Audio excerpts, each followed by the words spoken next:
The Phantom Rickshaw, and Other Ghost Stories *****. The Phantom Rickshaw and Other Ghost Stories by Rudyard Kipling contents The Phantom Rickshaw, my own true ghost story, the strange ride of Morrowby Jukes, the man who would be king, the finest story in the world. The Phantom Rickshaw, may no ill dreams disturb my rest, nor powers of darkness me molest. Evening Hymn. One of the few advantages that India has over England is a great knowability. After 5 years' service a man is directly or indirectly acquainted with the 200 or 300 civilians in his province, all the messes of 10 or 12 regiments and batteries, and some 1,500 other people of the non-official caste. In 10 years his knowledge should be doubled, and at the end of 20 he knows, or knows something about, every Englishman in the empire, and may travel anywhere and everywhere without paying hotel bills. Globetrotters who expect entertainment as a right, have, even within my memory, blunted this open-heartedness, but nonetheless today, if you belong to the inner circle and are neither a bear nor a black sheep, all houses are open to you, and our small world is very, very kind and helpful. Roquette of Camatha stayed with Podder of Kumaon some 15 years ago. He meant to stay 2 nights, but was knocked down by rheumatic fever, and for 6 weeks disorganized Podder's establishment, stopped Podder's work, and nearly died in Podder's bedroom. Podder behaves as though he had been placed under eternal obligation by Roquette, and yearly sends the little Roquettes a box of presents and toys. It is the same everywhere. The men who do not take the trouble to conceal from you their opinion that you are an incompetent ass, and the women who blacken your character and misunderstand your wife's amusements, will work themselves to the bone in your behalf if you fall sick or into serious trouble. Heatherley, the doctor, kept, in addition to his regular practice, a hospital on his private account, an arrangement of loose boxes for incurables, his friend called it, but it was really a sort of fitting up shed for craft that had been damaged by stress of weather. The weather in India is often sultry, and since the tale of bricks is always a fixed quantity, and the only liberty allowed is permission to work overtime and get no thanks, men occasionally break down and become as mixed as the metaphors in this sentence. Heatherley is the dearest doctor that ever was, and his invariable prescription to all his patients is, lie low, go slow, and keep cool. He says that more men are killed by overwork than the importance of this world justifies. He maintains that overwork slew Pansy, who died under his hands about 3 years ago. He has, of course, the right to speak authoritatively, and he laughs at my theory that there was a crack in Pansy's head and a little bit of the dark world came through and pressed him to death. Pansy went off the handle, says Heatherley, after the stimulus of long leave at home. He may or he may not have behaved like a blackguard to Mrs. Keith Wessington. My notion is that the work of the Katabundy settlement ran him off his legs, and that he took to brooding and making much of an ordinary piano flirtation. He certainly was engaged to Miss Mannering, and she certainly broke off the engagement. Then he took a feverish chill and all that nonsense about ghosts developed. Overwork started his illness, kept it alight, and killed him, poor devil. Write him off to the system, one man to take the work of 2.5 men. I do not believe this. I used to sit up with Pansy sometimes when Heatherlare was called out to patients, and I happened to be within claim. The man would make me most unhappy by describing in a low, even voice, the procession that was always passing at the bottom of his bed. He had a sick man's command of language. When he recovered, I suggested that he should write out the whole affair from beginning to end, knowing that ink might assist him to ease his mind. When little boys have learned a new bad word, they are never happy till they have chalked it up on a door. And this also is literature. He was in a high fever while he was writing, and the Blood and Thunder magazine diction he adopted did not calm him. 2 months afterward he was reported fit for duty, but, in spite of the fact that he was urgently needed to help an undermanned commission stagger through a deficit, he preferred to die, vowing at the last that he was hag-ridden. I got his manuscript before he died, and this is his version of the affair, dated 1885. My doctor tells me that I need rest and change of air. It is not improbable that I shall get both ere long, rest that neither the red-coated messenger nor the midday gun can break, and change of air far beyond that which any homeward-bound steamer can give me. In the meantime I am resolved to stay where I am, and, in flat defiance of my doctor's orders, to take all the world into my confidence. You shall learn for yourselves the precise nature of my malady, and shall, too, judge for yourselves whether any man born of woman on this weary earth was ever so tormented as I, speaking now as a condemned criminal might speak ere the drop bolts are drawn. My story, wild and hideously improbable as it may appear, demands at least attention. That it will ever receive credence I utterly disbelieve. 2 months ago I should have scouted as mad or drunk the man who had dared tell me the like. 2 months ago I was the happiest man in India. Today, from Peshawar to the sea, there is no one more wretched. My doctor and I are the only two who know this. His explanation is, that my brain, digestion, and eyesight are all slightly affected, giving rise to my frequent and persistent delusions. Delusions, indeed. I call him a fool, but he attends me still with the same unwearied smile, the same bland professional manner, the same neatly trimmed red whiskers, till I begin to suspect that I am an ungrateful, evil-tempered invalid. But you shall judge for yourselves. 3 years ago it was my fortune, my great misfortune, to sail from Gravesend to Bombay, on return from long leave, with one Agnes Keith Wessington, wife of an officer on the Bombay side. It does not in the least concern you to know what manner of woman she was. Be content with the knowledge that, ere the voyage had ended, both she and I were desperately and unreasoningly in love with one another. Heaven knows that I can make the admission now without one particle of vanity. In matters of this sort there is always one who gives and another who accepts.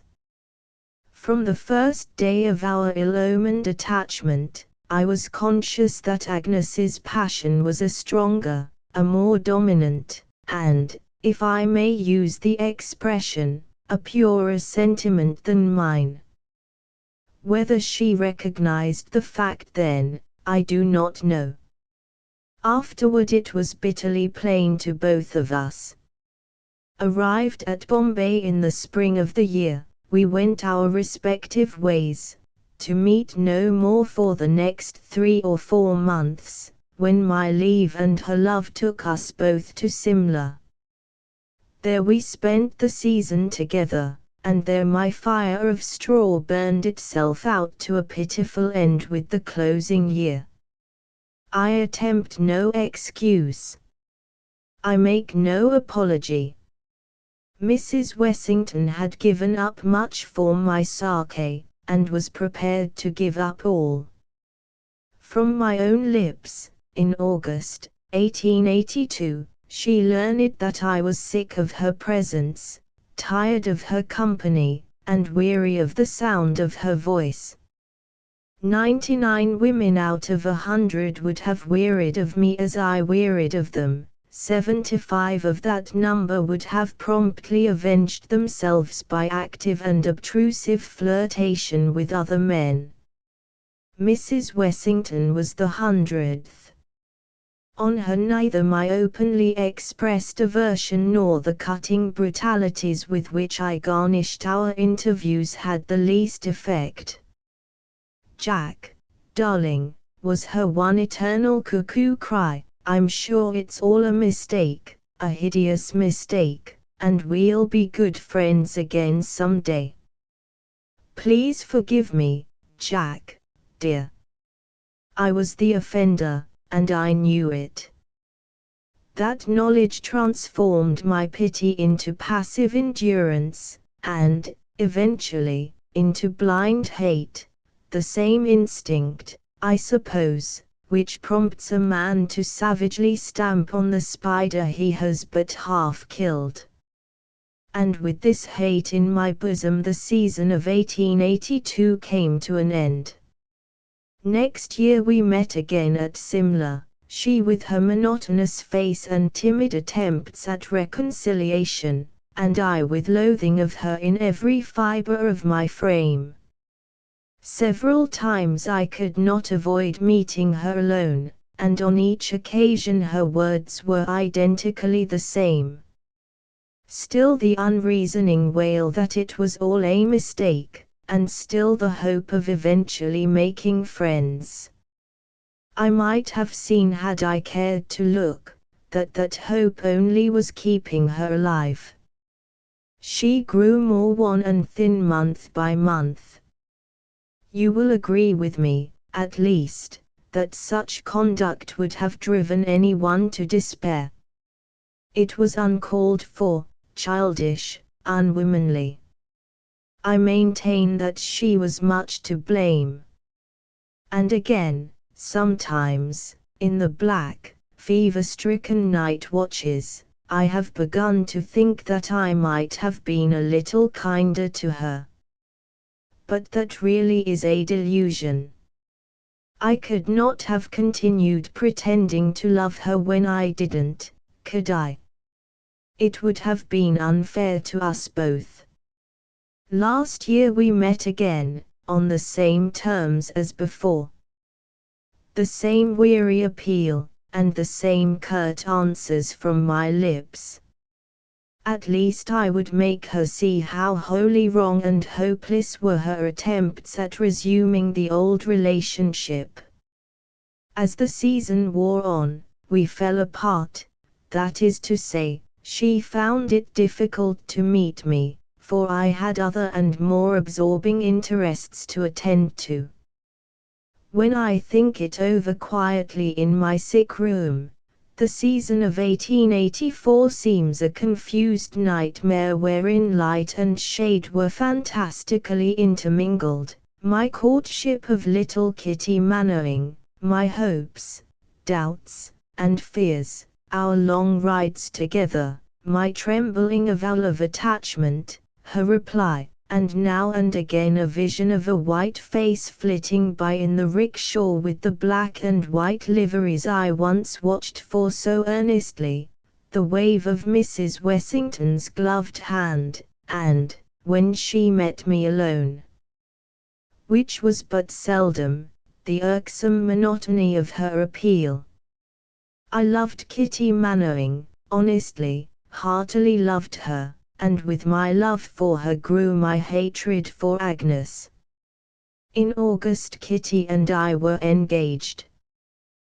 The next day I met those accursed magpie jambonies at the back of Jacko, and, moved by some passing sentiment of pity, stopped to tell Mrs. Wessington everything.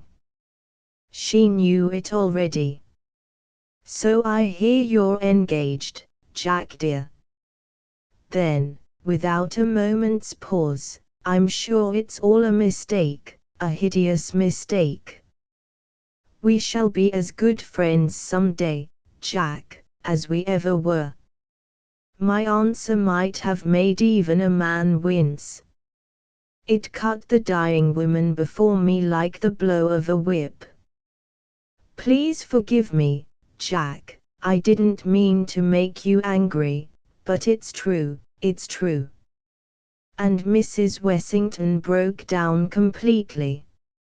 I turned away and left her to finish her journey in peace, feeling, but only for a moment or two, that I had been an unutterably mean hound. I looked back, and saw that she had turned her rickshaw with the idea, I suppose, of overtaking me. The scene and its surroundings were photographed on my memory.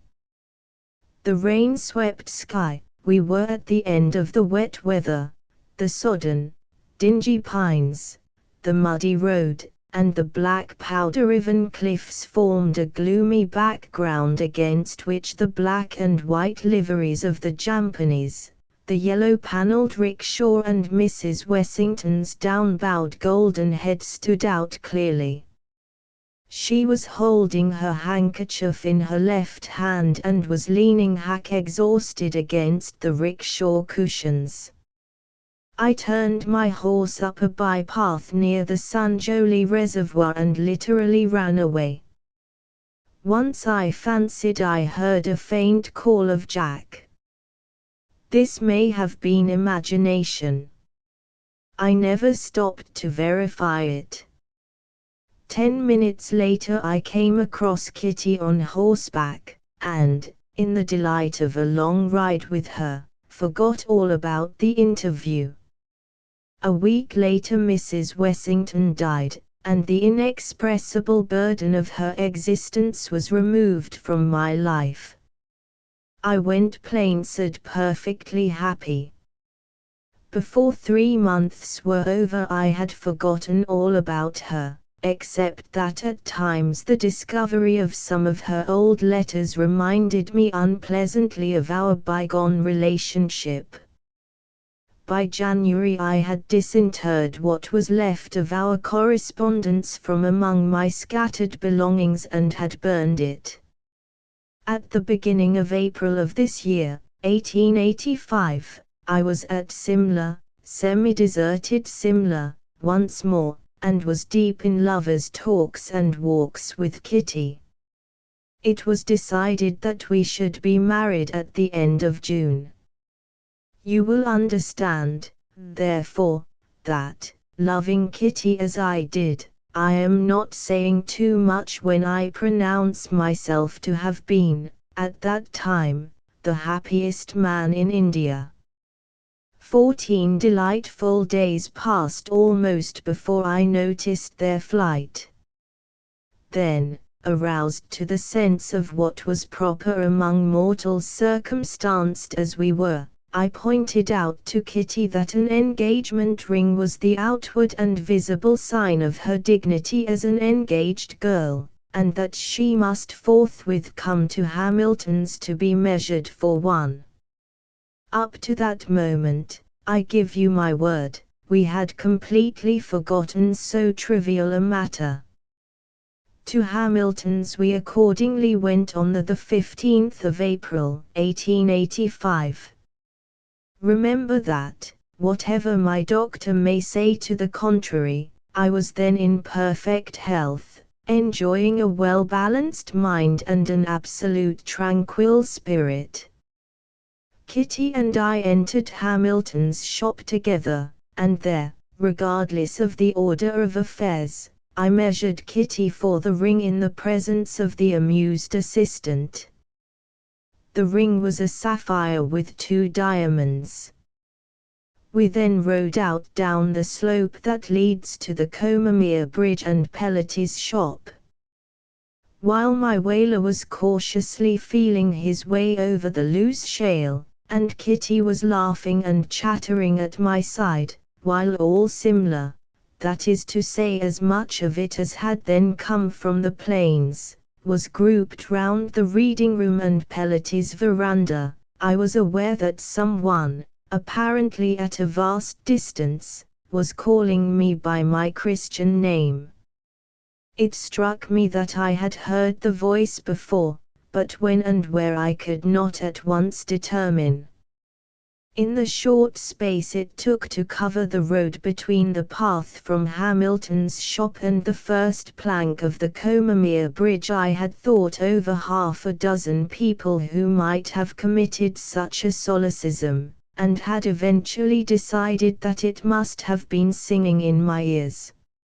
Immediately opposite Pellety's shop my eye was arrested by the sight of 4 jhampanies in magpie livery, pulling a yellow-panelled, cheap, Baser rickshaw.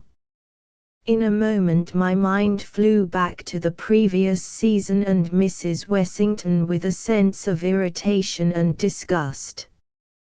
Was it not enough that the woman was dead and done with, without her black and white servitors reappearing to spoil the day's happiness? Whoever employed them now I thought I would call upon, and ask as a personal favor to change her jhampani's livery. I would hire the men myself, and, if necessary, buy their coats from off their backs. It is impossible to say here what a flood of undesirable memories their presence evoked. "Kitty," I cried, "there are poor Mrs. Wessington's jhampanies turned up again. I wonder who has them now." Kitty had known Mrs. Wessington slightly last season, and had always been interested in the sickly woman. "What? Where?" she asked. "I can't see them anywhere." Even as she spoke her horse, swerving from a laden mule, threw himself directly in front of the advancing rickshaw. I had scarcely time to utter a word of warning when, to my unutterable horror, horse and rider passed through men and carriage as if they had been thin air. "What's the matter?"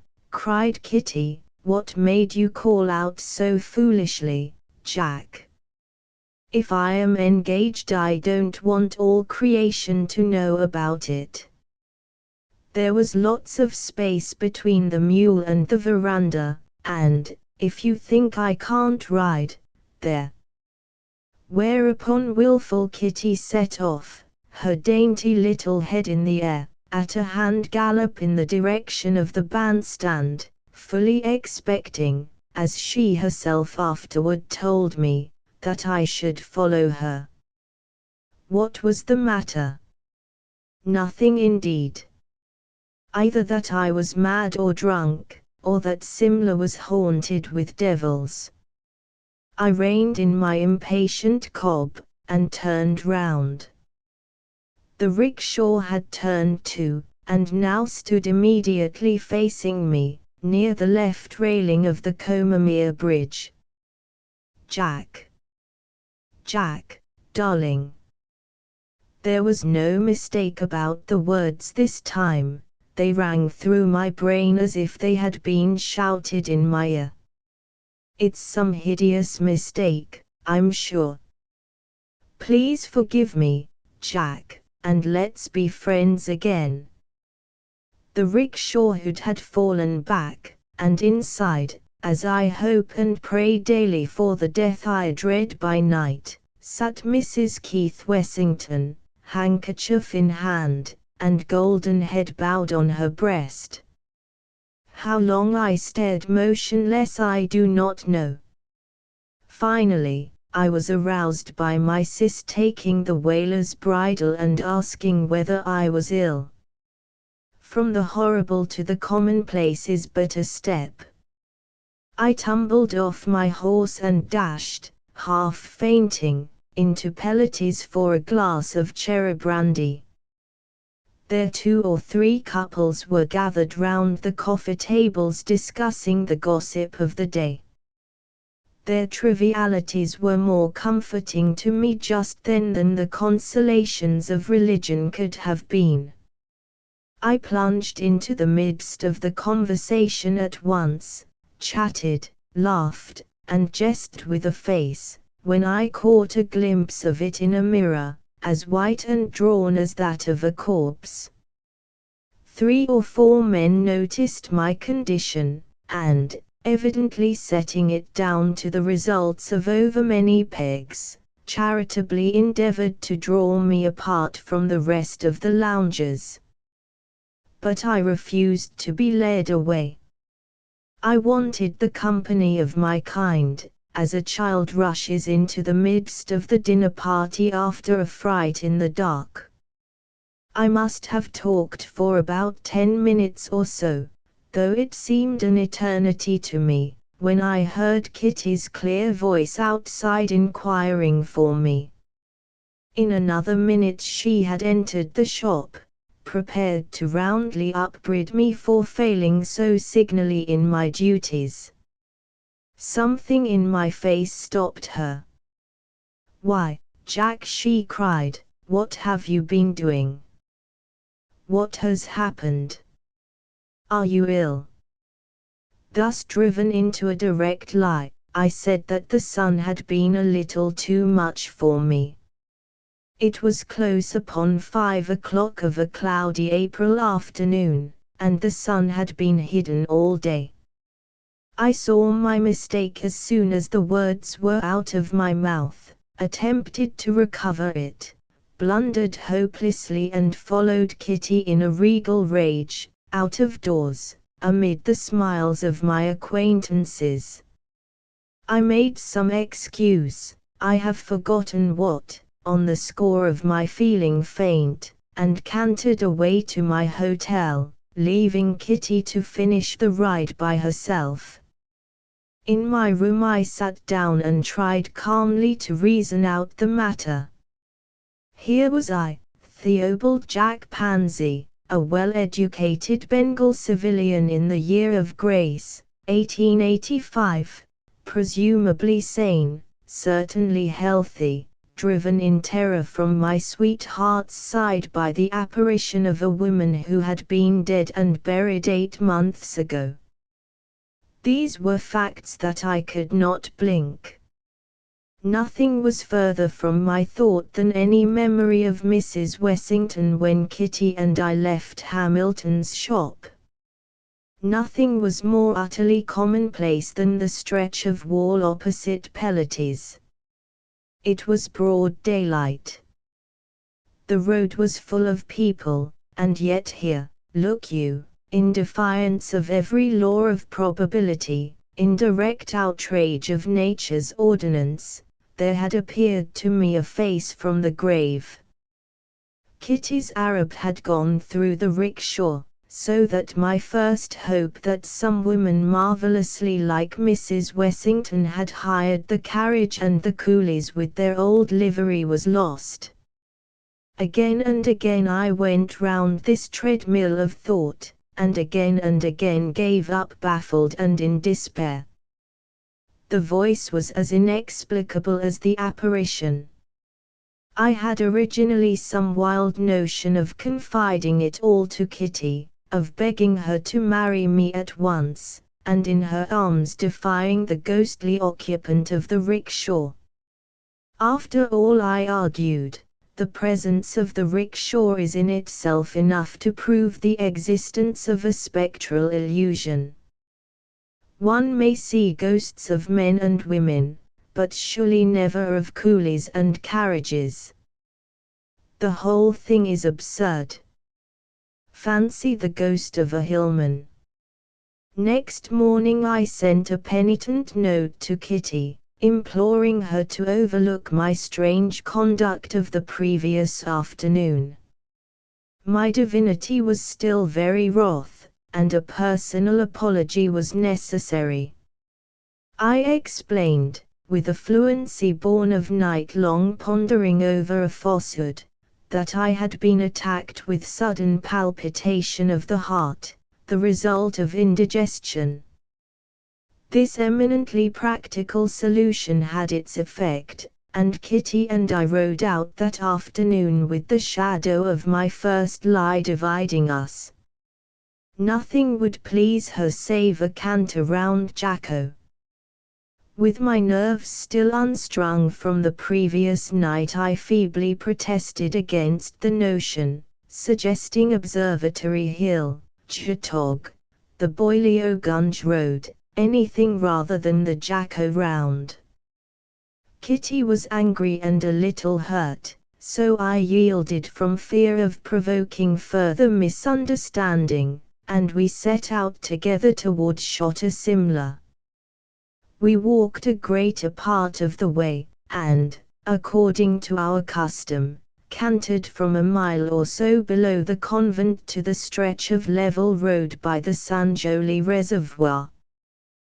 The wretched horses appeared to fly, and my heart beat quicker and quicker as we neared the crest of the ascent. My mind had been full of Mrs. Wessington all the afternoon, and every inch of the Jacko road bore witness to our old-time walks and talks. The boulders were full of it, the pines sang it aloud overhead, the rain-fed torrents giggled and chuckled unseen over the shameful story, and the wind in my ears chanted the iniquity aloud. As a fitting climax, in the middle of the level men call the Ladies' Mile, the horror was awaiting me. No other rickshaw was in sight, only the 4 black and white jampanies, the yellow-panelled carriage, and the golden head of the woman within, all apparently just as I had left them 8 months and 1 fortnight ago. For an instant I fancied that Kitty must see what I saw. We were so marvelously sympathetic in all things.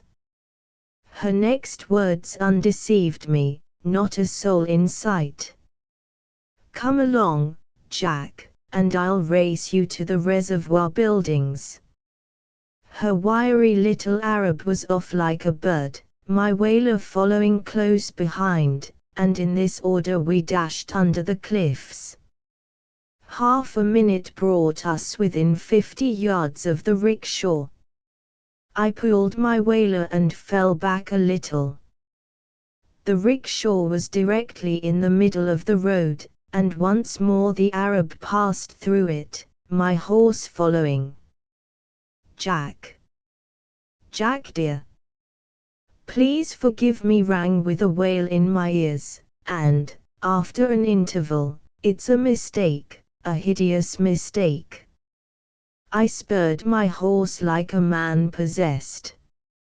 When I turned my head at the reservoir works, the black and white liveries were still waiting, patiently waiting, under the grey hillside, and the wind brought me a mocking echo of the words I had just heard. Kitty bantered me a good deal on my silence throughout the remainder of the ride. I had been talking up till then wildly and at random. To save my life I could not speak afterward naturally, and from Sanjoli to the church wisely held my tongue. I was to dine with the Mannerings that night, and had barely time to canter home to dress. On the road to Elysium Hill I overheard 2 men talking together in the dusk. "It's a curious thing," said one, "how completely all trace of it disappeared. You know, my wife was insanely fond of the woman, never could see anything in her myself, and wanted me to pick up her old rickshaw and coolies if they were to be got for love or money. Morbid sort of fancy I call it, but I've got to do what the Memsahib tells me. Would you believe that the man she hired it from tells me that all 4 of the men, they were brothers, died of cholera on the way to Hardwar, poor devils, and the rickshaw has been broken up by the man himself. Told me he never used a dead Memsahib's rickshaw. Spoiled his luck. Queer notion, wasn't it? Fancy poor little Mrs. Wessington spoiling anyone's luck except her own. I laughed aloud at this point, and my laugh jarred on me as I uttered it. So there were ghosts of rickshaws after all, and ghostly employments in the other world. How much did Mrs. Wessington give her men? What were their hours? Where did they go? And for visible answer to my last question I saw the infernal thing blocking my path in the twilight. The dead travel fast, and by short cuts unknown to ordinary coolies. I laughed aloud a second time and checked my laughter suddenly, for I was afraid I was going mad. Mad to a certain extent I must have been, for I recollect that I reined in my horse at the head of the rickshaw, and politely wished Mrs. Wessington good evening. Her answer was one I knew only too well. I listened to the end, and replied that I had heard it all before, but should be delighted if she had anything further to say. Some malignant devil stronger than I must have entered into me that evening, for I have a dim recollection of talking the commonplaces of the day for 5 minutes to the thing in front of me. Mad as a hatter, poor devil, or drunk. Max, try and get him to come home. Surely that was not Mrs. Wessington's voice. The 2 men had overheard me speaking to the empty air, and had returned to look after me. They were very kind and considerate, and from their words evidently gathered that I was extremely drunk. I thanked them confusedly and cantered away to my hotel, there changed, and arrived at the Mannings 10 minutes late. I pleaded the darkness of the night as an excuse, was rebuked by Kitty for my unlover-like tardiness, and sat down. The conversation had already become general, and under cover of it, I was addressing some tender small talk to my sweetheart when I was aware that at the further end of the table a short red-whiskered man was describing, with much broidery, his encounter with a mad unknown that evening. A few sentences convinced me that he was repeating the incident of half an hour ago. In the middle of the story he looked round for applause, as professional storytellers do, caught my eye, and straightway collapsed. There was a moment's awkward silence, and the red-whiskered man muttered something to the effect that he had forgotten the rest, thereby sacrificing a reputation as a good storyteller which he had built up for 6 seasons past. I blessed him from the bottom of my heart, and went on with my fish. In the fullness of time that dinner came to an end, and with genuine regret I tore myself away from Kitty, as certain as I was of my own existence that it would be waiting for me outside the door. The red-whiskered man, who had been introduced to me as Dr. Heatherley, of Simla, volunteered to bear me company as far as our roads lay together. I accepted his offer with gratitude. My instinct had not deceived me. It lay in readiness in the mall, and, in what seemed devilish mockery of our ways, with a lighted headlamp. The red-whiskered man went to the point at once, in a manner that showed he had been thinking over it all dinner time. "I say, Pansy, what the deuce was the matter with you this evening on the Elysium road?" The suddenness of the question wrenched an answer from me before I was aware. "That," said I, pointing to it. "That may be either DT or eyes for aught I know. Now you don't liquor. I saw as much at dinner, so it can't be DT. There's nothing whatever where you're pointing, though you're sweating and trembling with fright like a scared pony. Therefore, I conclude that it's eyes. And I ought to understand all about them. Come along home with me. I'm on the Blessington Lower Road." To my intense delight, the rickshaw, instead of waiting for us, kept about 20 yards ahead, and this, too, whether we walked, trotted, or cantered. In the course of that long night ride I had told my companion almost as much as I have told you here. "Well, you've spoiled one of the best tales I've ever laid tongue to," said he, "but I'll forgive you for the sake of what you've gone through. Now come home and do what I tell you, and when I've cured you, young man, let this be a lesson to you to steer clear of women and indigestible food till the day of your death." The rickshaw kept steady in front, and my red-whiskered friend seemed to derive great pleasure from my account of its exact whereabouts. Eyes, Pansy, all eyes, brain, and stomach. And the greatest of these three is stomach. You've too much conceited brain, too little stomach, and thoroughly unhealthy eyes. Get your stomach straight and the rest follows. And all that's French for a liver pill. I'll take sole medical charge of you from this hour. For you're too interesting a phenomenon to be passed over. By this time we were deep in the shadow of the Blessington Lower Road, and the rickshaw came to a dead stop under a pine-clad, overhanging shale cliff. Instinctively I halted too, giving my reason. Heatherley rapped out an oath. "Now, if you think I'm going to spend a cold night on the hillside for the sake of a stomach come brain come eye illusion. Lord, ha' mercy. What's that?" There was a muffled report, a blinding smother of dust just in front of us, a crack, the noise of rent boughs, and about 10 yards of the cliffside, pines, undergrowth, and all, slid down into the road below, completely blocking it up.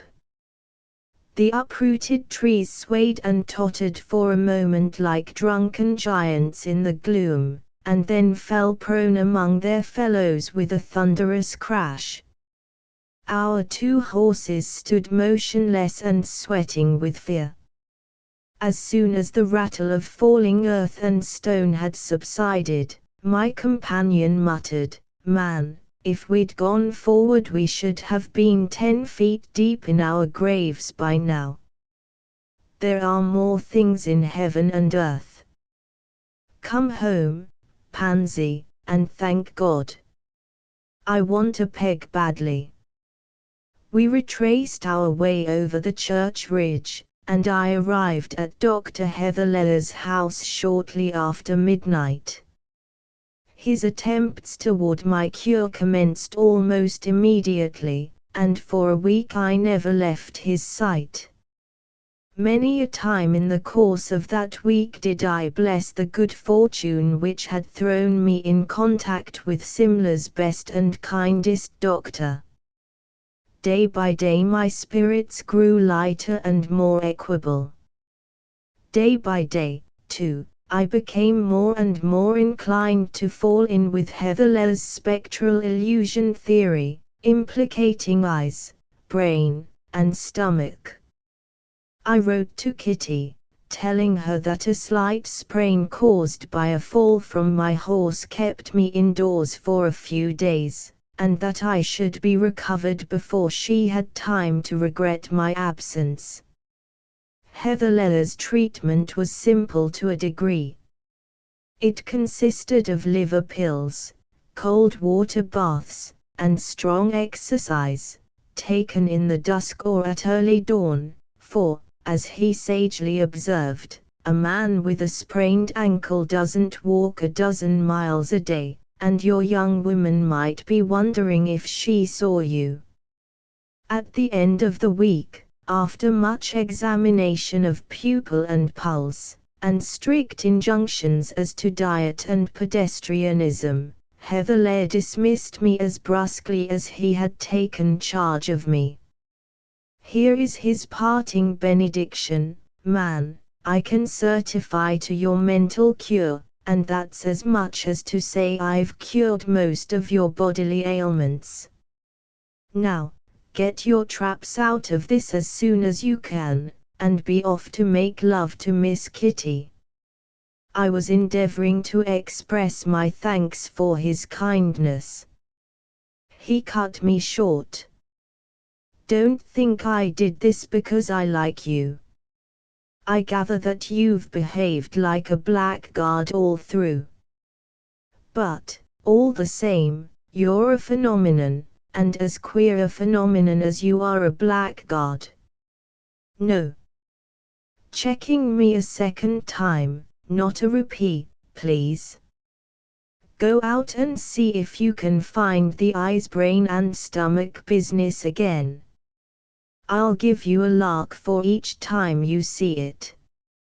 Half an hour later I was in the Mannerings' drawing room with Kitty, drunk with the intoxication of present happiness and the foreknowledge that I should never more be troubled with its hideous presence. Strong in the sense of my new-found security, I proposed a ride at once, and, by preference, a canter round Jacko.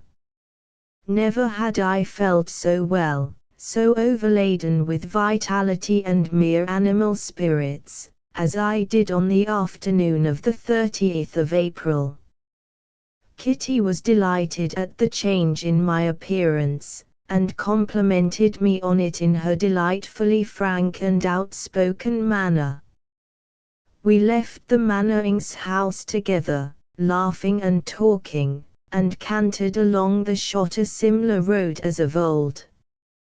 I was in haste to reach the Sanjoli Reservoir and there make my assurance doubly sure. The horses did their best, but seemed all too slow to my impatient mind. Kitty was astonished at my boisterousness. "Why, Jack," she cried at last, "you are behaving like a child. What are you doing?" We were just below the convent, and from sheer wantonness I was making my whaler plunge and curvet across the road as I tickled it with the loop of my riding whip. "Doing?" I answered, "Nothing, dear." "That's just it. If you'd been doing nothing for a week except lie up, you'd be as riotous as I. Singing and murmuring in your feastful mirth, joying to feel yourself alive, lord over nature, lord of the visible earth, lord of the senses five." My quotation was hardly out of my lips before we had rounded the corner above the convent, and a few yards further on could see across to Sanjoli. In the center of the level road stood the black and white liveries, the yellow-paneled rickshaw, and Mrs. Keith Wessington. I pulled up, looked, rubbed my eyes, and, I believe, must have said something. The next thing I knew was that I was lying face downward on the road with Kitty kneeling above me in tears. "Has it gone, child?" I gasped. Kitty only wept more bitterly. Has what gone, Jack dear? What does it all mean? There must be a mistake somewhere, Jack.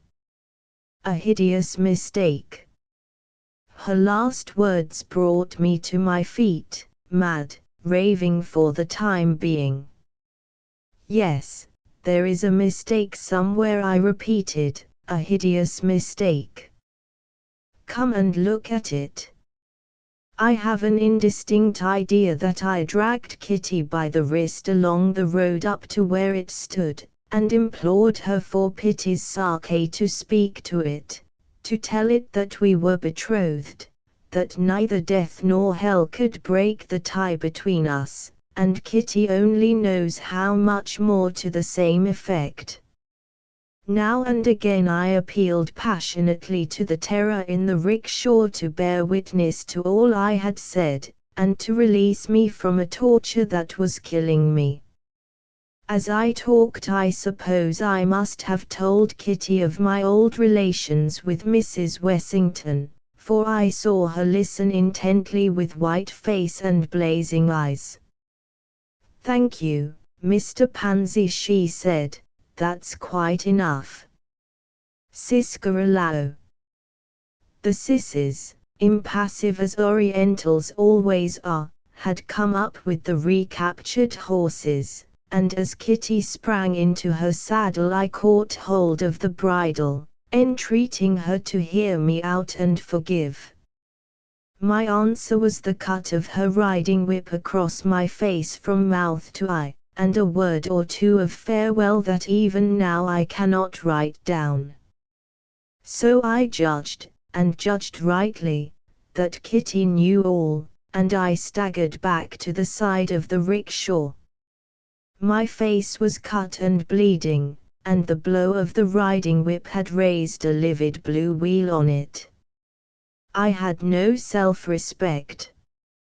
Just then, Heatherlet, who must have been following Kitty and me at a distance, cantered up.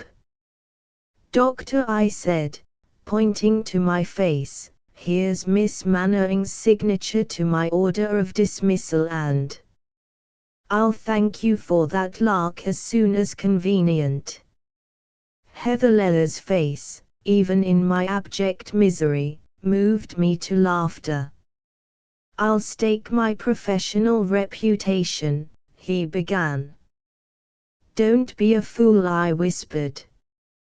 "I've lost my life's happiness and you'd better take me home." As I spoke, the rickshaw was gone. Then I lost all knowledge of what was passing. The crest of Jacko seemed to heave and roll like the crest of a cloud and fall in upon me. 7 days later, on the 7th of May, that is to say, I was aware that I was lying in Heatherlella's room as weak as a little child. Heatherlella was watching me intently from behind the papers on his writing table. His first words were not encouraging, but I was too far spent to be much moved by them. "Here's Miss Kitty has sent back your letters. You corresponded a good deal, you young people. Here's a packet that looks like a ring, and a cheerful sort of a note from Mannering Papa, which I've taken the liberty of reading and burning. The old gentleman's not pleased with you." "And Kitty?" I asked, dully. "Rather more drawn than her father from what she says." "By the same token you must have been letting out any number of queer reminiscences just before I met you. Says that a man who would have behaved to a woman as you did to Mrs. Wessington ought to kill himself out of sheer pity for his kind. She's a hot-headed little virago, your mash. We'll have it too that you were suffering from DT when that row on the Jacko Road turned up. Says she'll die before she ever speaks to you again. I groaned and turned over to the other side. Now you've got your choice, my friend. This engagement has to be broken off, and the Mannerings don't want to be too hard on you. Was it broken through DT or epileptic fits? Sorry, I can't offer you a better exchange unless you'd prefer hereditary insanity. Say the word and I'll tell em it's fits. All Simla knows about that scene on the Ladies' Mile. Come. I'll give you 5 minutes to think over it. During those 5 minutes I believe that I explored thoroughly the lowest circles of the inferno which it is permitted man to tread on earth. And at the same time I myself was watching myself faltering through the dark labyrinths of doubt, misery, and utter despair. I wondered, as Heatherley in his chair might have wondered, which dreadful alternative I should adopt. Presently I heard myself answering in a voice that I hardly recognized, "They are confoundedly particular about morality in these parts. Give em fits, Heatherley, and my love.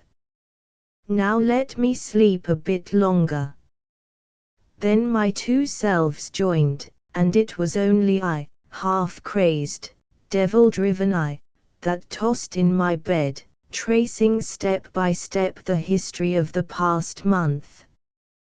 "But I am in Simla," I kept repeating to myself. "I, Jack Pansy, am in Simla and there are no ghosts here. It's unreasonable of that woman to pretend there are. Why couldn't Agnes have left me alone? I never did her any harm. It might just as well have been me as Agnes. Only I'd never have come back on purpose to kill her. Why can't I be left alone and happy?" It was high noon when I first awoke, and the sun was low in the sky before I slept as the tortured criminal sleeps on his rack, too worn to feel further pain. Next day I could not leave my bed. Heatherley told me in the morning that he had received an answer from Mr. Mannering, and that, thanks to his, Heatherley's, friendly offices, the story of my affliction had travelled through the length and breadth of Simla, where I was on all sides much pitied. "And that's rather more than you deserve," he concluded, pleasantly, "though the Lord knows you've been going through a pretty severe mill. Never mind, we'll cure you yet, you perverse phenomenon." I declined firmly to be cured. "You've been much too good to me already, old man," said I, "but I don't think I need trouble you further." In my heart I knew that nothing Heatherley could do would lighten the burden that had been laid upon me. With that knowledge came also a sense of hopeless, impotent rebellion against the unreasonableness of it all. There were scores of men no better than I whose punishments had at least been reserved for another world, and I felt that it was bitterly, cruelly unfair that I alone should have been singled out for so hideous a fate. This mood would in time give place to another where it seemed that the rickshaw and I were the only realities in a world of shadows, that Kitty was a ghost, that Mannering, Heatherley, and all the other men and women I knew were all ghosts, and the great, grey hills themselves but vain shadows devised to torture me. From mood to mood I tossed backward and forward for 7 weary days, my body growing daily stronger and stronger, until the bedroom looking-glass told me that I had returned to everyday life, and was as other men once more. Curiously enough, my face showed no signs of the struggle I had gone through. It was pale indeed, but as expressionless and commonplace as ever. I had expected some permanent alteration, visible evidence of the disease that was eating me away. I found nothing. On the 15th of May, I left Heather Leller's house at 11 o'clock in the morning, and the instinct of the bachelor drove me to the club. There I found that every man knew my story as told by Heather Leller, and was, in clumsy fashion, abnormally kind and attentive. Nevertheless, I recognized that for the rest of my natural life I should be among but not of my fellows, and I envied very bitterly indeed the laughing coolies on the mall below. I lunched at the club, and at 4 o'clock wandered aimlessly down the mall in the vague hope of meeting Kitty. Close to the bandstand the black and white liveries joined me, and I heard Mrs. Wessington's old appeal at my side. I had been expecting this ever since I came out, and was only surprised at her delay. The phantom rickshaw and I went side by side along the Schotter-Simla road in silence. Close to the bazaar, Kitty and a man on horseback overtook and passed us. For any sign she gave I might have been a dog in the road. She did not even pay me the compliment of quickening her pace, though the rainy afternoon had served for an excuse. So Kitty and her companion, and I and my ghostly light o' love, crept round Jacko in couples. The road was streaming with water, the pines dripped like roof pipes on the rocks below, and the air was full of fine, driving rain. 2 or 3 times I found myself saying to myself almost aloud, "I'm Jack Pansy on leave at Simla, at Simla. Everyday, ordinary Simla. I mustn't forget that, I mustn't forget that." Then I would try to recollect some of the gossip I had heard at the club, the prices of so-and-so's horses, anything, in fact, that related to the workaday Anglo-Indian world I knew so well.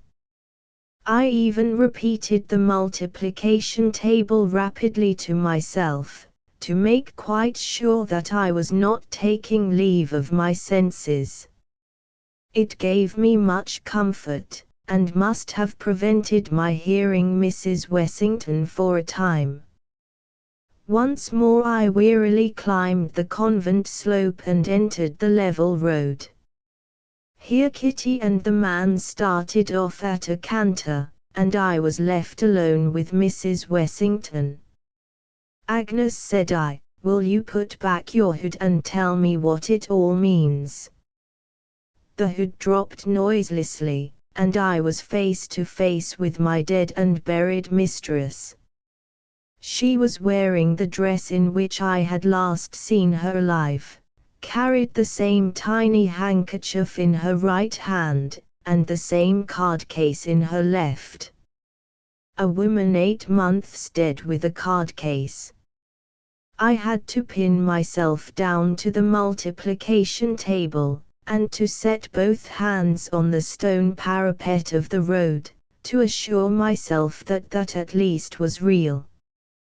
"Agnes," I repeated, "for pity's sake tell me what it all means." Mrs. Wessington leaned forward, with that odd, quick turn of the head I used to know so well, and spoke. If my story had not already so madly overleaped the bounds of all human belief, I should apologize to you now. As I know that no one, no, not even Kitty, for whom it is written as some sort of justification of my conduct, will believe me, I will go on. Mrs. Wessington spoke and I walked with her from the Sanjoli Road to the turning below the Commander-in-Chief's house as I might walk by the side of any living woman's rickshaw, deep in conversation. The second and most tormenting of my moods of sickness had suddenly laid hold upon me, and like the prince in Tennyson's poem, I seemed to move amid a world of ghosts. There had been a garden party at the Commander-in-Chief's, and we too joined the crowd of homeward-bound folk. As I saw them then it seemed that they were the shadows, impalpable, fantastic shadows, that divided for Mrs. Wessington's rickshaw to pass through. What we said during the course of that weird interview I cannot, indeed, I dare not, tell. Heatherlella's comment would have been a short laugh and a remark that I had been mashing a brain eye and stomach chimera. It was a ghastly and yet in some indefinable way a marvelously dear experience. Could it be possible, I wondered, that I was in this life to woo a second time the woman I had killed by my own neglect and cruelty? I met Kitty on the homeward road, a shadow among shadows. If I were to describe all the incidents of the next fortnight in their order, my story would never come to an end, and your patience would be exhausted. Morning after morning and evening after evening the ghostly rickshaw and I used to wander through Simla together. Wherever I went there the 4 black and white liveries followed me and bore me company to and from my hotel. At the theatre I found them amid the crowd or yelling jhampanis, outside the club veranda, after a long evening of whist, at the birthday ball, waiting patiently for my reappearance, and in broad daylight when I went calling. Save that it cast no shadow, the rickshaw was in every respect as real to look upon as one of wood and iron. More than once, indeed, I have had to check myself from warning some hard-riding friend against cantering over it. More than once I have walked down the Mall deep in conversation with Mrs. Wessington to the unspeakable amazement of the passers-by. Before I had been out and about a week I learned that the fit theory had been discarded in favor of insanity. However, I made no change in my mode of life. I called, rode, and dined out as freely as ever. I had a passion for the society of my kind which I had never felt before. I hungered to be among the realities of life, and at the same time I felt vaguely unhappy when I had been separated too long from my ghostly companion. It would be almost impossible to describe my varying moods from the 15th of May up to today. The presence of the rickshaw filled me by turns with horror, blind fear, a dim sort of pleasure, and utter despair. I dared not leave Simla, and I knew that my stay there was killing me. I knew, moreover, that it was my destiny to die slowly and a little every day. My only anxiety was to get the penance over as quietly as might be. Alternately I hungered for a sight of Kitty and watched her outrageous flirtations with my successor, to speak more accurately, my successors, with amused interest. She was as much out of my life as I was out of hers. By day I wandered with Mrs. Wessington almost content. By night I implored heaven to let me return to the world as I used to know it. Above all these varying moods lay the sensation of dull, numbing wonder that the seen and the unseen should mingle so strangely on this earth to hound one poor soul to its grave. August 27. Heatherle has been indefatigable in his attendance on me, and only yesterday told me that I ought to send in an application for sick leave. An application to escape the company of a phantom. A request that the government would graciously permit me to get rid of 5 ghosts and an airy rickshaw by going to England. Heatherle's proposition moved me to almost hysterical laughter. I told him that I should await the end quietly at Simla, and I am sure that the end is not far off. Believe me that I dread its advent more than any word can say, and I torture myself nightly with 1,000 speculations as to the manner of my death. Shall I die in my bed decently and as an English gentleman should die, or, in one last walk on the Mall, will my soul be wrenched from me to take its place forever and ever by the side of that ghastly phantasm? Shall I return to my old lost allegiance in the next world, or shall I meet Agnes loathing her and bound to her side through all eternity? Shall we two hover over the scene of our lives till the end of time? As the day of my death draws nearer, the intense horror that all living flesh feels toward escaped spirits from beyond the grave grows more and more powerful. It is an awful thing to go down quick among the dead with scarcely 1/2 of your life completed. It is 1,000 times more awful to wait as I do in your midst, for I know not what unimaginable terror. Pity me, at least on the score of my delusion, for I know you will never believe what I have written here. Yet as surely as ever a man was done to death by the powers of darkness, I am that man. Injustice, too, pity her. For as surely as ever woman was killed by man, I killed Mrs. Wessington. And the last portion of my punishment is ever now upon me. My own true ghost story as I came through the desert. Thus it was, as I came through the desert. The city of dreadful night.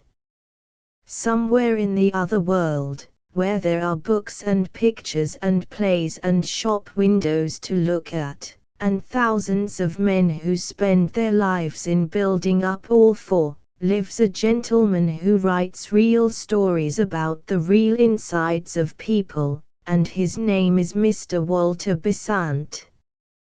But he will insist upon treating his ghosts, he has published half a workshop full of them, with levity. He makes his ghost seers talk familiarly, and, in some cases, flirt outrageously, with the phantoms. You may treat anything, from a viceroy to a vernacular paper, with levity, but you must behave reverently toward a ghost, and particularly an Indian one. There are, in this land, ghosts who take the form of fat, cold, pobby corpses, and hide in trees near the roadside till a traveler passes. Then they drop upon his neck and remain. There are also terrible ghosts of women who have died in childbed. These wander along the pathways at dusk, or hide in the crops near a village, and call seductively. But to answer their call is death in this world and the next. Their feet are turned backward that all sober men may recognize them. There are ghosts of little children who have been thrown into wells. These haunt well curbs and the fringes of jungles, and wail under the stars, or catch women by the wrist and beg to be taken up and carried. These and the corpse ghosts, however, are only vernacular articles and do not attack sahibs. No native ghost has yet been authentically reported to have frightened an Englishman, but many English ghosts have scared the life out of both white and black. Nearly every other station owns a ghost. There are said to be 2 at Simla, not counting the woman who blows the bellows at Siri Dak Bungalow on the old road. Mussoorie has a house haunted of a very lively thing. A white lady is supposed to do night watchman round a house in Lahore. Dalhousie says that one of her houses repeats on autumn evenings all the incidents of a horrible horse and precipice accident. Mary has a merry ghost, and, now that she has been swept by cholera, will have room for a sorrowful one. There are officers' quarters in Myanmar whose doors open without reason, and whose furniture is guaranteed to creak, not with the heat of June but with the weight of invisibles who come to lounge in the chairs. Peshawar possesses houses that none will willingly rent, and there is something, not fever, wrong with a big bungalow in Allahabad. The older provinces simply bristle with haunted houses, and march phantom armies along their main thoroughfares. Some of the dak bungalows on the Grand Trunk Road have handy little cemeteries in their compound, witnesses to the changes and chances of this mortal life in the days when men drove from Calcutta to the northwest. These bungalows are objectionable places to put up in. They are generally very old, always dirty, while the khansamah is as ancient as the bungalow. He either chatters senilely, or falls into the long trances of age. In both moods he is useless. If you get angry with him, he refers to some sahib dead and buried these 30 years, and says that when he was in that sahib's service not a khansamah in the province could touch him. Then he jabbers and mows and trembles and fidgets among the dishes, and you repent of your irritation.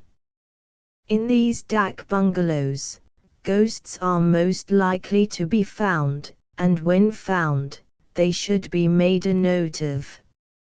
Not long ago it was my business to live in dak bungalows.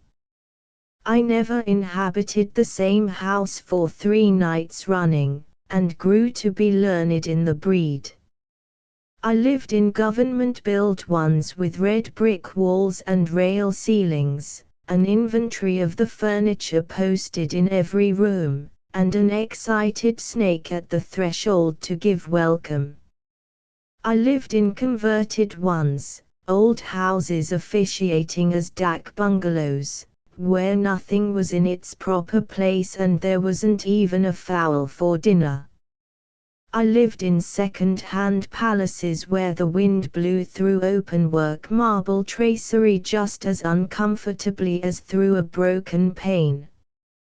I lived in dak bungalows where the last entry in the visitor's book was 15 months old, and where they slashed off the Kurakid's head with a sword. It was my good luck to meet all sorts of men, from sober traveling missionaries and deserters flying from British regiments, to drunken loafers who threw whiskey bottles at all who passed, and my still greater good fortune just to escape a maternity case. Seeing that a fair proportion of the tragedy of our lives out here acted itself in dak bungalows, I wondered that I had met no ghosts. A ghost that would voluntarily hang about a dak bungalow would be mad, of course, but so many men have died mad in dak bungalows that there must be a fair percentage of lunatic ghosts. In due time I found my ghost, or ghosts rather, for there were 2 of them. Up till that hour I had sympathized with Mr. Besant's method of handling them, as shown in the strange case of Mr. Lucraft and other stories. I am now in the opposition. We will call the bungalow Katmal Dak Bungalow. But that was the smallest part of the horror. A man with a sensitive hide has no right to sleep in dak bungalows. He should marry. Katmal Dak Bungalow was old and rotten and unrepaired. The floor was of worn brick, the walls were filthy, and the windows were nearly black with grime. It stood on a bypath largely used by native sub-deputy assistants of all kinds, from finance to forests, but real sahibs were rare. The Khansamah, who was nearly bent double with old age, said so. When I arrived, there was a fitful, undecided rain on the face of the land, accompanied by a restless wind, and every gust made a noise like the rattling of dry bones in the stiff toddy palms outside. The Khansamah completely lost his head on my arrival. He had served a sahib once. Did I know that sahib? He gave me the name of a well-known man who has been buried for more than a quarter of a century, and showed me an ancient daguerreotype of that man in his prehistoric youth.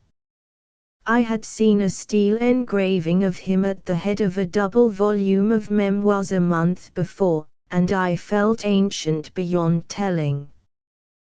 The day shut in and the Khansamah went to get me food.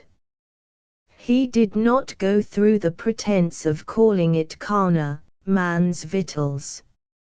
He said rachub, and that means, among other things, grub, dog's rations. There was no insult in his choice of the term. He had forgotten the other word, I suppose. While he was cutting up the dead bodies of animals, I settled myself down, after exploring the dak bungalow. There were 3 rooms, beside my own, which was a corner kennel, each giving into the other through dingy white doors fastened with long iron bars. The bungalow was a very solid one, but the partition walls of the rooms were almost jerry-built in their flimsiness. Every step or bang of a trunk echoed from my room down the other 3, and every footfall came back tremulously from the far walls. For this reason I shut the door. There were no lamps, only candles in long glass shades. An oil wick was set in the bathroom. For bleak, unadulterated misery, that dak bungalow was the worst of the many that I had ever set foot in. There was no fireplace, and the windows would not open, so a brazier of charcoal would have been useless. The rain and the wind splashed and gurgled and moaned round the house, and the toddy palms rattled and roared. Half a dozen jackals went through the compound singing, and a hyena stood afar off and mocked them.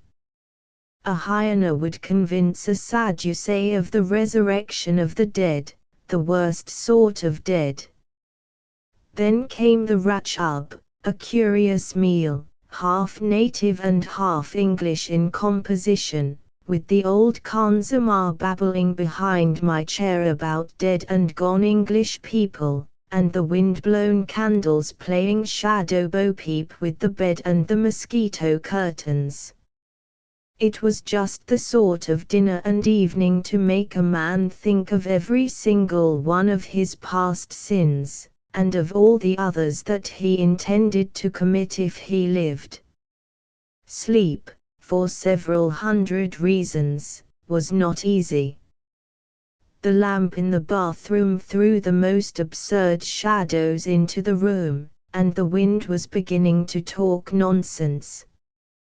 Just when the reasons were drowsy with blood-sucking, I heard the regular, "Let us take and heave him over" grunt of dooli-bearers in the compound. First one dooli came in, then a second, and then a third.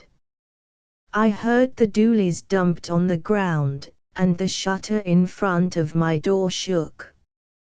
"That's someone trying to come in," I said. But no one spoke, and I persuaded myself that it was the gusty wind.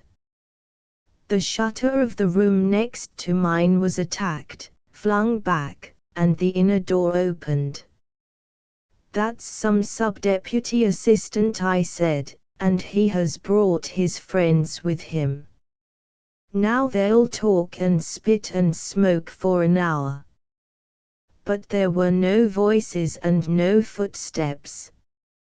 No one was putting his luggage into the next room. The door shut, and I thanked Providence that I was to be left in peace. But I was curious to know where the doolies had gone. I got out of bed and looked into the darkness. There was never a sign of a doolie. Just as I was getting into bed again, I heard, in the next room, the sound that no man in his senses can possibly mistake, the whir of a billiard ball down the length of the slates when the striker is stringing for break. No other sound is like it. A minute afterwards there was another whir, and I got into bed. I was not frightened, indeed I was not. I was very curious to know what had become of the doolies. I jumped into bed for that reason. Next minute I heard the double click of a cannon and my hair sat up. It is a mistake to say that hair stands up. The skin of the head tightens and you can feel a faint, prickly, bristling all over the scalp. That is the hair sitting up.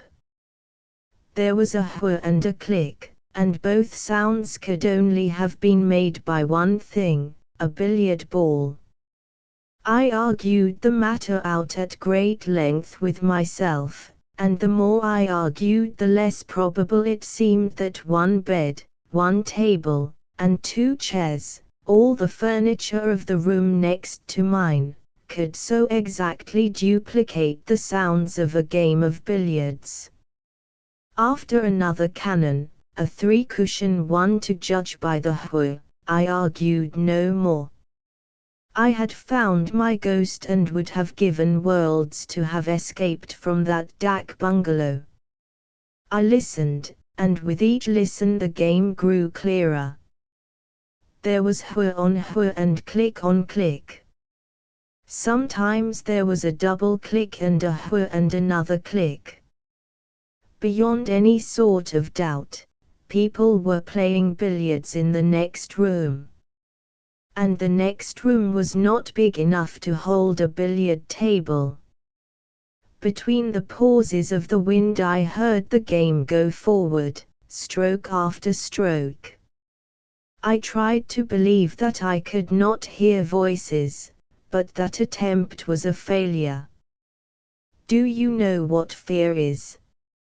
Not ordinary fear of insult, injury or death, but abject, quivering dread of something that you cannot see, fear that dries the inside of the mouth and half of the throat, fear that makes you sweat on the palms of the hands, and gulp in order to keep the uvula at work. This is a fine fear, a great cowardice, and must be felt to be appreciated. The very improbability of billiards in a dak bungalow proved the reality of the thing. No man, drunk or sober, could imagine a game at billiards, or invent the spitting crack of a screw cannon.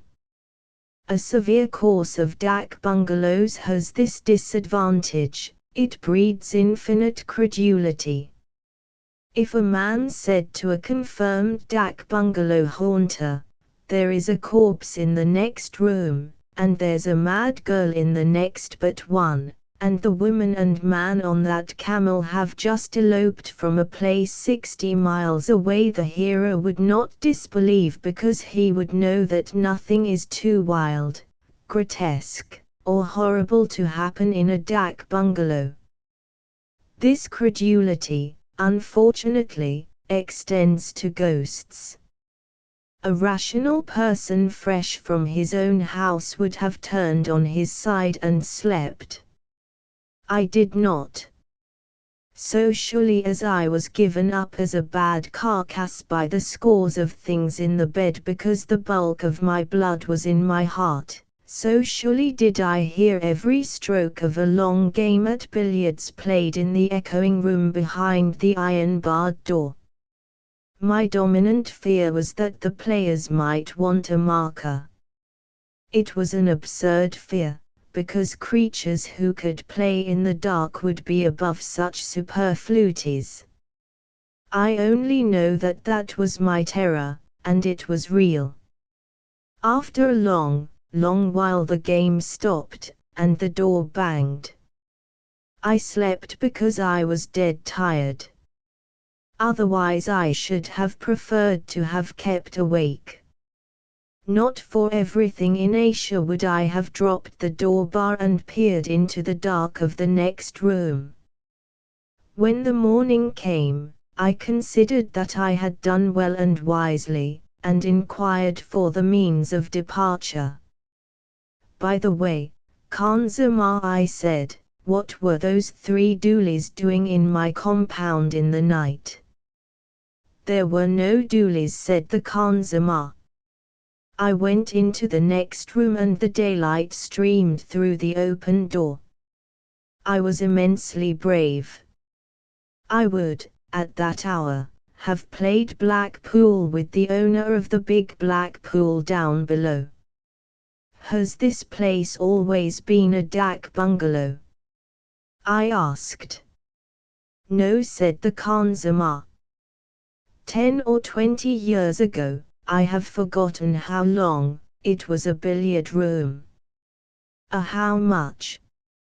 "A billiard room for the sahibs who built the railway.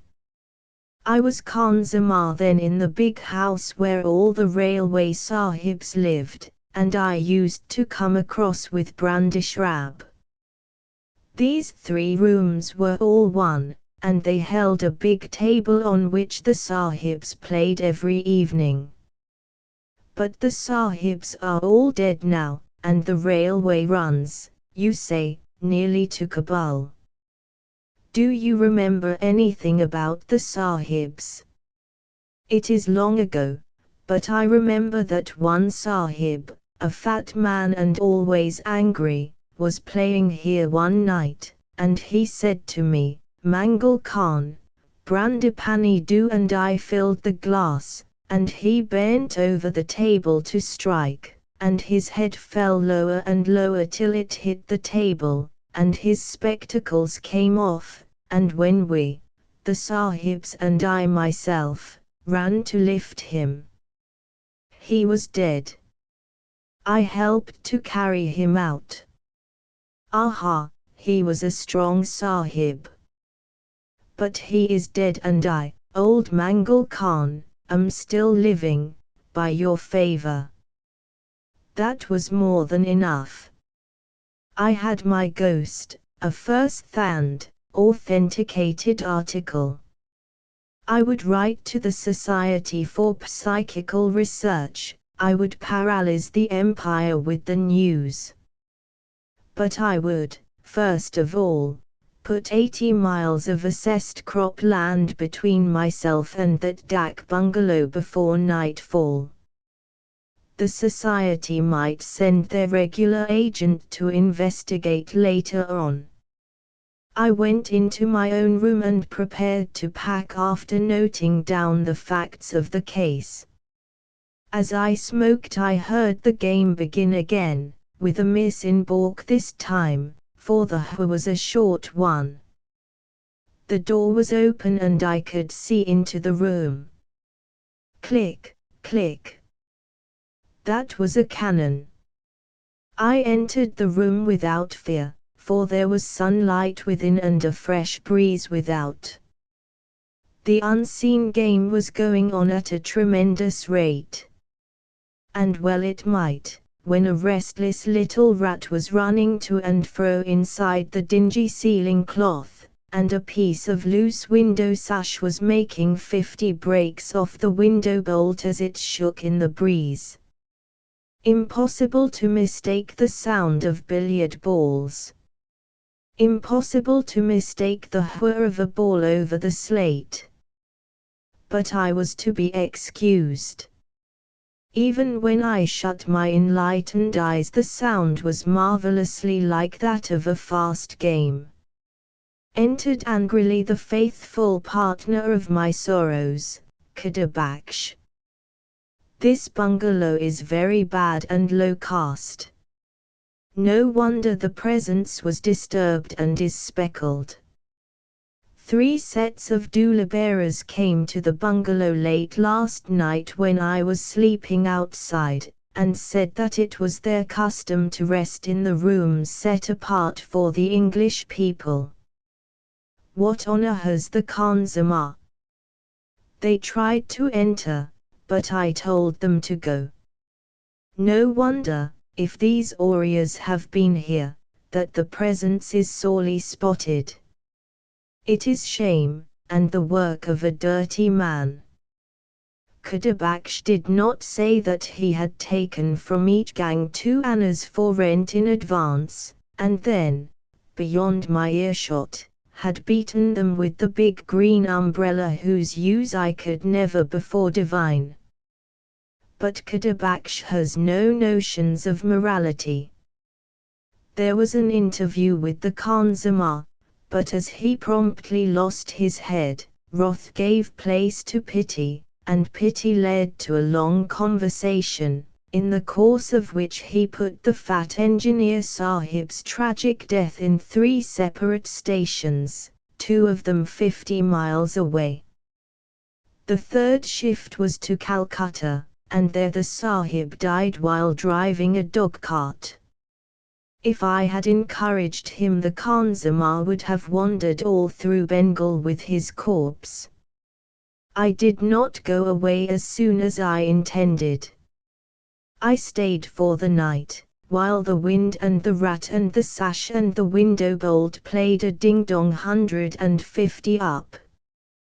Then the wind ran out and the billiards stopped, and I felt that I had ruined my one genuine, hall-marked ghost story.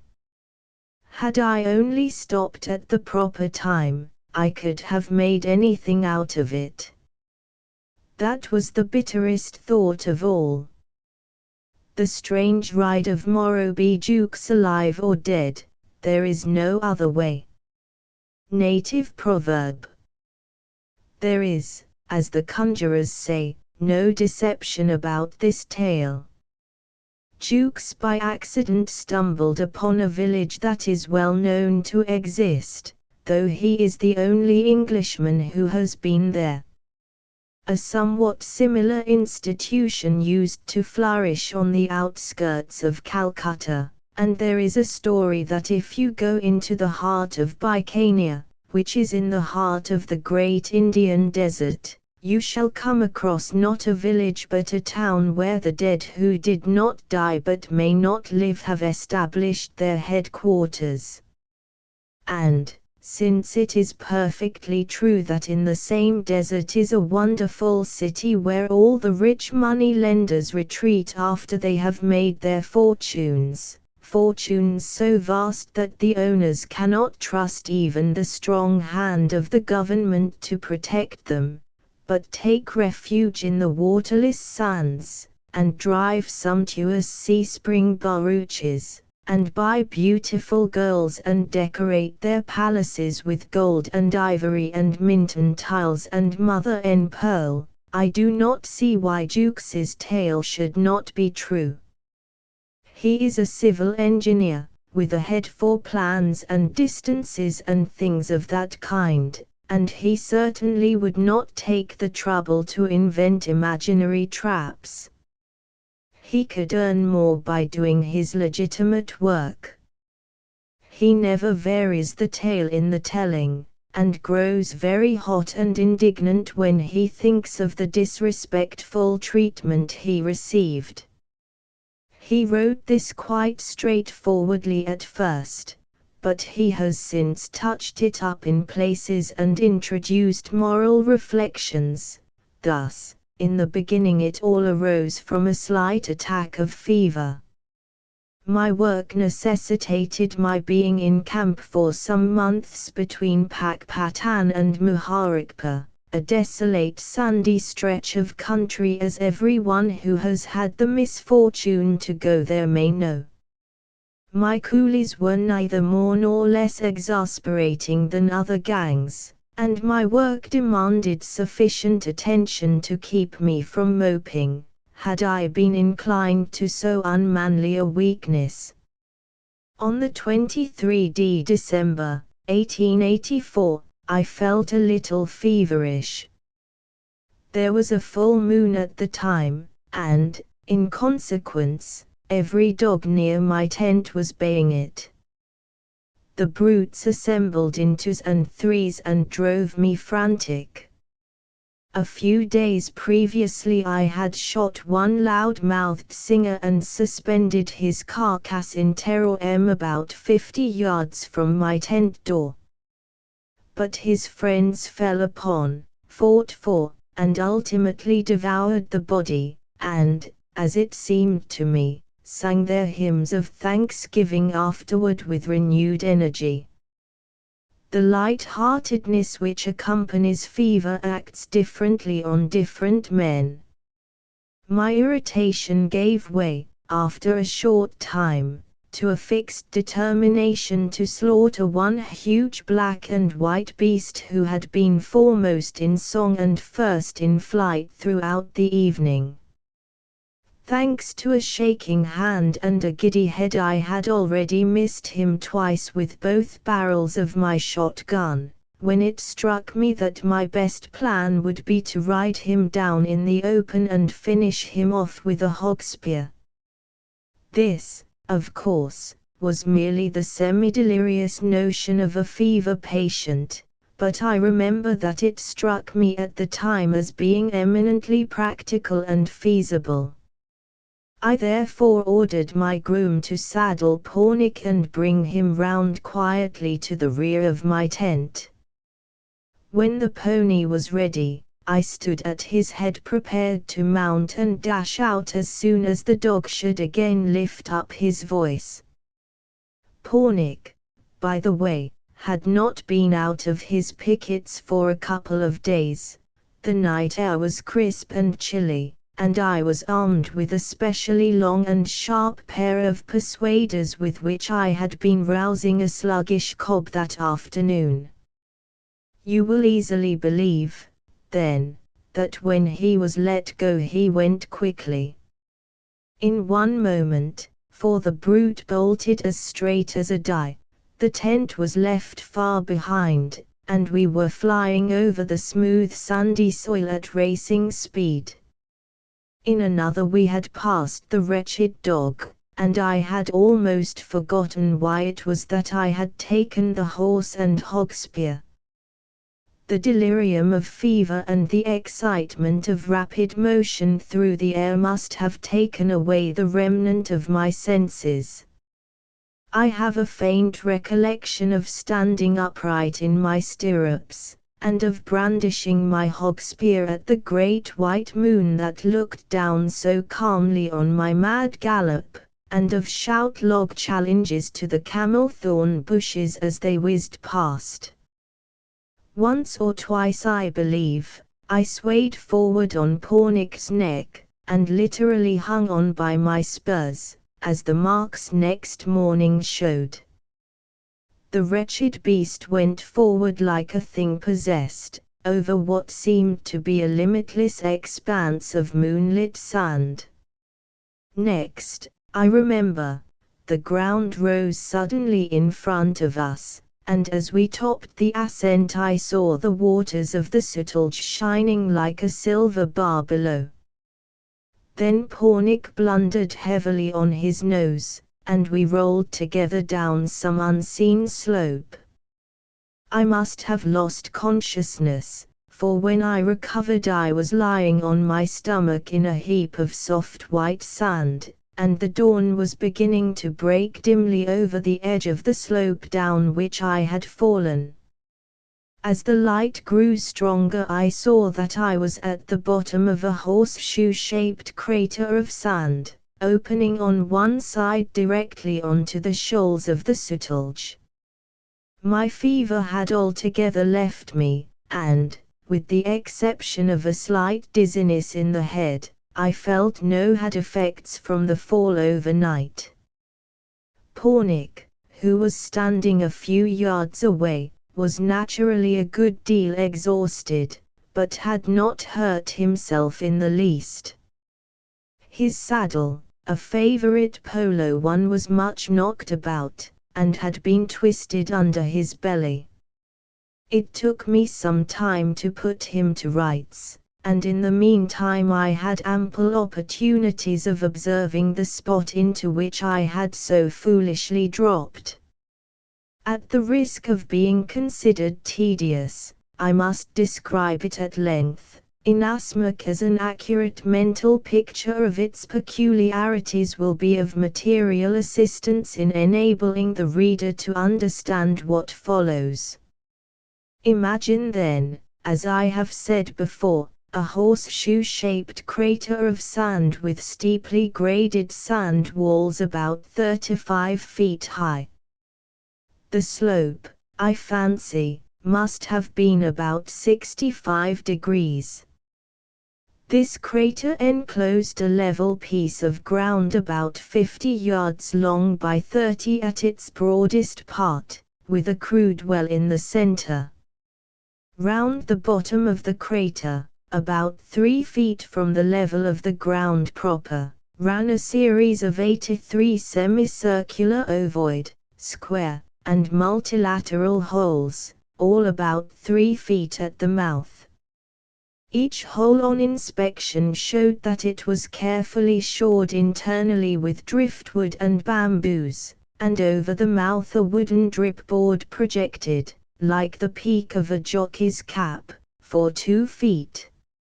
No sign of life was visible in these tunnels, but a most sickening stench pervaded the entire amphitheater, a stench fouler than any which my wanderings in Indian villages have introduced me to.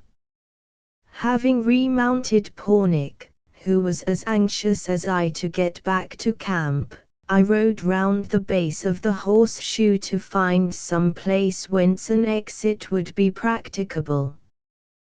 The inhabitants, whoever they might be, had not thought fit to put in an appearance, so I was left to my own devices.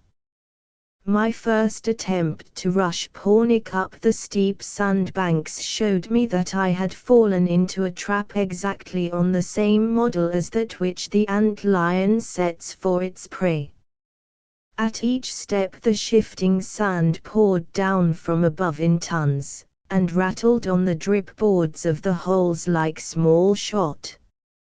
A couple of ineffectual charges sent us both rolling down to the bottom, half choked with the torrents of sand, and I was constrained to turn my attention to the river bank. Here everything seemed easy enough. The sand hills ran down to the river edge, it is true, but there were plenty of shoals and shallows across which I could gallop Pornic, and find my way back to terra firma by turning sharply to the right or left. As I led Pornic over the sands I was startled by the faint pop of a rifle across the river, and at the same moment a bullet dropped with a sharp whit close to Pornic's head. There was no mistaking the nature of the missile, a regulation Martina Henry Pickett. About 500 yards away a country boat was anchored in midstream, and a jet of smoke drifting away from its bows in the still morning air showed me whence the delicate attention had come. Was ever a respectable gentleman in such an impasse? The treacherous sand slope allowed no escape from a spot which I had visited most involuntarily, and a promenade on the river frontage was the signal for a bombardment from some insane native in a boat. I'm afraid that I lost my temper very much indeed. Another bullet reminded me that I had better save my breath to cool my porridge, and I retreated hastily up the sands and back to the horseshoe, where I saw that the noise of the rifle had drawn 6 to 5 human beings from the badger holes which I had up till that point supposed to be untenanted. I found myself in the midst of a crowd of spectators, about 40 men, 20 women, and one child who could not have been more than 5 years old. They were all scantily clothed in that salmon-colored cloth which one associates with Hindu mendicants, and, at first sight, gave me the impression of a band of loathsome Farkers. The filth and repulsiveness of the assembly were beyond all description, and I shuddered to think what their life in the badger holes must be. Even in these days, when local self-government has destroyed the greater part of a native's respect for a sahib, I have been accustomed to a certain amount of civility from my inferiors, and on approaching the crowd naturally expected that there would be some recognition of my presence. As a matter of fact there was, but it was by no means what I had looked for. The ragged crew actually laughed at me, such laughter I hope I may never hear again. They cackled, yelled, whistled, and howled as I walked into their midst, some of them literally throwing themselves down on the ground in convulsions of unholy mirth. In a moment I had let go Pornick's head, and, irritated beyond expression at the morning's adventure, commenced cuffing those nearest to me with all the force I could. The wretches dropped under my blows like 9 pins, and the laughter gave place to wails for mercy, while those yet untouched clasped me round the knees, imploring me in all sorts of uncouth tongues to spare them. In the tumult, and just when I was feeling very much ashamed of myself for having thus easily given way to my temper, a thin, high voice murmured in English from behind my shoulder, "Sahib! Sahib! Do you not know me? Sahib, it is Gunga Das, the telegraph master." I spun round quickly and faced the speaker. Gunga Das, I have, of course, no hesitation in mentioning the man's real name. I had known 4 years before as a Dakkani Brahmin loaned by the Punjab government to one of the Khalsa estates. He was in charge of a branch telegraph office there, and when I had last met him was a jovial, full-stomached, portly government servant with a marvelous capacity for making bad puns in English, a peculiarity which made me remember him long after I had forgotten his services to me in his official capacity. It is seldom that a Hindu makes English puns. Now, however, the man was changed beyond all recognition. Caste mark, stomach, slate-colored continuations, and unctuous speech were all gone. I looked at a withered skeleton, turbanless and almost naked, with long matted hair and deep-set codfish eyes. But for a crescent-shaped scar on the left cheek, the result of an accident for which I was responsible. I should never have known him. But it was indubitably Gunga Das, and, for this I was thankful, an English-speaking native who might at least tell me the meaning of all that I had gone through that day. The crowd retreated to some distance as I turned toward the miserable figure, and ordered him to show me some method of escaping from the crater. He held a freshly plucked crow in his hand, and in reply to my question climbed slowly on a platform of sand which ran in front of the holes, and commenced lighting a fire there in silence. Dried bents, sand poppies, and driftwood burn quickly, and I derived much consolation from the fact that he lit them with an ordinary sulphur match. When they were in a bright glow, and the crow was nearly spitted in front thereof, Gunga Das began without a word of preamble. There are only two kinds of men, Sar. The alive and the dead.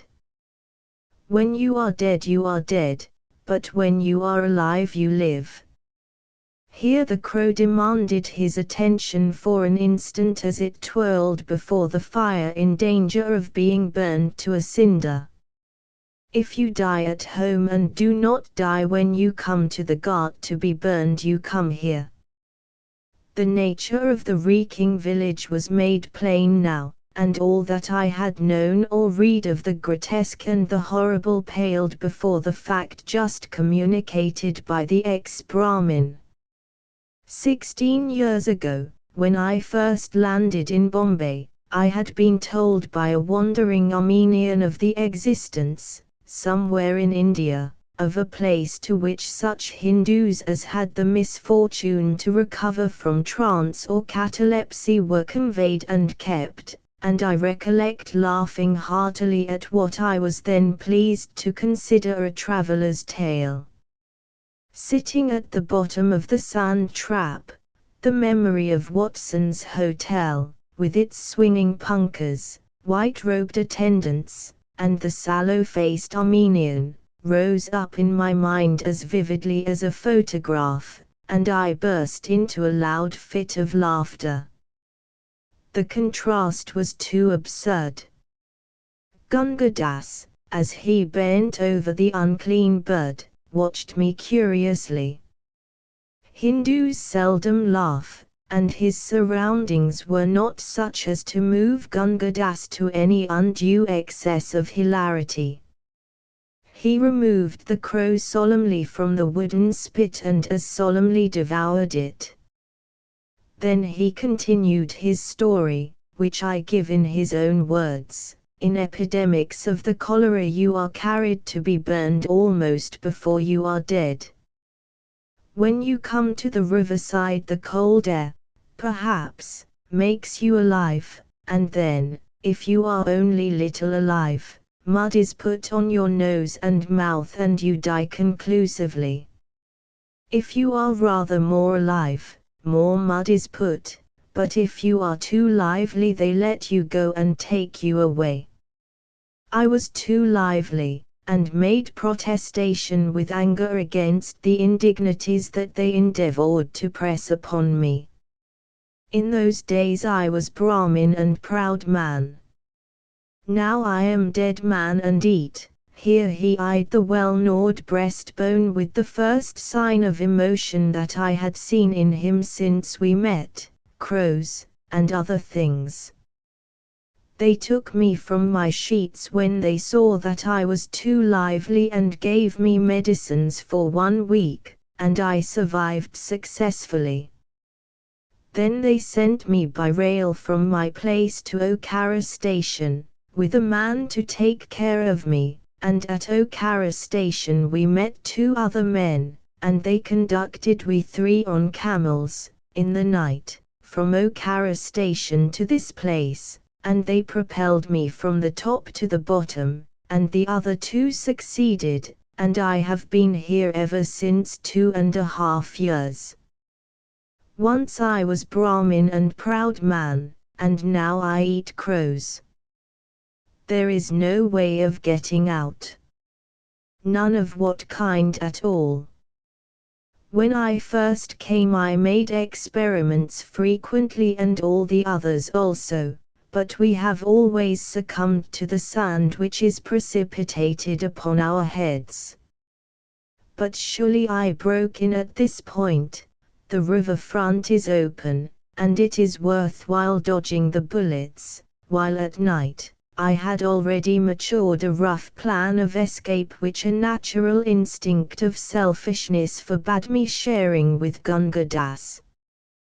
He, however, divined my unspoken thought almost as soon as it was formed, and, to my intense astonishment, gave vent to a long low chuckle of derision, the laughter, be it understood, of a superior or at least of an equal. You will not, he had dropped the sir completely after his opening sentence, make any escape that way. But you can try. I have tried. Once only. The sensation of nameless terror and abject fear which I had in vain attempted to strive against overmastered me completely. My long fast, it was now close upon 10 o'clock, and I had eaten nothing since tiffin on the previous day, combined with the violent and unnatural agitation of the ride had exhausted me, and I verily believe that, for a few minutes, I acted as one mad. I hurled myself against the pitiless sand slope. I ran round the base of the crater, blaspheming and praying by turns. I crawled out among the sedges of the river front, only to be driven back each time in an agony of nervous dread by the rifle bullets which cut up the sand round me, for I dared not face the death of a mad dog among that hideous crowd, and finally fell, spent and raving, at the curb of the well. No one had taken the slightest notion of an exhibition which makes me blush hotly even when I think of it now. 2 or 3 men trod on my panting body as they drew water, but they were evidently used to this sort of thing, and had no time to waste upon me. The situation was humiliating.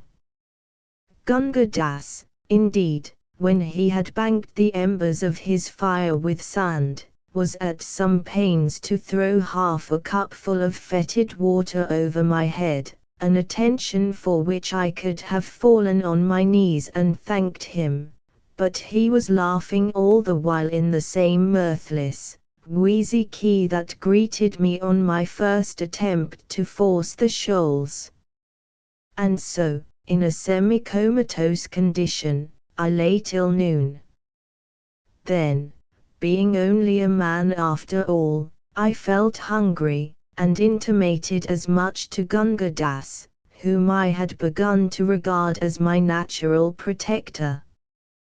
Following the impulse of the outer world when dealing with natives, I put my hand into my pocket and drew out 4 annas. The absurdity of the gift struck me at once, and I was about to replace the money. Gunga Das, however, was of a different opinion. "Give me the money," said he, "all you have, or I will get help, and we will kill you." All this as if it were the most natural thing in the world. A Briton's first impulse, I believe, is to guard the contents of his pockets, but a moment's reflection convinced me of the futility of differing with the one man who had it in his power to make me comfortable, and with whose help it was possible that I might eventually escape from the crater. I gave him all the money in my possession, Rs 9-8-5, 9 rupees 8 annas and 5 pi, for I always keep small change as bakshish when I am in camp. Gunga Das clutched the coins, and hid them at once in his ragged loin-cloth, his expression changing to something diabolical as he looked round to assure himself that no one had observed us. "Now I will give you something to eat," said he. What pleasure the possession of my money could have afforded him I am unable to say, but inasmuch as it did give him evident delight I was not sorry that I had parted with it so readily, for I had no doubt that he would have had me killed if I had refused. One does not protest against the vagaries of a den of wild beasts, and my companions were lower than any beasts. While I devoured what Gunga Das had provided, a coarse chapati and a cupful of the foul well water, the people showed not the faintest sign of curiosity, that curiosity which is so rampant, as a rule, in an Indian village. I could even fancy that they despised me. At all events they treated me with the most chilling indifference, and Gunga Das was nearly as bad. I plied him with questions about the terrible village, and received extremely unsatisfactory answers. So far as I could gather, it had been in existence from time immemorial, whence I concluded that it was at least a century old, and during that time no one had ever been known to escape from it. I had to control myself here with both hands, lest the blind terror should lay hold of me a second time and drive me raving round the crater. Gunga Das took a malicious pleasure in emphasizing this point and in watching me wince. Nothing that I could do would induce him to tell me who the mysterious they were. "It is so ordered," he would reply, "and I do not yet know anyone who has disobeyed the orders." "Only wait till my servants find that I am missing," I retorted, "and I promise you that this place shall be cleared off the face of the earth, and I'll give you a lesson in civility, too, my friend. Your servants would be torn in pieces before they came near this place, and, besides, you are dead, my dear friend. It is not your fault, of course, but nonetheless you are dead and buried." At irregular intervals supplies of food, I was told, were dropped down from the land side into the amphitheater, and the inhabitants fought for them like wild beasts. When a man felt his death coming on he retreated to his lair and died there. The body was sometimes dragged out of the hole and thrown onto the sand, or allowed to rot where it lay. The phrase "thrown onto the sand" caught my attention, and I asked Gunga Das whether this sort of thing was not likely to breed a pestilence. "That," said he with another of his wheezy chuckles, "you may see for yourself subsequently. You will have much time to make observations." Whereat, to his great delight, I winced once more and hastily continued the conversation. "And how do you live here from day to day? What do you do?" The question elicited exactly the same answer as before, coupled with the information that this place is like your European heaven, there is neither marrying nor giving in marriage. Gunga Das had been educated at a mission school, and, as he himself admitted, had he only changed his religion like a wise man might have avoided the living grave which was now his portion. But as long as I was with him I fancy he was happy. Here was a Sahib, a representative of the dominant race, helpless as a child and completely at the mercy of his native neighbors. In a deliberate lazy way he set himself to torture me as a schoolboy would devote a rapturous half-hour to watching the agonies of an impaled beetle, or as a ferret in a blind burrow might glue himself comfortably to the neck of a rabbit. The burden of his conversation was that there was no escape of no kind whatever, and that I should stay here till I died and was thrown onto the sand. If it were possible to forejudge the conversation of the damned on the advent of a new soul in their abode, I should say that they would speak as Gunga Das did to me throughout that long afternoon. I was powerless to protest or answer, all my energies being devoted to a struggle against the inexplicable terror that threatened to overwhelm me again and again. I can compare the feeling to nothing except the struggles of a man against the overpowering nausea of the Channel Passage, only my agony was of the spirit and infinitely more terrible.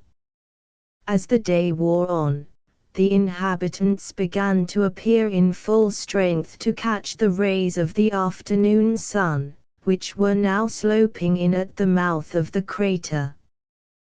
They assembled in little knots, and talked among themselves without even throwing a glance in my direction. About 4 o'clock, as far as I could judge, Gunga Das rose and dived into his lair for a moment, emerging with a live crow in his hands. The wretched bird was in a most draggled and deplorable condition, but seemed to be in no way afraid of its master. Advancing cautiously to the river front, Gunga Das stepped from tussock to tussock until he had reached a smooth patch of sand directly in the line of the boat's fire. The occupants of the boat took no notice. Here he stopped, and, with a couple of dexterous turns of the wrist, pegged the bird on its back with outstretched wings. As was only natural, the crow began to shriek at once and beat the air with its claws. In a few seconds the clamor had attracted the attention of a bevy of wild crows on a shoal a few hundred yards away, where they were discussing something that looked like a corpse. Half a dozen crows flew over at once to see what was going on, and also, as it proved, to attack the pinioned bird. Gunga Das, who had lain down on a tussock, motioned to me to be quiet, though I fancy this was a needless precaution. In a moment, and before I could see how it happened, a wild crow, who had grappled with the shrieking and helpless bird, was entangled in the latter's claws, swiftly disengaged by Gunga Das, and pegged down beside its companion in adversity. Curiosity, it seemed, overpowered the rest of the flock, and almost before Gunga Das and I had time to withdraw to the tussock, 2 more captives were struggling in the upturned claws of the decoys. So the chase, if I can give it so dignified a name, continued until Gunga Das had captured 7 crows. 5 of them he throttled at once, reserving 2 for further operations another day. I was a good deal impressed by this, to me, novel method of securing food, and complimented Gunga Das on his skill. "It is nothing to do," said he. "Tomorrow you must do it for me. You are stronger than I am." This calm assumption of superiority upset me not a little, and I answered peremptorily, "Indeed, you old ruffian. What do you think I have given you money for?" "Very well," was the unmoved reply. "Perhaps not tomorrow, nor the day after, nor subsequently, but in the end, and for many years, you will catch crows and eat crows, and you will thank your European God that you have crows to catch and eat. I could have cheerfully strangled him for this, but judged it best under the circumstances to smother my resentment. An hour later I was eating one of the crows, and, as Gunga Das had said, thanking my God that I had a crow to eat. Never as long as I live shall I forget that evening meal. The whole population were squatting on the hard sand platform opposite their dens, huddled over tiny fires of refuse and dried rushes. Death, having once laid his hand upon these men and forborne to strike, seemed to stand aloof from them now, for most of our company were old men, bent and worn and twisted with years, and women aged to all appearance as the fates themselves. They sat together in knots and talked, God only knows what they found to discuss, in low equable tones, curiously in contrast to the strident babble with which natives are accustomed to make day hideous. Now and then an access of that sudden fury which had possessed me in the morning would lay hold on a man or woman, and with yells and imprecations the sufferer would attack the steep slope until, baffled and bleeding, he fell back on the platform incapable of moving a limb. The others would never even raise their eyes when this happened, as men too well aware of the futility of their fellows' attempts and wearied with their useless repetition. I saw 4 such outbursts in the course of the evening.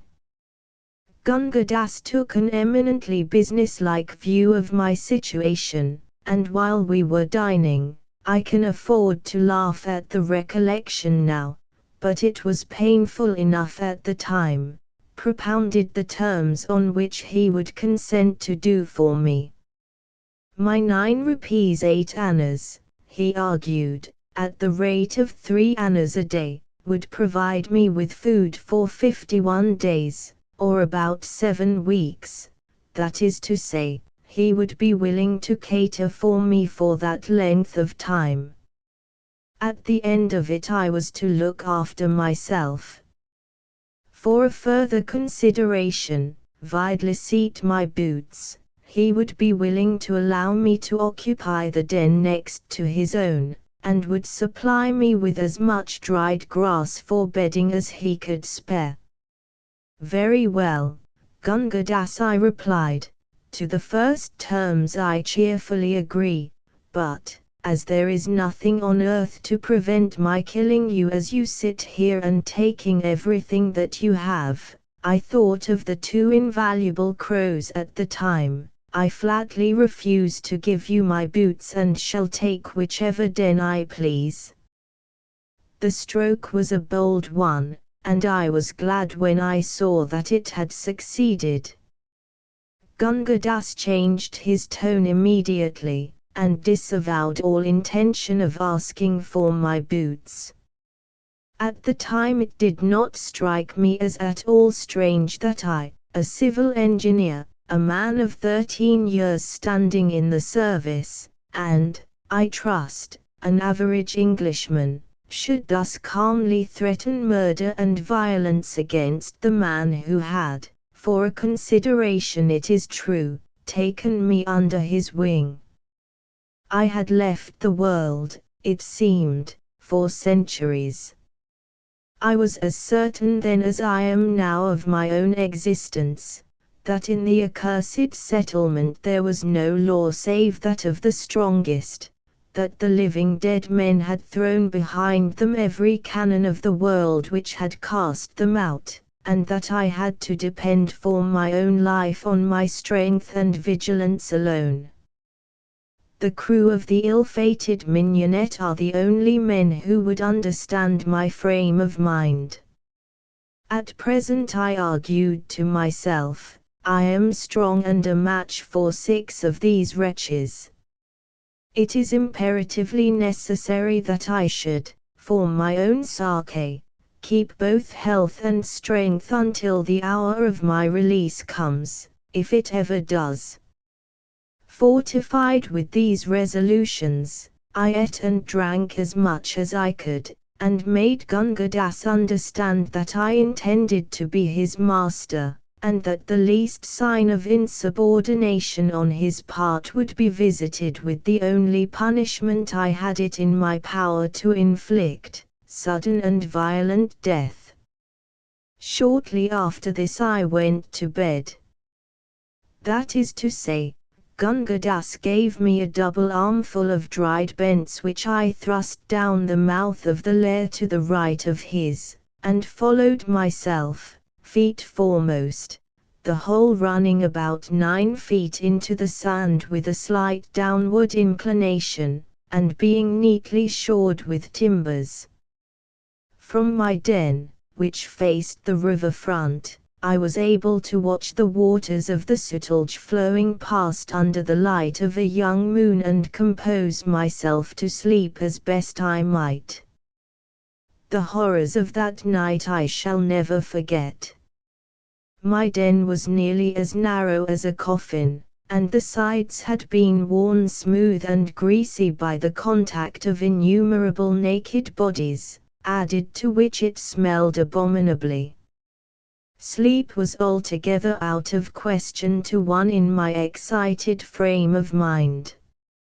As the night wore on, it seemed that the entire amphitheatre was filled with legions of unclean devils that, trooping up from the shoals below, mocked the unfortunates in their lairs.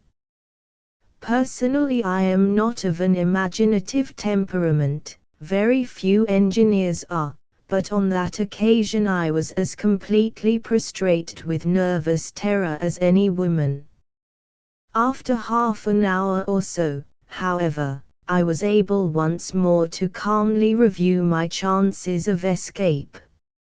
Any exit by the steep sand walls was, of course, impracticable. I had been thoroughly convinced of this some time before. It was possible, just possible, that I might, in the uncertain moonlight, safely run the gauntlet of the rifle shots. The place was so full of terror for me that I was prepared to undergo any risk in leaving it. Imagine my delight, then, when after creeping stealthily to the river front I found that the infernal boat was not there. My freedom lay before me in the next few steps. By walking out to the first shallow pool that lay at the foot of the projecting left horn of the horseshoe, I could wade across, turn the flank of the crater, and make my way inland. Without a moment's hesitation I marched briskly past the tussocks where Gunga Das had snared the crows, and out in the direction of the smooth white sand beyond. My first step from the tufts of dried grass showed me how utterly futile was any hope of escape, for, as I put my foot down, I felt an indescribable drawing, sucking motion of the sand below. Another moment and my leg was swallowed up nearly to the knee. In the moonlight the whole surface of the sand seemed to be shaken with devilish delight at my disappointment. I struggled clear, sweating with terror and exertion, back to the tussocks behind me and fell on my face. My only means of escape from the semicircle was protected with a quicksand.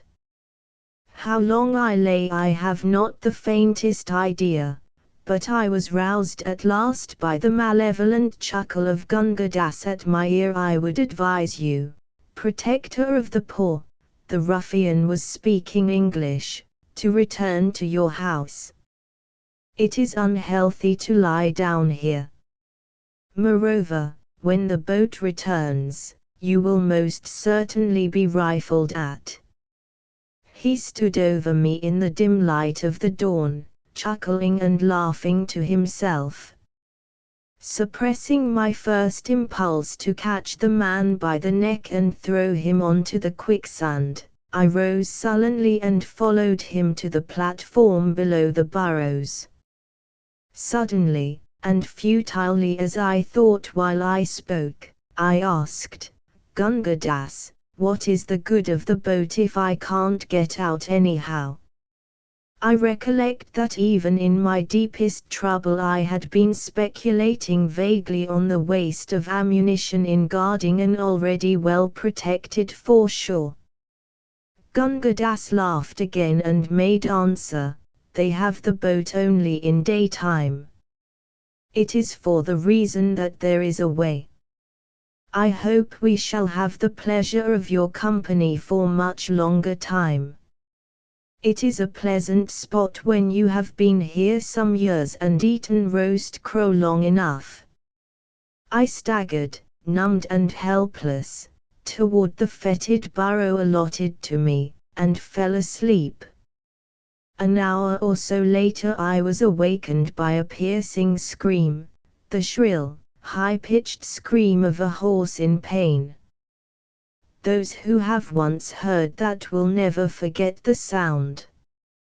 I found some little difficulty in scrambling out of the burrow. When I was in the open, I saw Pornic, my poor old Pornic, lying dead on the sandy soil. How they had killed him I cannot guess. Gunga Das explained that horse was better than crow, and greatest good of greatest number is political maxim. We are now Republic, Mr. Jukes, and you are entitled to a fair share of the beast. If you like, we will pass a vote of thanks. Shall I propose? Yes, we were a republic indeed. A republic of wild beasts penned at the bottom of a pit, to eat and fight and sleep till we died. I attempted no protest of any kind, but sat down and stared at the hideous sight in front of me. In less time almost than it takes me to write this, Pornic's body was divided, in some unclear way or other. The men and women had dragged the fragments onto the platform and were preparing their normal meal. Gunga Das cooked mine. The almost irresistible impulse to fly at the sand walls until I was wearied laid hold of me afresh, and I had to struggle against it with all my might. Gunga Das was offensively jocular till I told him that if he addressed another remark of any kind whatever to me I should strangle him where he sat. This silenced him till silence became insupportable, and I bade him say something. "You will live here till you die like the other Fearingi," he said, coolly, watching me over the fragment of gristle that he was gnawing. "What other Sahib, you swine? Speak at once, and don't stop to tell me a lie." "He is over there," answered Gunga Das, pointing to a burrow mouth about 4 doors to the left of my own. "You can see for yourself. He died in the burrow as you will die, and I will die, and as all these men and women and the one child will also die. For pity's sake tell me all you know about him. Who was he? When did he come, and when did he die?" This appeal was a weak step on my part. Gunga Das only leered and replied, "I will not, unless you give me something first." Then I recollected where I was, and struck the man between the eyes, partially stunning him. He stepped down from the platform at once, and, cringing and fawning and weeping and attempting to embrace my feet, led me round to the burrow which he had indicated. I know nothing whatever about the gentleman. Your God be my witness that I do not. He was as anxious to escape as you were, and he was shot from the boat, though we all did all things to prevent him from attempting. He was shot here." Gunga Das laid his hand on his lean stomach and bowed to the earth. "Well, and what then?" "Go on." And then, Your Honor, we carried him into his house and gave him water, and put wet cloths on the wound, and he laid down in his house and gave up the ghost." "In how long?" "In how long?" "About half an hour, after he received his wound." "I call Vishnu to witness," yelled the wretched man, "that I did everything for him. Everything which was possible, that I did." He threw himself down on the ground and clasped my ankles. But I had my doubts about Gunga Das's benevolence, and kicked him off as he lay protesting.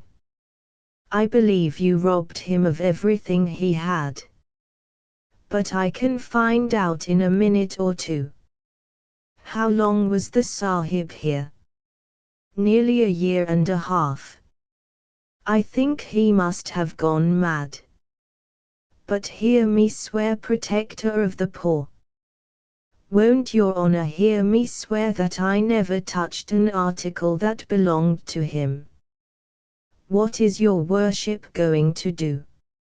I had taken Gunga Das by the waist and had hauled him onto the platform opposite the deserted burrow.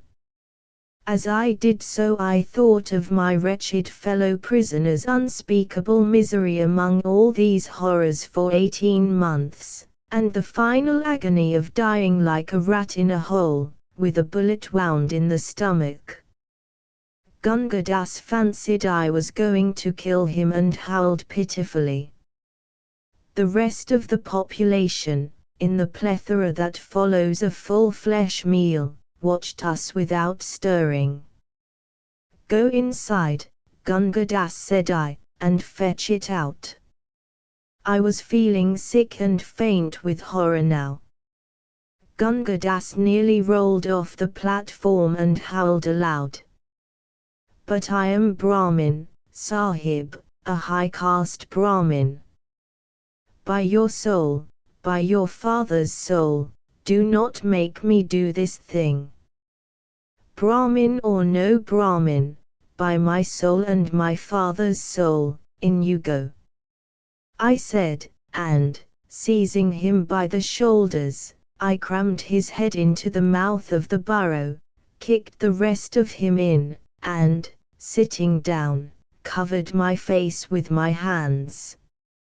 At the end of a few minutes I heard a rustle and a creak, then Gunga Das in a sobbing, choking whisper speaking to himself, then a soft thud, and I uncovered my eyes. The dry sand had turned the corpse entrusted to its keeping into a yellow-brown mummy. I told Gunga Das to stand off while I examined it. The body, clad in an olive-green hunting suit much stained and worn, with leather pads on the shoulders, was that of a man between 30 and 40, above middle height, with light, sandy hair, long mustache, and a rough unkempt beard. The left canine of the upper jaw was missing, and a portion of the lobe of the right ear was gone. On the second finger of the left hand was a ring, a shield-shaped bloodstone set in gold, with a monogram that might have been either B.K or B.L. On the third finger of the right hand was a silver ring in the shape of a coiled cobra, much worn and tarnished. Gunga Das deposited a handful of trifles he had picked out of the burrow at my feet, and, covering the face of the body with my handkerchief, I turned to examine these.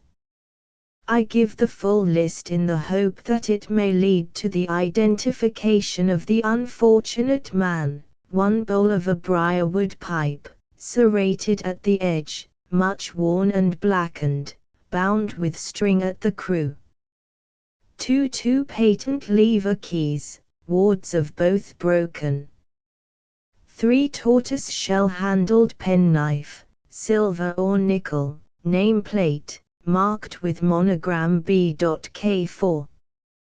Envelope, postmark undecipherable, bearing a Victorian stamp, addressed to Miss Mon, rest illegible, Ham, Nt. 5 imitation crocodile skin notebook with pencil. First 4 to 5 pages blank, 4½ illegible, 15 others filled with private memoranda relating chiefly to 3 persons, a Mrs. L. Singleton, abbreviated several times to lot single Mrs. S. May and Garmison referred to in places as Jerry or Jack. 6 handle of small-sized hunting knife. Blade snapped short. Buck's horn, diamond cut, with swivel and ring on the butt, fragment of cotton cord attached.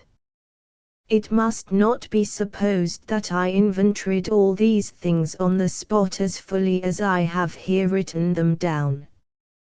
The notebook first attracted my attention, and I put it in my pocket with a view of studying it later on. The rest of the articles I conveyed to my burrow for safety's sake, and there being a methodical man, I inventoried them.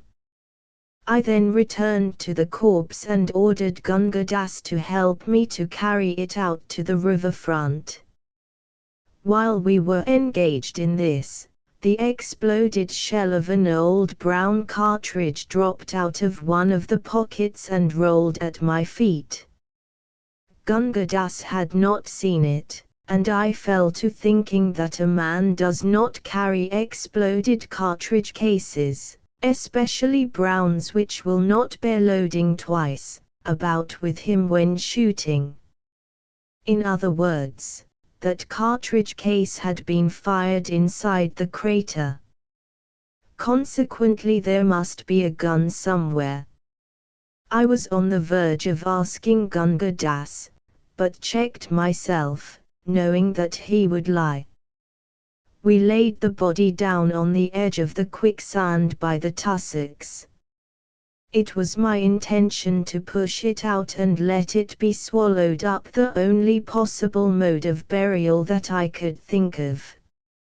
I ordered Gunga Das to go away. Then I gingerly put the corpse out on the quicksand. In doing so, it was lying face downward. I tore the frail and rotten khaki shooting coat open, disclosing a hideous cavity in the back. I have already told you that the dry sand had, as it were, mummified the body. A moment's glance showed that the gaping hole had been caused by a gunshot wound. The gun must have been fired with the muzzle almost touching the back. The shooting coat, being intact, had been drawn over the body after death, which must have been instantaneous. The secret of the poor wretch's death was plain to me in a flash. Some one of the crater, presumably Gunga Das, must have shot him with his own gun, the gun that fitted the brown cartridges. He had never attempted to escape in the face of the rifle fire from the boat. I pushed the corpse out hastily, and saw it sink from sight literally in a few seconds. I shuddered as I watched. In a dazed, half-conscious way I turned to peruse the notebook. A stained and discolored slip of paper had been inserted between the binding and the back, and dropped out as I opened the pages. This is what it contained: 4 out from Crow Clump, 3 left, 9 out, 2 right, 3 back, 2 left, 14 out, 2 left, 7 out, 1 left, 9 back, 2 right, 6 back, 4 right, 7 back. The paper had been burned and charred at the edges. What it meant I could not understand. I sat down on the dried bench, turning it over and over between my fingers, until I was aware of Gunga Das standing immediately behind me with glowing eyes and outstretched hands. "Have you got it?" he panted. "Will you not let me look at it also? I swear that I will return it." "Got what?" "Return what?" asked. "That which you have in your hands. It will help us both." He stretched out his long, bird-like talons, trembling with eagerness.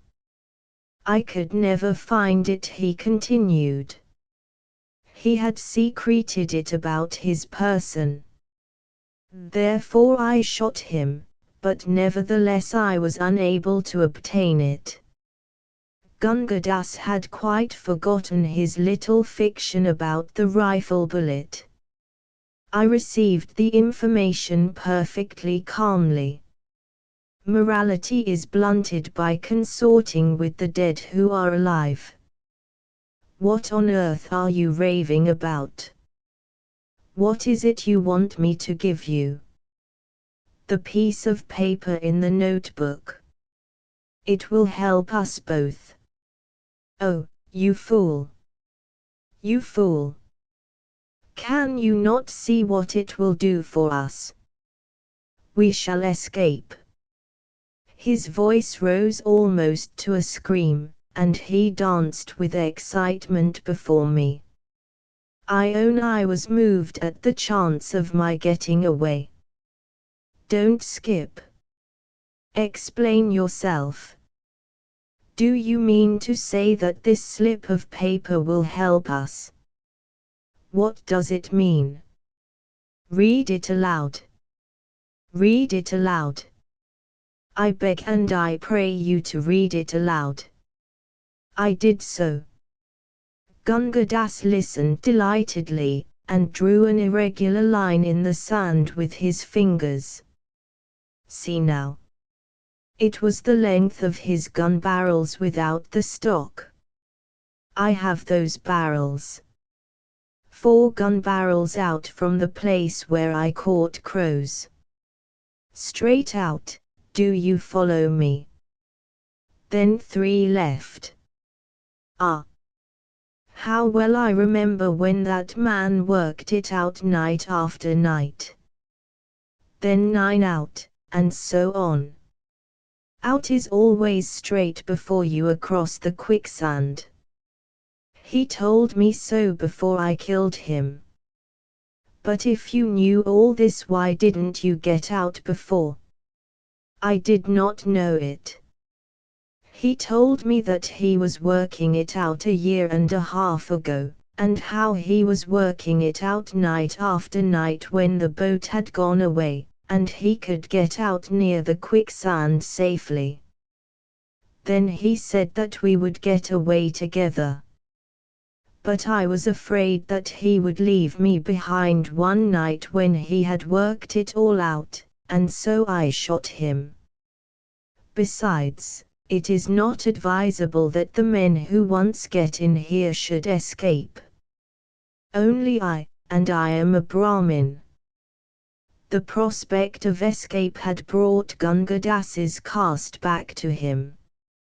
He stood up, walked about and gesticulated violently.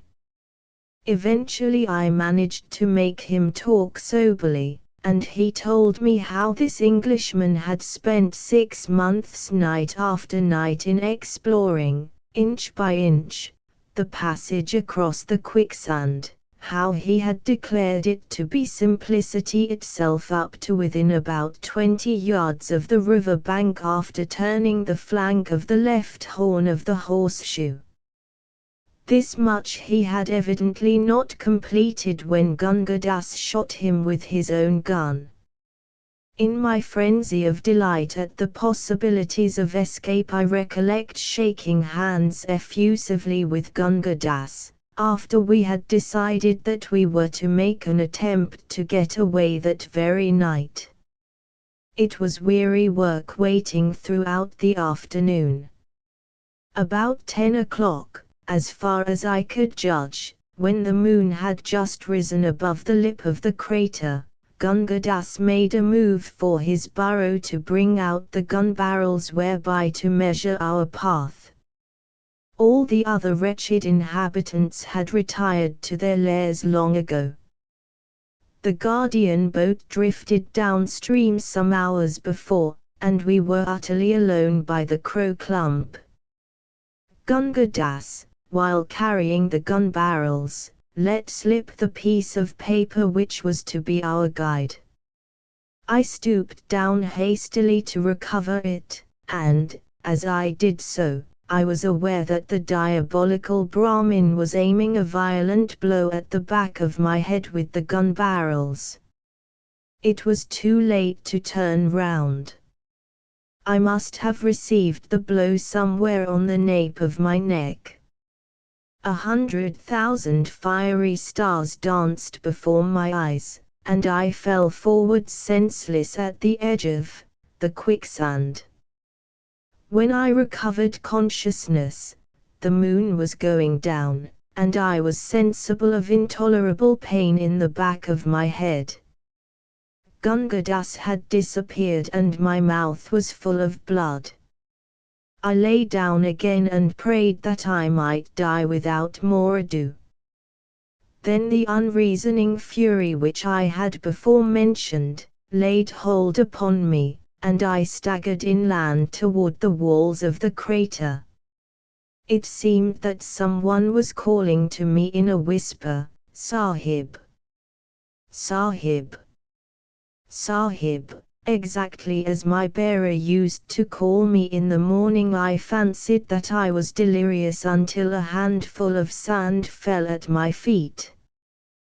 Then I looked up and saw a head peering down into the amphitheater, the head of Danu, my dog boy, who attended to my collies. As soon as he had attracted my attention, he held up his hand and showed a rope. I motioned, staggering to and fro for the while, that he should throw it down. It was a couple of leather punka ropes knotted together, with a loop at one end. I slipped the loop over my head and under my arms, heard Danu urge something forward, was conscious that I was being dragged, face downward, up the steep sand slope, and the next instant found myself choked and half fainting on the sand hills overlooking the crater. Danu, with his face ashy grey in the moonlight, implored me not to stay but to get back to my tent at once. It seems that he had tracked Pornick's footprints 14 miles across the sands to the crater, had returned and told my servants, who flatly refused to meddle with anyone, white or black, once fallen into the hideous village of the dead, whereupon Danu had taken one of my ponies and a couple of punka ropes, returned to the crater, and hauled me out as I have described. To cut a long story short, Danu is now my personal servant on a gold mahur a month, a sum which I still think far too little for the services he has rendered.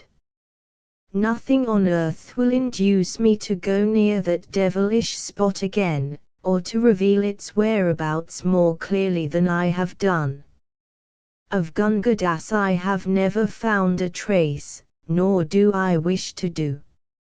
My sole motive in giving this to be published is the hope that someone may possibly identify, from the details and the inventory which I have given above, the corpse of the man in the olive-green hunting suit.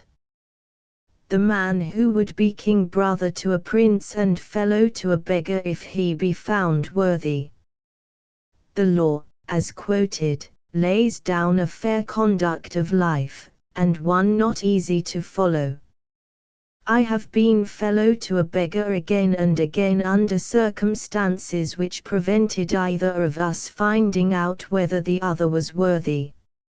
I have still to be brother to a prince, though I once came near to kinship with what might have been a veritable king, and was promised the reversion of a kingdom, army, law courts, revenue, and policy all complete.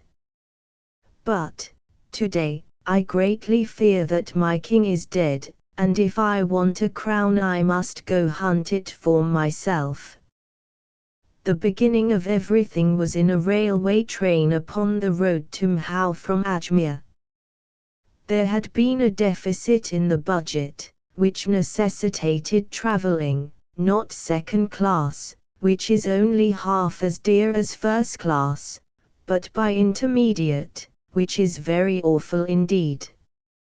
There are no cushions in the intermediate class, and the population are either intermediate, which is Eurasian, or native, which for a long night journey is nasty, or loafer, which is amusing though intoxicated. Intermediates do not buy from refreshment rooms. They carry their food in bundles and pots, and buy sweets from the native sweetmeat sellers, and drink the roadside water. This is why in hot weather intermediates are taken out of the carriages dead, and in all weathers are most properly looked down upon. My particular intermediate happened to be empty till I reached Nazirabad, when the big black-browed gentleman in shirt-sleeves entered, and, following the custom of intermediates, passed the time of day. He was a wanderer and a vagabond like myself, but with an educated taste for whiskey. He told tales of things he had seen and done, of out-of-the-way corners of the empire into which he had penetrated, and of adventures in which he risked his life for a few days' food. If India was filled with men like you and me, not knowing more than the crows where they'd get their next day's rations, it isn't 70 millions of revenue the land would be paying, it's 700 millions, said he, and as I looked at his mouth and chin I was disposed to agree with him. We talked politics, the politics of loaferdom that sees things from the underside where the lath and plaster is not smoothed off, and we talked postal arrangements because my friend wanted to send a telegram back from the next station to Ajmer, the turning off place from the Bombay to the Mhou line as you travel westward. My friend had no money beyond 8 annas which he wanted for dinner, and I had no money at all, owing to the hitch in the budget before mentioned. Further, I was going into a wilderness where, though I should resume touch with the Treasury, there were no telegraph offices.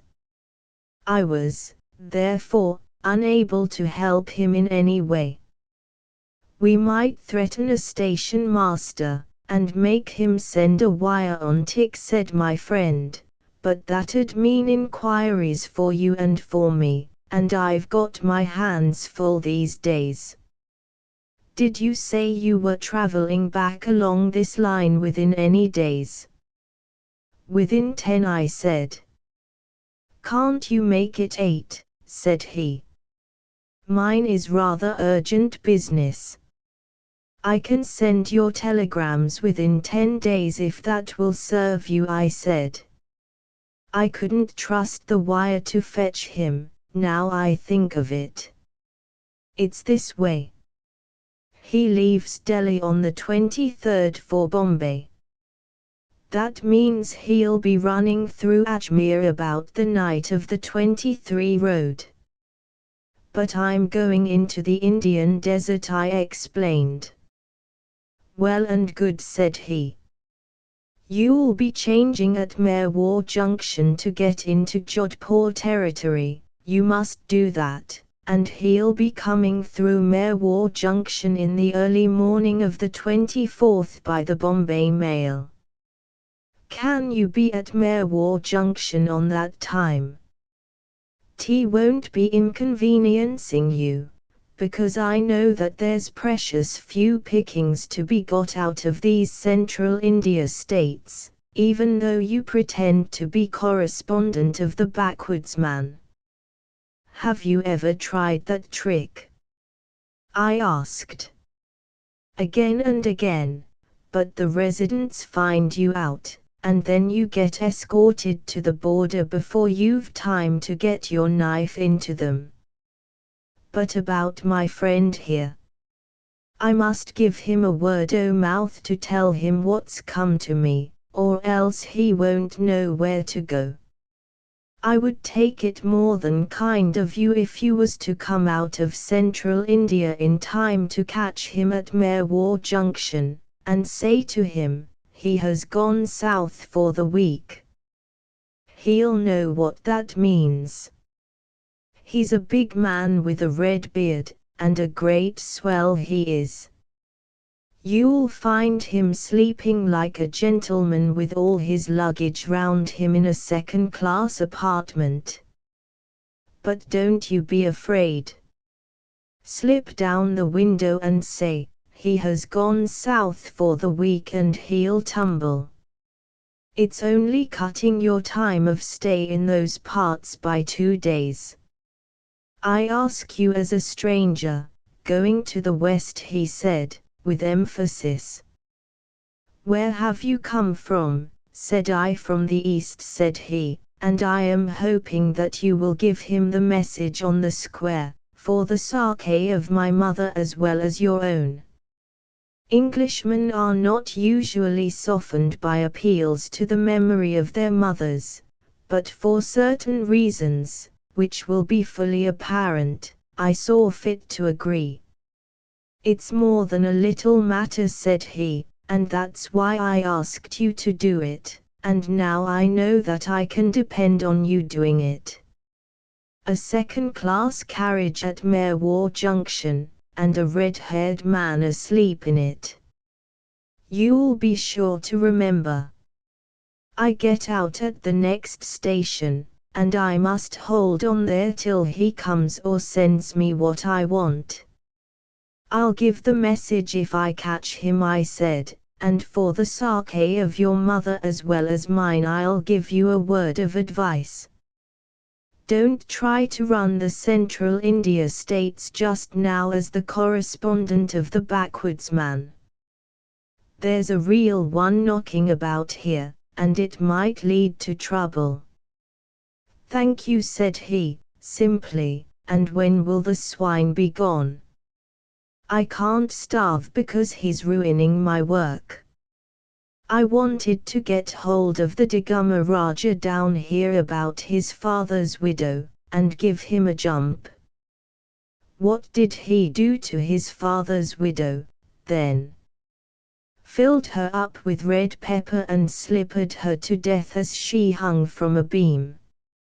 I found that out myself, and I'm the only man that would dare going into the state to get hush money for it. They'll try to poison me, same as they did in Chautumna when I went on the loot there. But you'll give the man at Merwar Junction my message. He got out at a little roadside station, and I reflected. I had heard, more than once, of men personating correspondents of newspapers and bleeding small native states with threats of exposure, but I had never met any of the caste before. They lead a hard life, and generally die with great suddenness. The native states have a wholesome horror of English newspapers, which may throw light on their peculiar methods of government, and do their best to choke correspondents with champagne, or drive them out of their mind with four-in-hand barouches. They do not understand that nobody cares a straw for the internal administration of native states so long as oppression and crime are kept within decent limits, and the ruler is not drugged, drunk, or diseased from one end of the year to the other. They are the dark places of the earth, full of unimaginable cruelty, touching the railway and the telegraph on one side, and, on the other, the days of Harun al-Rashid. When I left the train I did business with divers kings, and in 8 days passed through many changes of life. Sometimes I wore dress clothes and consorted with princes and politicals, drinking from crystal and eating from silver. Sometimes I lay out upon the ground and devoured what I could get, from a plate made of leaves, and drank the running water, and slept under the same rug as my servant. It was all in the day's work. Then I headed for the great Indian desert upon the proper date, as I had promised, and the night mail set me down at Merwar Junction, where a funny little, happy-go-lucky, native-managed railway runs to Jodhpur. The Bombay mail from Delhi makes a short halt at Merwar. She arrived just as I got in, and I had just time to hurry to her platform and go down the carriages. There was only one second class on the train. I slipped the window and looked down upon a flaming red beard, half covered by a railway rug. That was my man, fast asleep, and I dug him gently in the ribs. He woke with a grunt, and I saw his face in the light of the lamps. It was a great and shining face. "Tickets again," said he. "No," said I am to tell you that he is gone south for the week." "He has gone south for the week." The train had begun to move out. The red man rubbed his eyes. "He has gone south for the week," he repeated. "Now that's just like his impudence. Did he say that I was to give you anything?" "'Cause I won't." "He didn't," I said, and dropped away, and watched the red lights die out in the dark. It was horribly cold because the wind was blowing off the sands. I climbed into my own train, not an intermediate carriage this time, and went to sleep. If the man with the beard had given me a rupee I should have kept it as a memento of a rather curious affair. But the consciousness of having done my duty was my only reward.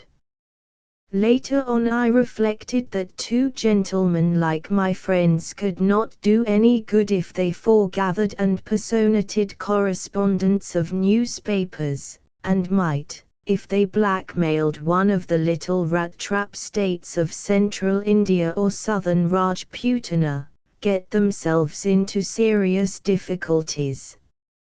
I therefore took some trouble to describe them as accurately as I could remember to people who would be interested in deporting them, and succeeded, so I was later informed, in having them headed back from the Digumma borders.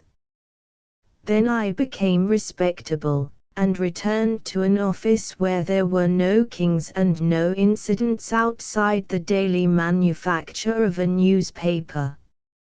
A newspaper office seems to attract every conceivable sort of person, to the prejudice of discipline. Ziana mission ladies arrive, and beg that the editor will instantly abandon all his duties to describe a Christian prize giving in a back slum of a perfectly inaccessible village. Colonels who have been overpassed for command sit down and sketch the outline of a series of 10, 12, or 24 leading articles on seniority versus selection, Missionaries wish to know why they have not been permitted to escape from their regular vehicles of abuse, and swear at a brother missionary under special patronage of the editorial we. Stranded theatrical companies troop up to explain that they cannot pay for their advertisements, but on their return from New Zealand or Tahiti will do so with interest. Inventors of patent punker-pulling machines, carriage couplings, and unbreakable swords and axle trees call with specifications in their pockets and hours at their disposal.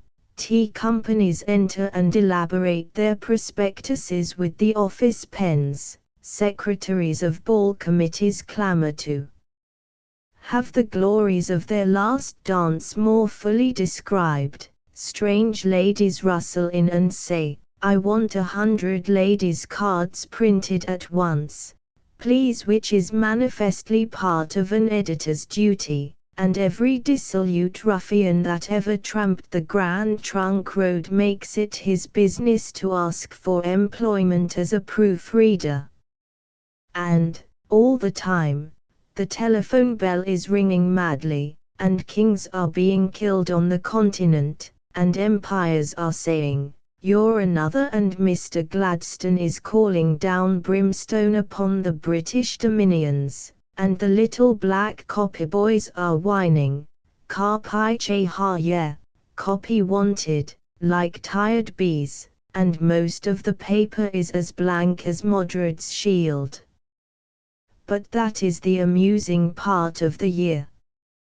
There are 6 other months when none ever come to call, and the thermometer walks inch by inch up to the top of the glass, and the office is darkened to just above reading light, and the press machines are red hot to touch, and nobody writes anything but accounts of amusements in the hill stations or obituary notices.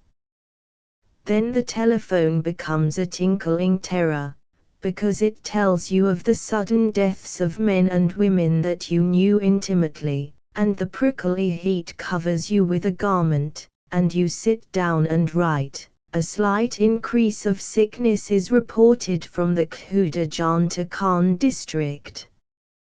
The outbreak is purely sporadic in its nature, and, thanks to the energetic efforts of the district authorities, is now almost at an end. It is, however, with deep regret we record the death etc. Then the sickness really breaks out, and the less recording and reporting the better for the peace of the subscribers. But the empires and the kings continue to divert themselves as selfishly as before, and the foreman thinks that a daily paper really ought to come out once in 24 hours, and all the people at the hill stations in the middle of their amusements say, "Good gracious, why can't the paper be sparkling? I'm sure there's plenty going on up here." That is the dark half of the moon, and, as the advertisements say, must be experienced to be appreciated. It was in that season, and a remarkably evil season, that the paper began running the last issue of the week on Saturday night, which is to say Sunday morning, after the custom of a London paper. This was a great convenience, for immediately after the paper was put to bed the dawn would lower the thermometer from 96 degrees to almost 84 degrees for half an hour, and in that chill, you have no idea how cold is 84 degrees on the grass until you begin to pray for it. A very tired man could get off to sleep ere the heat roused him. One Saturday night it was my pleasant duty to put the paper to bed alone. A king or courtier or a courtesan or a community was going to die or get a new constitution, or do something that was important on the other side of the world, and the paper was to be held open till the latest possible minute in order to catch the telegram. It was a pitcher-black night, as stifling as a June night can be, and the loo, the red-hot wind from the westward, was booming among the tinder-dry trees and pretending that the rain was on its heels. Now and again a spot of almost boiling water would fall on the dust with the flop of a frog, but all our weary world knew that was only pretense. It was a shade cooler in the press room than the office, so I sat there, while the type ticked and clicked, and the nightjars hooted at the windows, and the all-but naked compositors wiped the sweat from their foreheads and called for water. The thing that was keeping us back, whatever it was, would not come off, though the loo dropped and the last type was set, and the whole round earth stood still in the choking heat, with its finger on its lip, to wait the event.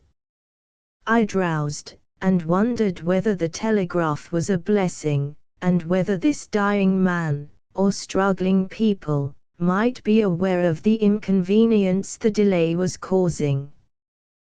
There was no special reason beyond the heat and worry to make tension, but, as the clock hands crept up to 3 o'clock and the machines spun their flywheels 2 and 3 times to see that all was in order, before I said the word that would set them off, I could have shrieked aloud. Then the roar and rattle of the wheels shivered the quiet into little bits. I rose to go away, but 2 men in white clothes stood in front of me. The first one said, "It's him." The second said, "So it is." And they both laughed almost as loudly as the machinery roared, and mopped their foreheads. We see there was a light burning across the road, and we were sleeping in that ditch there for coolness, and I said to my friend here, "The office is open. Let's come along and speak to him." As turned us back from Diggum Estate, said the smaller of the 2.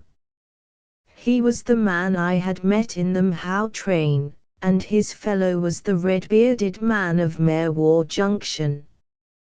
There was no mistaking the eyebrows of the one or the beard of the other. I was not pleased, because I wished to go to sleep, not to squabble with loafers. "What do you want?" I asked. "Half an hour's talk with you, cool and comfortable, in the office," said the red-bearded man. "We'd like some drink. The contract doesn't begin yet, Pichet, so you needn't look, but what we really want is advice. We don't want money. We ask you as a favor, because we found out you did us a bad turn about Diggum Estate." I led from the press room to the stifling office with the maps on the walls, and the red-haired man rubbed his hands. "That's something like," said he. This was the proper shop to come to. "Now, sir, let me introduce you to Brother Pichet Carnahan, that's him, and Brother Daniel Dravot, that is me, and the less said about our professions the better, for we have been most things in our time: soldier, sailor, compositor, photographer, proofreader, street preacher, and correspondents of the backwoods man when we thought the paper wanted one. Carnahan is sober, and so am I. Look at us first, and see that's sure. It will save you cutting into my talk. We'll take one of your cigars apiece, and you shall see us light up." I watched the test. The men were absolutely sober, so I gave them each a tepid whiskey and soda.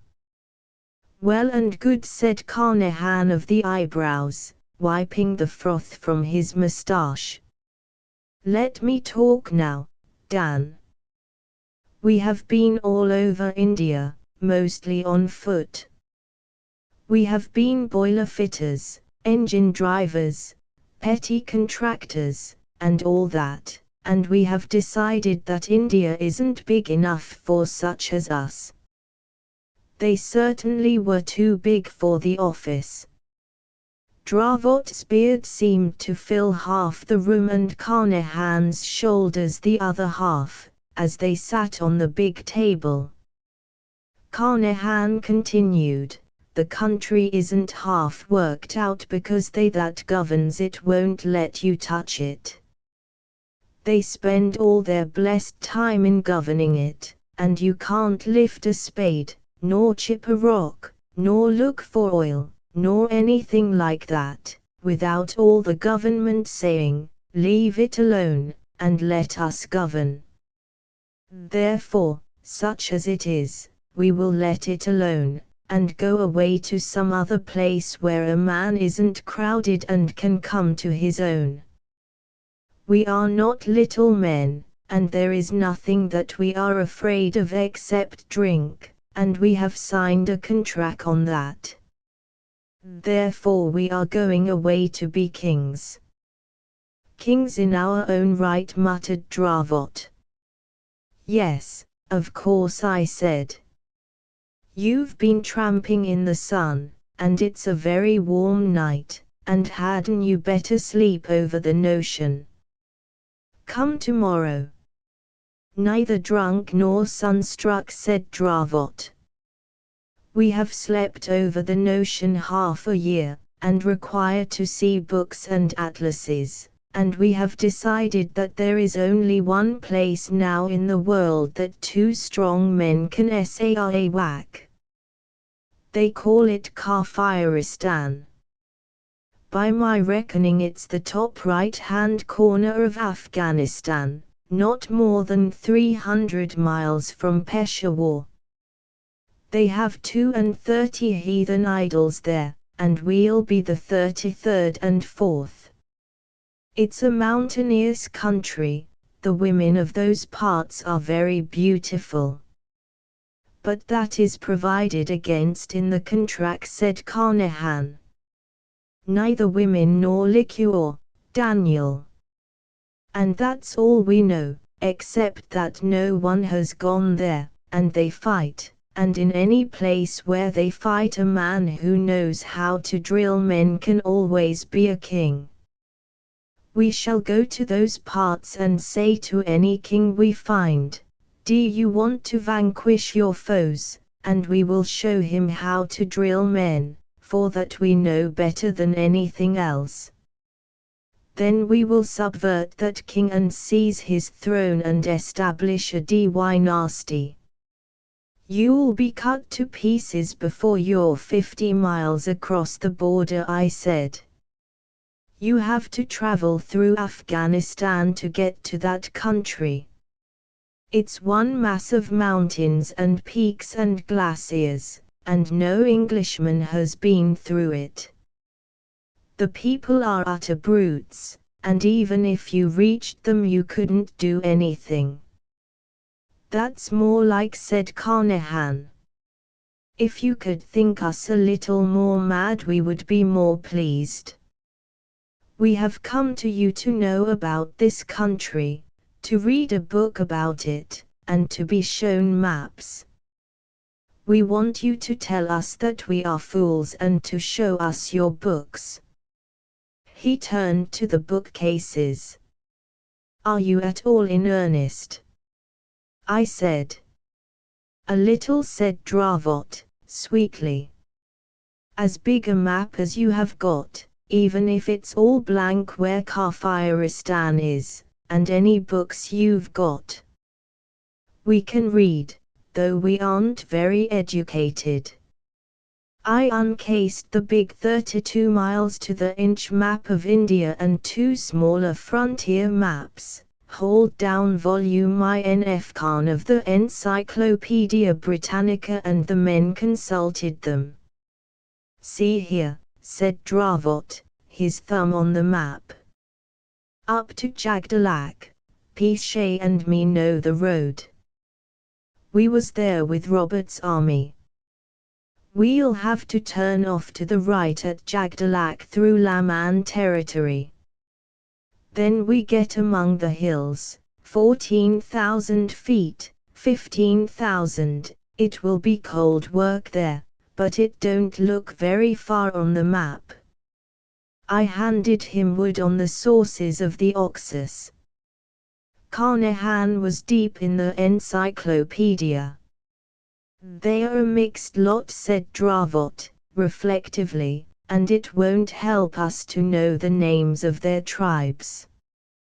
The more tribes the more they'll fight, and the better for us. From Jagdalak to Ashang.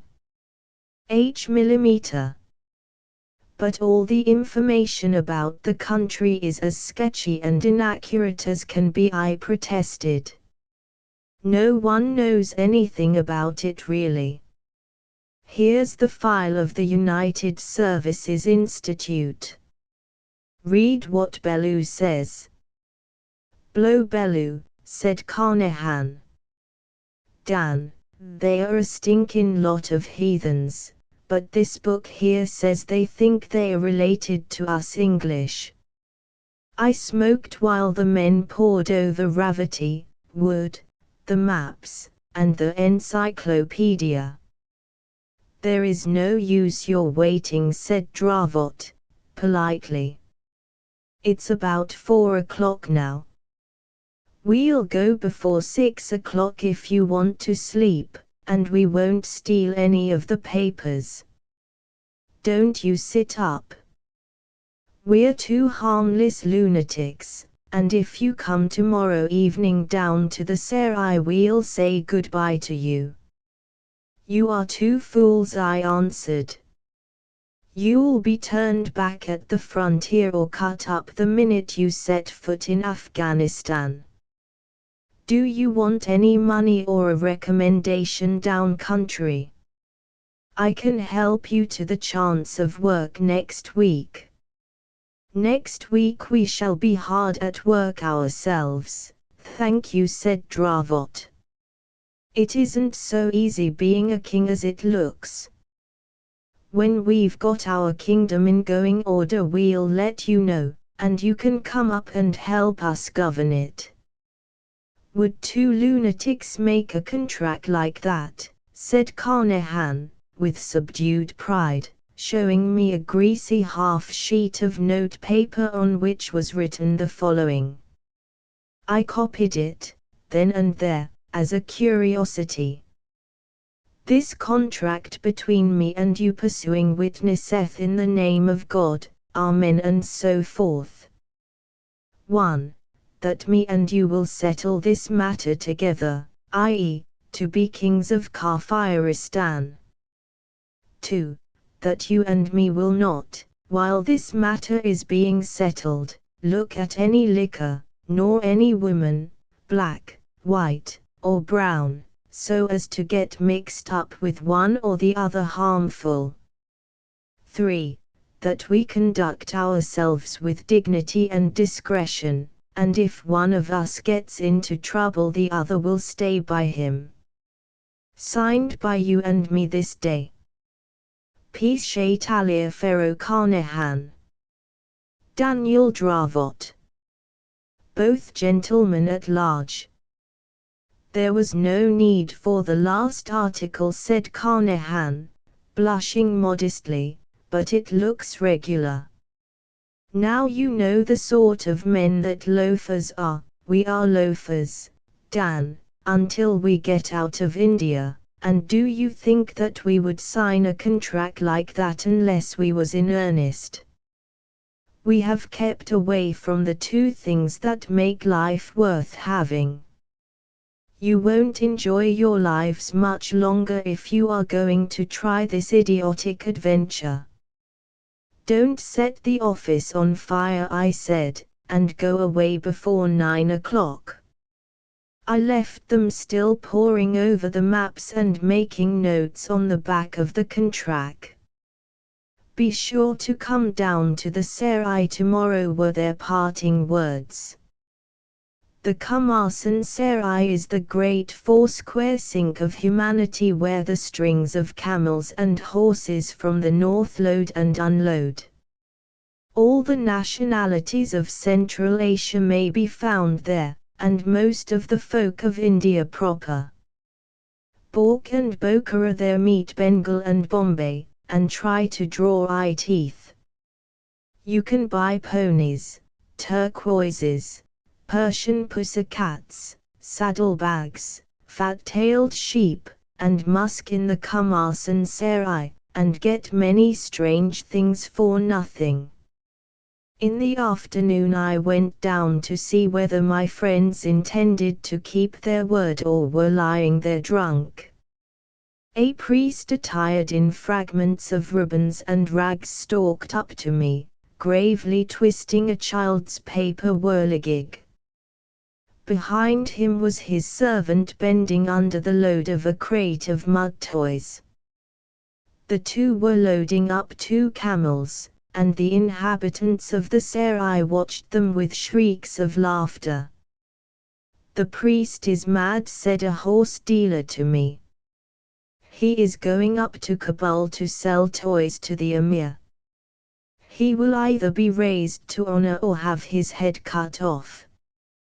He came in here this morning and has been behaving madly ever since." "The witless are under the protection of God," stammered a flat-cheeked Uzbek in broken Hindi. "They foretell future events. Would they could have foretold that my caravan would have been cut up by the Shinwaris almost within shadow of the pass," grunted the Yusufzai agent of a Rajputana trading house whose goods had been diverted into the hands of other robbers just across the border, and whose misfortunes were the laughing-stock of the bazaar. "Oi, priest, whence come you and whither do you go?" "From Roum have I come," shouted the priest, waving his whirligig, "from Roum, blown by the breath of 100 devils across the sea. O thieves, robbers, liars, the blessing of Per Khan on pigs, dogs, and perjurers. Who will take the protected of God to the north to sell charms that are never still to the emir? The camels shall not gall, the sons shall not fall sick, and the wives shall remain faithful while they are away, of the men who give me place in their caravan. Who will assist me to slipper the king of the Rus with a golden slipper with a silver heel? The protection of Per Khan be upon his labors." He spread out the skirts of his gabardine and pirouetted between the lines of tethered horses. "There starts a caravan from Peshawar to Kabul in 20 days, Hazrat," said the Yusufzai trader. "My camels go therewith. Do thou also go and bring us good luck." "I will go even now," shouted the priest. "I will depart upon my winged camels, and be at Peshawar in a day." "Ho! Hazimir Khan," he yelled to his servant, "drive out the camels, but let me first mount my own." He leaped on the back of his beast as it knelt, and, turning round to me, cried, "Come thou also, Sahib, a little along the road, and I will sell thee a charm, an amulet that shall make thee king of Kafiristan." Then the light broke upon me, and I followed the 2 camels out of the serai till we reached open road and the priest halted. "What do you think o' that?" said he in English. "Carnahan can't talk their patter, so I've made him my servant. He makes a handsome servant. 'Tisn't for nothing that I've been knocking about the country for 14 years. Didn't I do that talk neat? We'll hitch on to a caravan at Peshawar till we get to Jagdalak, and then we'll see if we can get donkeys for our camels, and strike into Kafiristan. Whirligigs for the Emir, O law. Put your hand under the camel bags and tell me what you feel. I felt the butt of a martini, and another and another. 20 of them, said Dravot, placidly. 20 of them and ammunition to correspond, under the whirligigs and the mud dolls. Heaven help you if you are caught with those things. I said. A martini is worth her weight in silver among the Pathans. 1,500 rupees of capital, every rupee we could beg, borrow, or steal, are invested on these 2 camels, said Dravot. We won't get caught. We're going through the Khyber with a regular caravan. Who'd touch a poor mad priest? Have you got everything you want? I asked, overcome with astonishment. Not yet, but we shall soon. Give us a memento of your kindness, brother. You did me a service yesterday, and that time in Merwar. Half my kingdom shall you have, as the saying is. I slipped a small charm compass from my watch chain and handed it up to the priest. Goodbye, said Dravot, giving me hand cautiously. It's the last time we'll shake hands with an Englishman these many days. Shake hands with him, Carnahan, he cried, as the second camel passed me. Carnahan leaned down and shook hands. Then the camels passed away along the dusty road, and I was left alone to wonder. My eye could detect no failure in the disguises. The scene in the Serai proved that they were complete to the native mind. There was just the chance, therefore, that Carnahan and Dravot would be able to wander through Afghanistan without detection. But, beyond, they would find death, certain and awful death. 10 days later a native correspondent, giving me the news of the day from Peshawar, wound up his letter with, "There has been much laughter here on account of a certain mad priest who is going in his estimation to sell petty gauds and insignificant trinkets which he ascribes as great charms to the Emir of Bokhara. He passed through Peshawar and associated himself to the second summer caravan that goes to Kabul. The merchants are pleased because through superstition they imagine that such mad fellows bring good fortune." The 2, then, were beyond the border. I would have prayed for them, but that night a real king died in Europe, and demanded an obituary notice. The wheel of the world swings through the same phases again and again. Summer passed and winter thereafter, and came and passed again. The daily paper continued and I with it, and upon the 3rd summer there fell a hot night, a night issue, and a strained waiting for something to be telegraphed from the other side of the world, exactly as had happened before. A few great men had died in the past 2 years. The machines worked with more clatter, and some of the trees in the office garden were a few feet taller. But that was all the difference. I passed over to the press room, and went through just such a scene as I have already described. The nervous tension was stronger than it had been 2 years before, and I felt the heat more acutely. At 3 o'clock I cried, "Print off," and turned to go, when there crept to my chair what was left of a man. He was bent into a circle, his head was sunk between his shoulders, and he moved his feet one over the other like a bear. I could hardly see whether he walked or crawled, this rag-wrapped, whining cripple who addressed me by name, crying that he was come back. "Can you give me a drink?" he whimpered. "For the Lord's sake, give me a drink."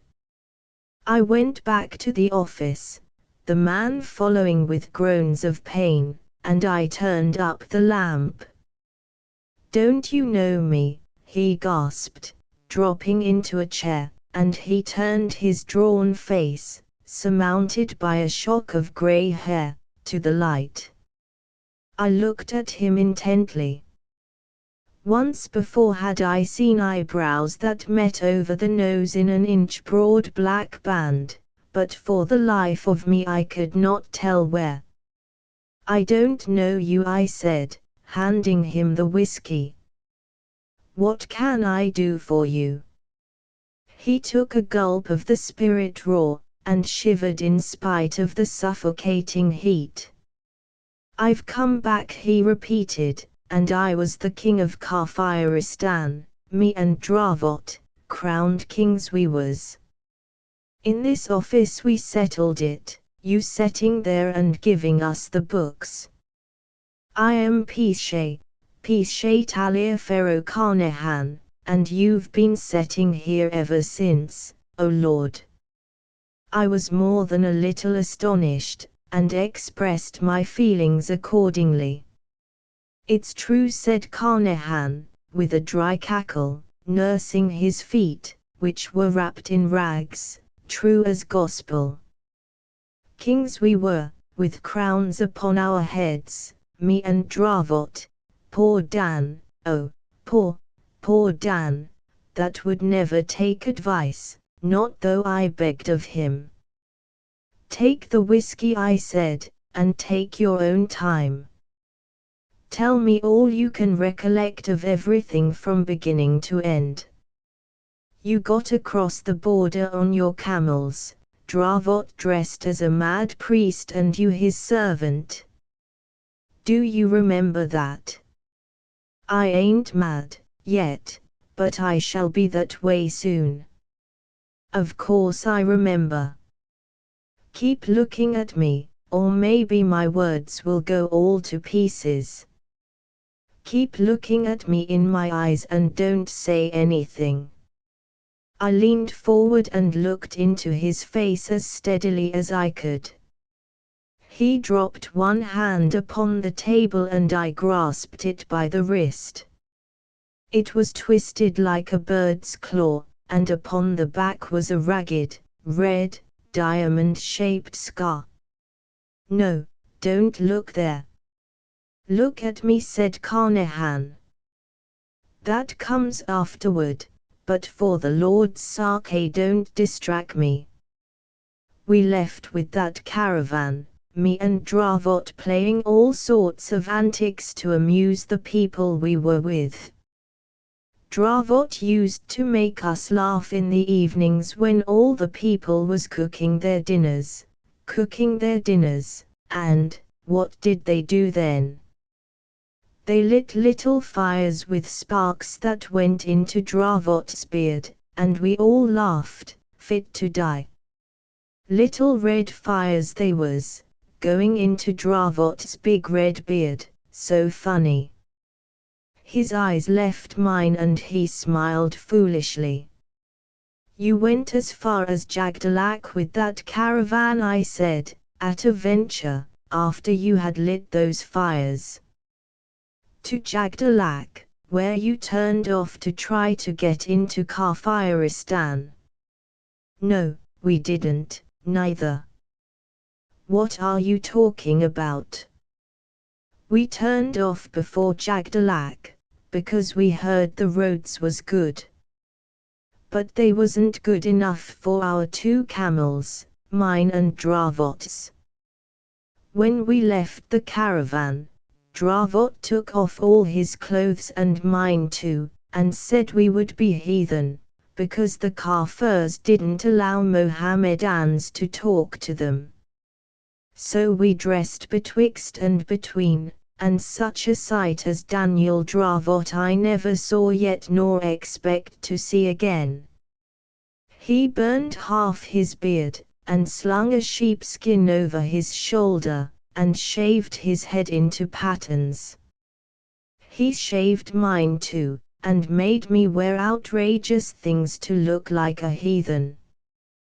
That was in a most mountainous country, and our camels couldn't go along any more because of the mountains. They were tall and black, and coming home I saw them fight like wild goats. There are lots of goats in Kafiristan. And these mountains, they never keep still, no more than the goats. Always fighting they are, and don't let you sleep at night. Take some more whiskey, I said, very slowly. What did you and Daniel Dravot do when the camels could go no farther because of the rough roads that led into Kafiristan? What did which do? There was a party called Pishay Taliaferro Carnahan that was with Dravot. Shall I tell you about him? He died out there in the cold. Slap from the bridge fell old Pishay, turning and twisting in the air like a penny whirligig that you can sell to the emir. No, they was 2 for 3 halfpence, those whirligigs, or I am much mistaken and woeful sore. And then these camels were no use, and Pishay said to Dravot, for the Lord's sake let's get out of this before our heads are chopped off, and with that they killed the camels all among the mountains, not having anything in particular to eat, but first they took off the boxes with the guns and the ammunition, till 2 men came along driving 4 mules. Dravot up and dances in front of them, singing, "Sell me 4 mules." Says the first man, "If you are rich enough to buy, you are rich enough to rob." But before ever he could put his hand to his knife, Dravot breaks his neck over his knee, and the other party runs away. So Carnahan loaded the mules with the rifles that was taken off the camels, and together we starts forward into those bitter cold mountainous parts, and never a road broader than the back of your hand. He paused for a moment, while I asked him if he could remember the nature of the country through which he had journeyed. "I am telling you as straight as I can, but my head isn't as good as it might be. They drove nails through it to make me hear better how Dravot died. The country was mountainous and the mules were most contrary, and the inhabitants was dispersed and solitary. They went up, and down, and that other party, Carnahan, was imploring of Dravot not to sing and whistle so loud, for fear of bringing down the tremendous avalanches. But Dravot says that if a king couldn't sing it wasn't worth being king, and whacked the mules over the rump, and never took no heed for 10 cold days. We came to a big level valley all among the mountains, and the mules were near dead, so we killed them, not having anything in special for them or us to eat. We sat upon the boxes, and played odd and even with the cartridges that was jolted out. Then 10 men with bows and arrows ran down that valley, chasing 20 men with bows and arrows, and the row was tremendous. They was fair men, fairer than you or me, with yellow hair and remarkable well built. Says Dravot, unpacking the guns, "This is the beginning of the business. We'll fight for the 10 men," and with that he fires 2 rifles at the 20 men, and drops one of them at 200 yards from the rock where he was sitting. The other men began to run, but Carnehan and Dravot sits on the boxes picking them off at all ranges, up and down the valley. Then we goes up to the 10 men that had run across the snow too, and they fires a footy little arrow at us. Dravot he shoots above their heads, and they all falls down flat. Then he walks over them and kicks them, and then he lifts them up and shakes hands all round to make them friendly like. He calls them and gives them the boxes to carry, and waves his hand for all the world as though he was king already. They takes the boxes and him across the valley and up the hill into a pine wood on the top, where there was half a dozen big stone idols.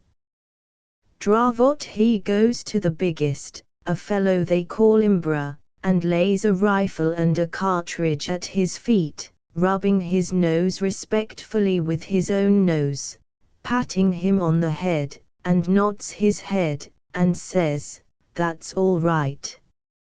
I'm in the know too, and these old jimjams are my friends." Then he opens his mouth and points down it, and when the first man brings him food, he says, "No," and when the second man brings him food, he says no. But when one of the old priests and the boss of the village brings him food, he says, "Yes," very haughty, and eats it slow.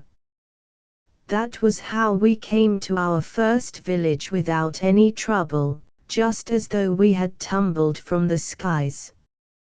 But we tumbled from one of those damned rope bridges, you see, and you couldn't expect a man to laugh much after that. "Take some more whiskey and go on," I said. "That was the first village you came into. How did you get to be king?"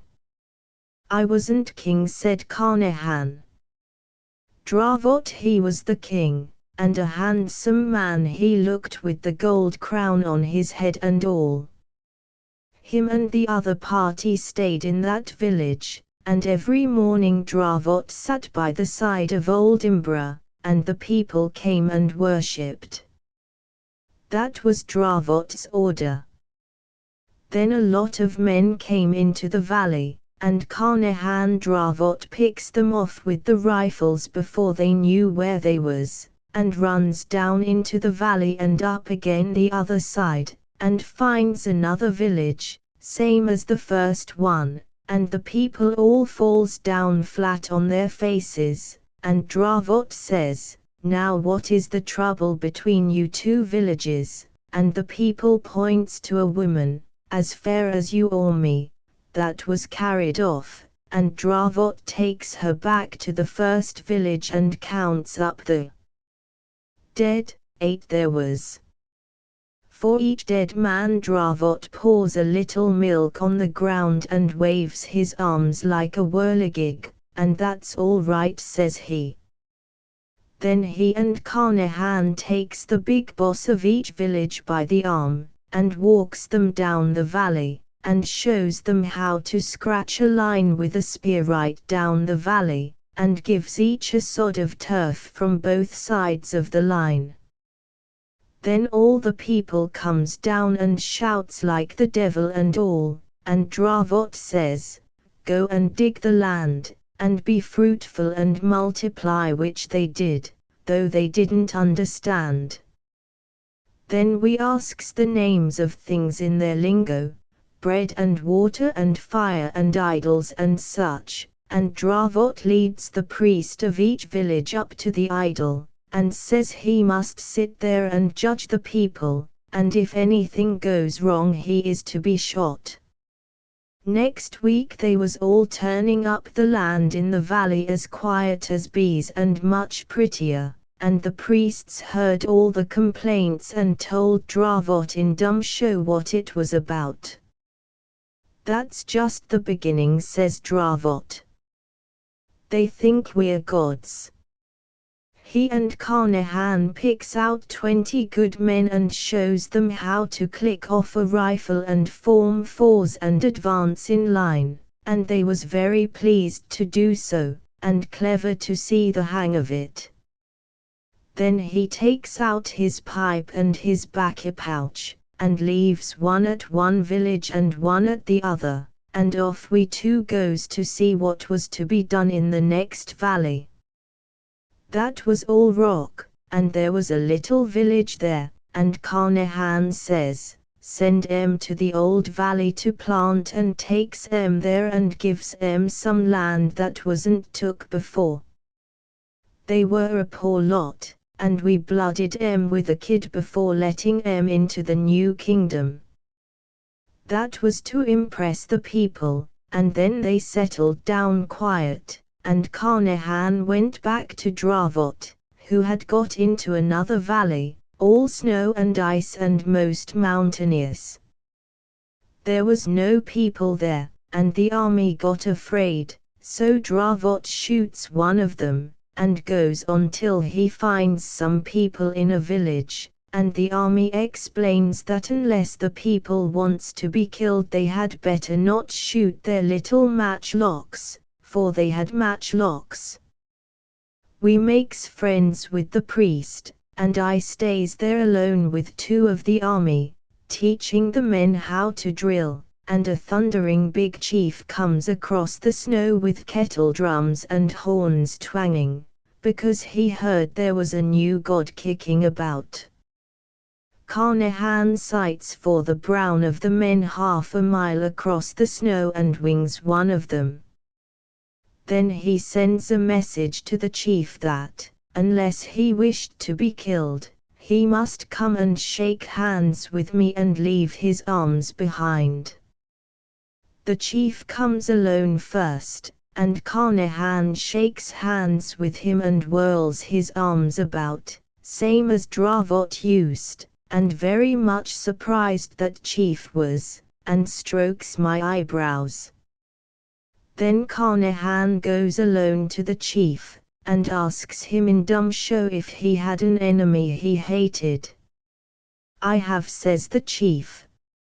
So Carnahan weeds out the pick of his men, and sets the 2 of the army to show them drill, and at the end of 2 weeks the men can maneuver about as well as volunteers. So he marches with the chief to a great big plain on the top of a mountain, and the chief's men rushes into a village and takes it, we 3 martinis firing into the brown of the enemy. So we took that village too, and I gives the chief a rag from my coat, and says, "Occupy till I come," which was scriptural. By way of a reminder, when me and the army was 1800 yards away, I drops a bullet near him standing on the snow, and all the people falls flat on their faces. Then I sends a letter to Dravot wherever he be by land or by sea. At the risk of throwing the creature out of train I interrupted, "How could you write a letter up yonder?" "The letter, oh, the letter. Keep looking at me between the eyes, please." It was a string talk letter, that we'd learned the way of it from a blind beggar in the Punjab. I remember that there had once come to the office a blind man with a knotted twig, and a piece of string which he wound round the twig according to some cipher of his own. He could, after the lapse of days or hours, repeat the sentence which he had reeled up. He had reduced the alphabet to 11 primitive sounds, and tried to teach me his method, but I could not understand. "I sent that letter to Dravot," said Carnahan, "and told him to come back because this kingdom was growing too big for me to handle, and then I struck for the first valley, to see how the priests were working. They called the village we took along with the chief, Bashkai, and the first village we took, Aheb. The priests at her head was doing all right, but they had a lot of pending cases about land to show me, and some men from another village had been firing arrows at night. I went out and looked for that village, and fired 4 rounds at it from 1,000 yards. That used all the cartridges I cared to spend, and I waited for Dravot, who had been away 2 or 3 months, and I kept my people quiet. One morning I heard the devil's own noise of drums and horns, and Dan Dravot marches down the hill with his army and a tail of hundreds of men, and, which was the most amazing, a great gold crown on his head. My God, Carnahan, says Daniel, this is a tremendous business, and we've got the whole country as far as it's worth having. I am the son of Alexander by Queen Semiramis, and you're my younger brother and a god too. It's the biggest thing we've ever seen. I've been marching and fighting for 6 weeks with the army, and every footy little village for 50 miles has come in rejoiceful, and more than that, I've got the key of the whole show, as you'll see, and I've got a crown for you. I told em to make 2 of em at a place called Shoe, where the gold lies in the rock like suet in mutton. Gold I've seen, and turquoise I've kicked out of the cliffs, and there's garnets in the sands of the river, and here's a chunk of amber that a man brought me. Call up all the priests and, here, take your crown. One of the men opens a black hair bag, and I slips the crown on. It was too small and too heavy, but I wore it for the glory. Hammered gold it was, 5 pounds weight, like a hoop of a barrel. Piche, says Dravot, we don't want to fight no more.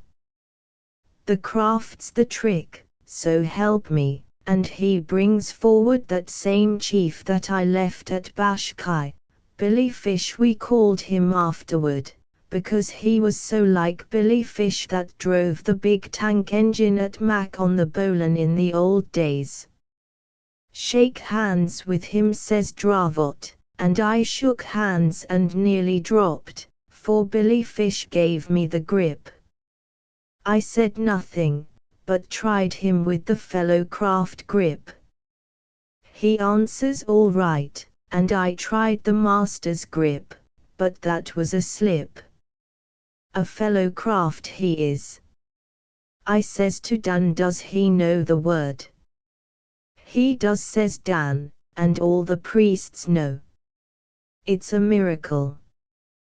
The chiefs and the priests can work a fellow craft lodge in a way that's very like ours, and they've cut the marks on the rocks, but they don't know the 3rd degree, and they've come to find out. It's God's truth. I've known these long years that the Afghans knew up to the fellow craft degree, but this is a miracle.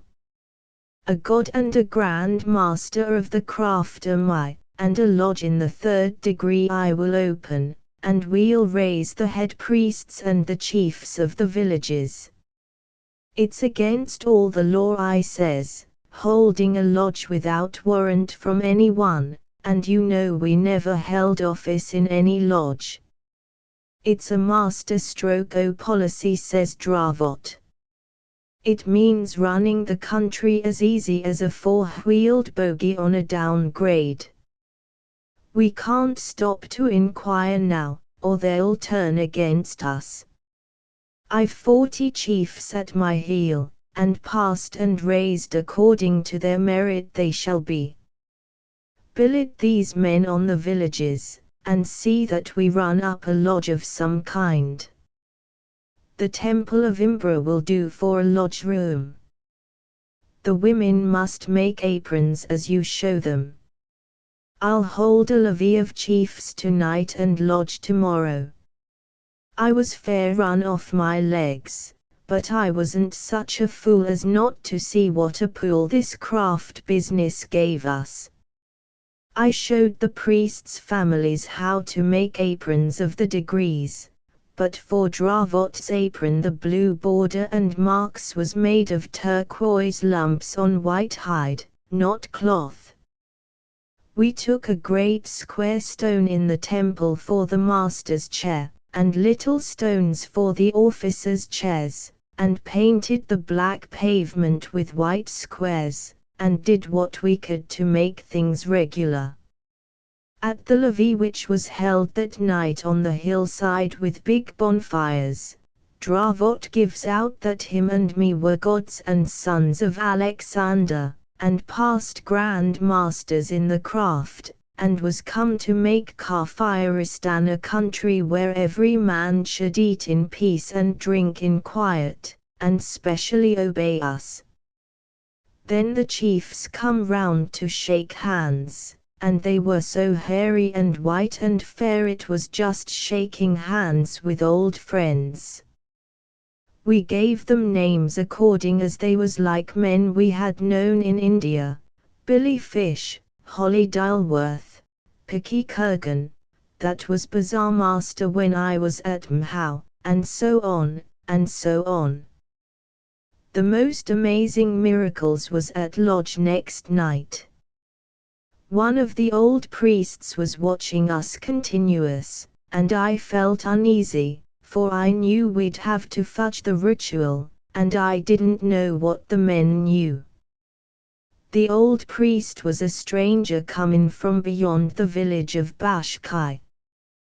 The minute Dravot puts on the master's apron that the girls had made for him, the priest fetches a whoop and a howl, and tries to overturn the stone that Dravot was sitting on.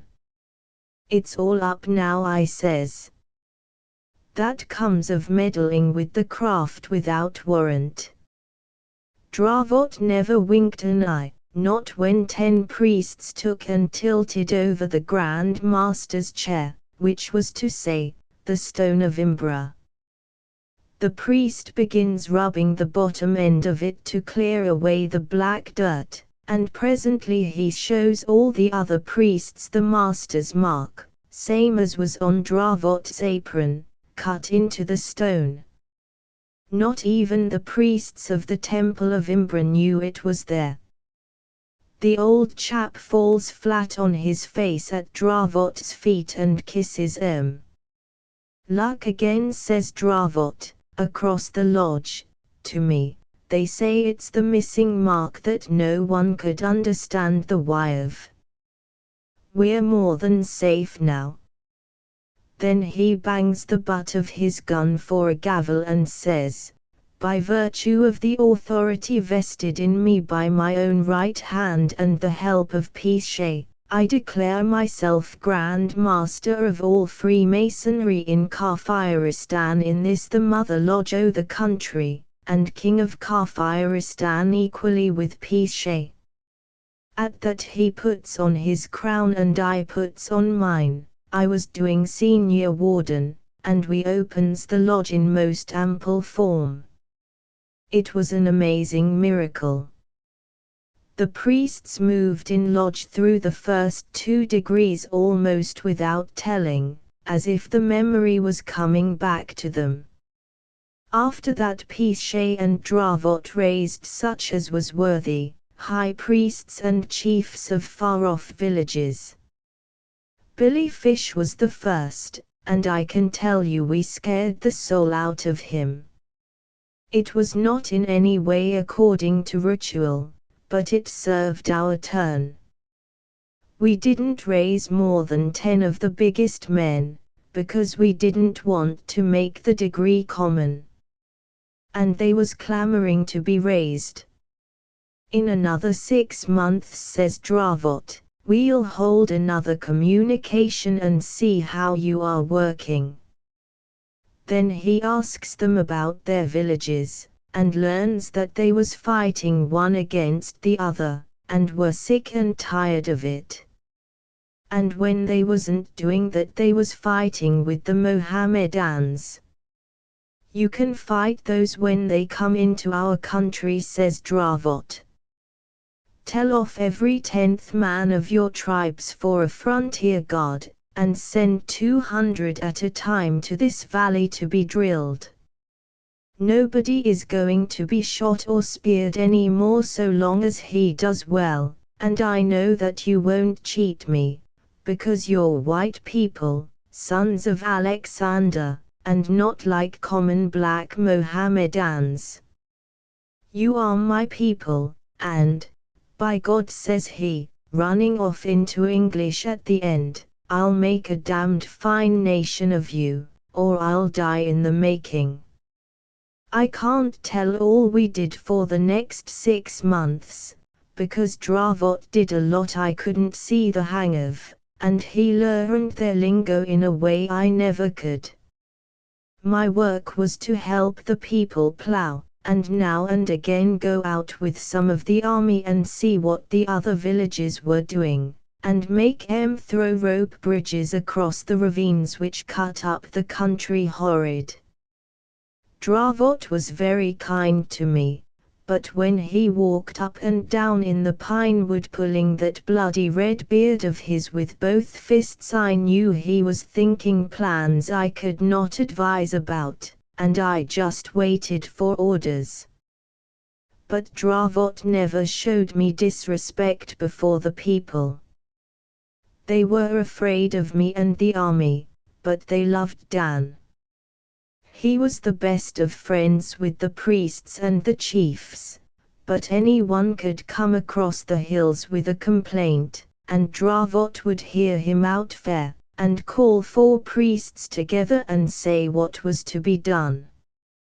He used to call in Billy Fish from Bashkai, and Picky Kurgan from Shu, and an old chief we called Kafuslam, it was like enough to his real name, and hold councils with them when there was any fighting to be done in small villages.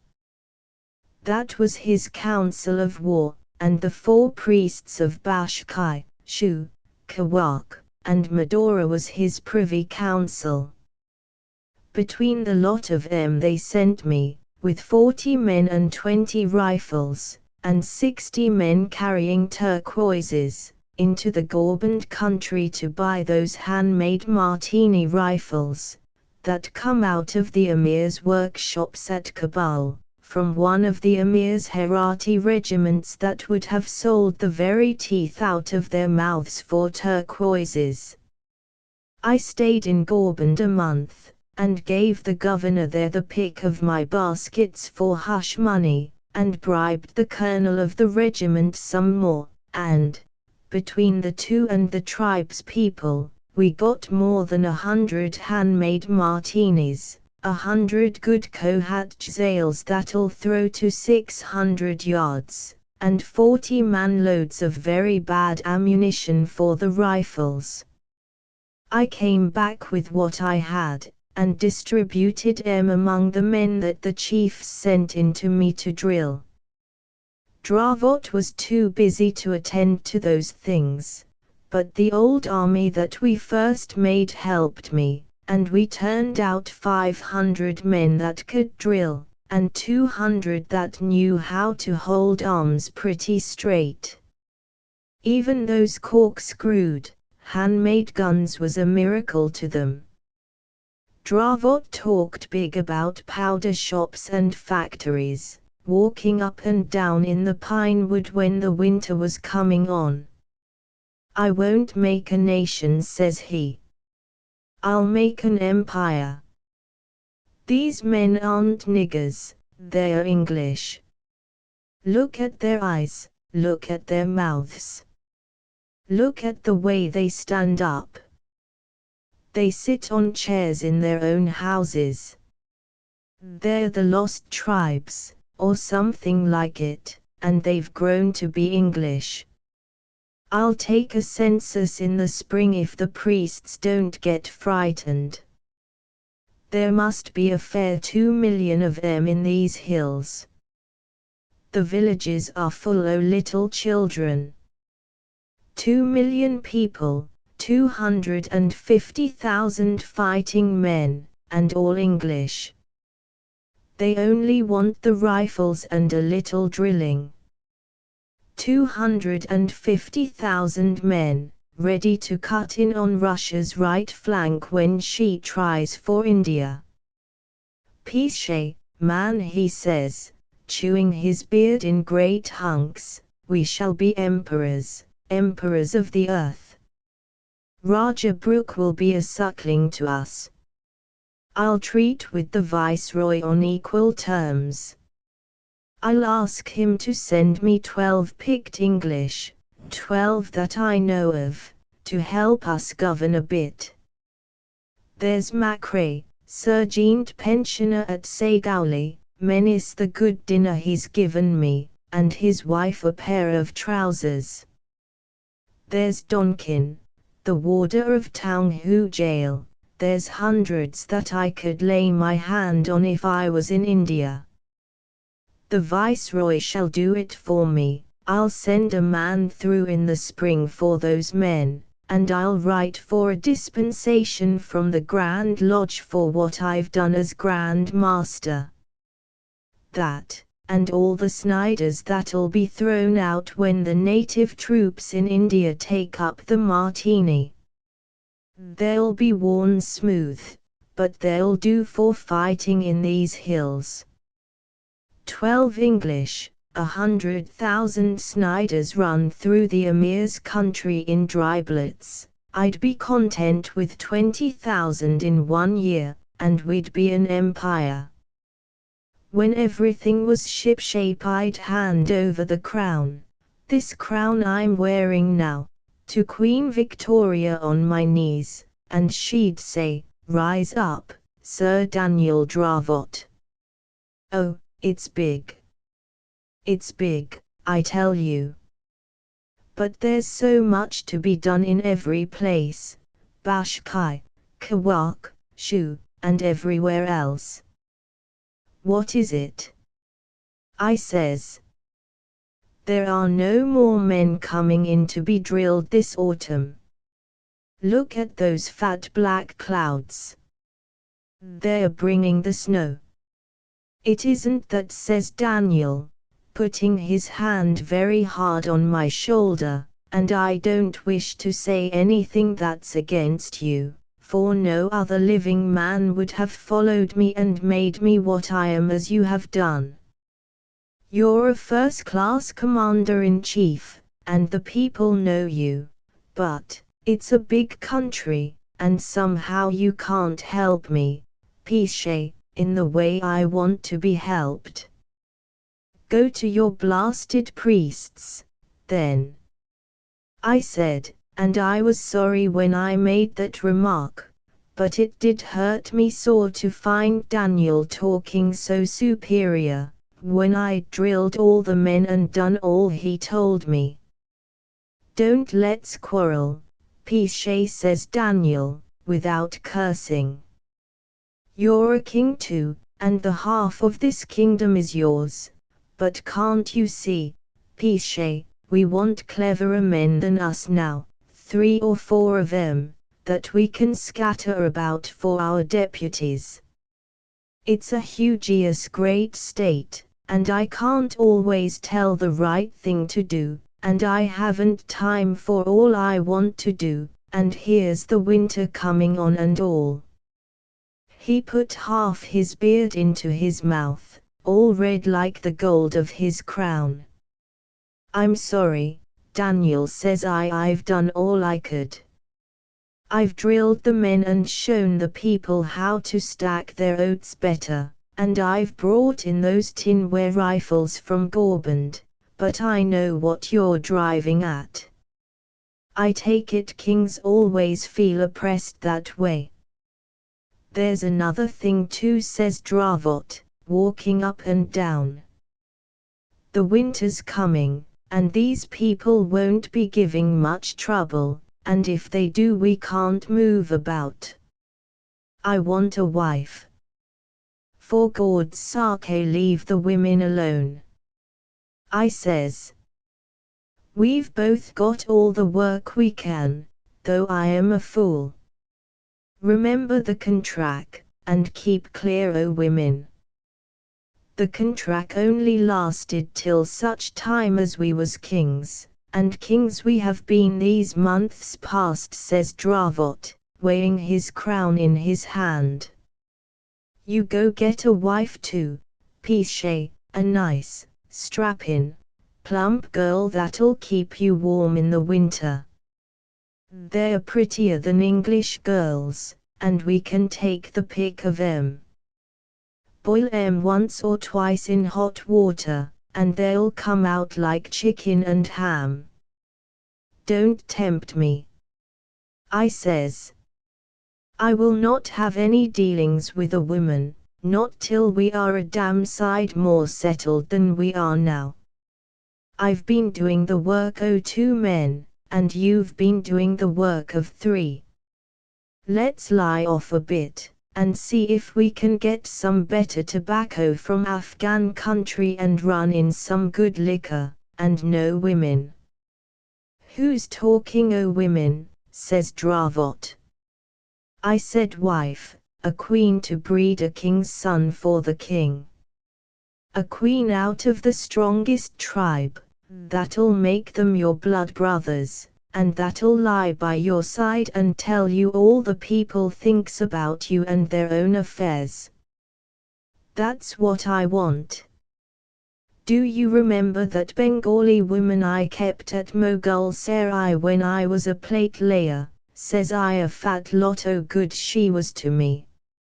She taught me the lingo and 1 or 2 other things, but what happened? She ran away with the station master's servant and half my month's pay. Then she turned up at Dadur Junction in tow of a half-caste, and had the impudence to say I was her husband, all among the drivers in the running shed too. We've done with that, says Dravot. These women are whiter than you or me, and a queen I will have for the winter months. For the last time o' asking, Dan, do not, I says. It'll only bring us harm. The Bible says that kings ain't to waste their strength on women, specially when they've got a new raw kingdom to work over. For the last time of answering, I will, said Dravot, and he went away through the pine trees looking like a big red devil, the sun being on his crown and beard and all. But getting a wife was not as easy as Dan thought. He put it before the council, and there was no answer till Billy Fish said that he'd better ask the girls. Dravot damned them all round. What's wrong with me, he shouts, standing by the idle Imbra. Am I a dog, or am I not enough of a man for your wenches? Haven't I put the shadow of my hand over this country? Who stopped the last Afghan raid? It was me really, but Dravot was too angry to remember. Who bought your guns? Who repaired the bridges? Who's the Grand Master of the sign cut in the stone, says he, and he thumped his hand on the block that he used to sit on in lodge, and at council, which opened like lodge always. Billy Fish said nothing, and no more did the others. Keep your hair on, Dan, said I, and ask the girls. That's how it's done at home, and these people are quite English. The marriage of the king is a matter of state, says Dan, in a white-hot rage, for he could feel, I hope, that he was going against his better mind. He walked out of the council room, and the others sat still, looking at the ground. Billy Fish, says I to the chief of Bashkai, what's the difficulty here? A straight answer to a true friend. You know, says Billy Fish. How should a man tell you who knows everything? How can daughters of men marry gods or devils? It's not proper.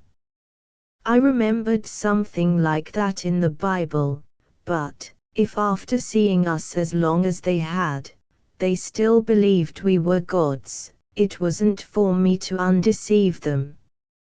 A god can do anything, says I. If the king is fond of a girl, he'll not let her die. She'll have to, said Billy Fish. There are all sorts of gods and devils in these mountains, and now and again a girl marries one of them and isn't seen any more. Besides, you two know the mark cut in the stone. Only the gods know that.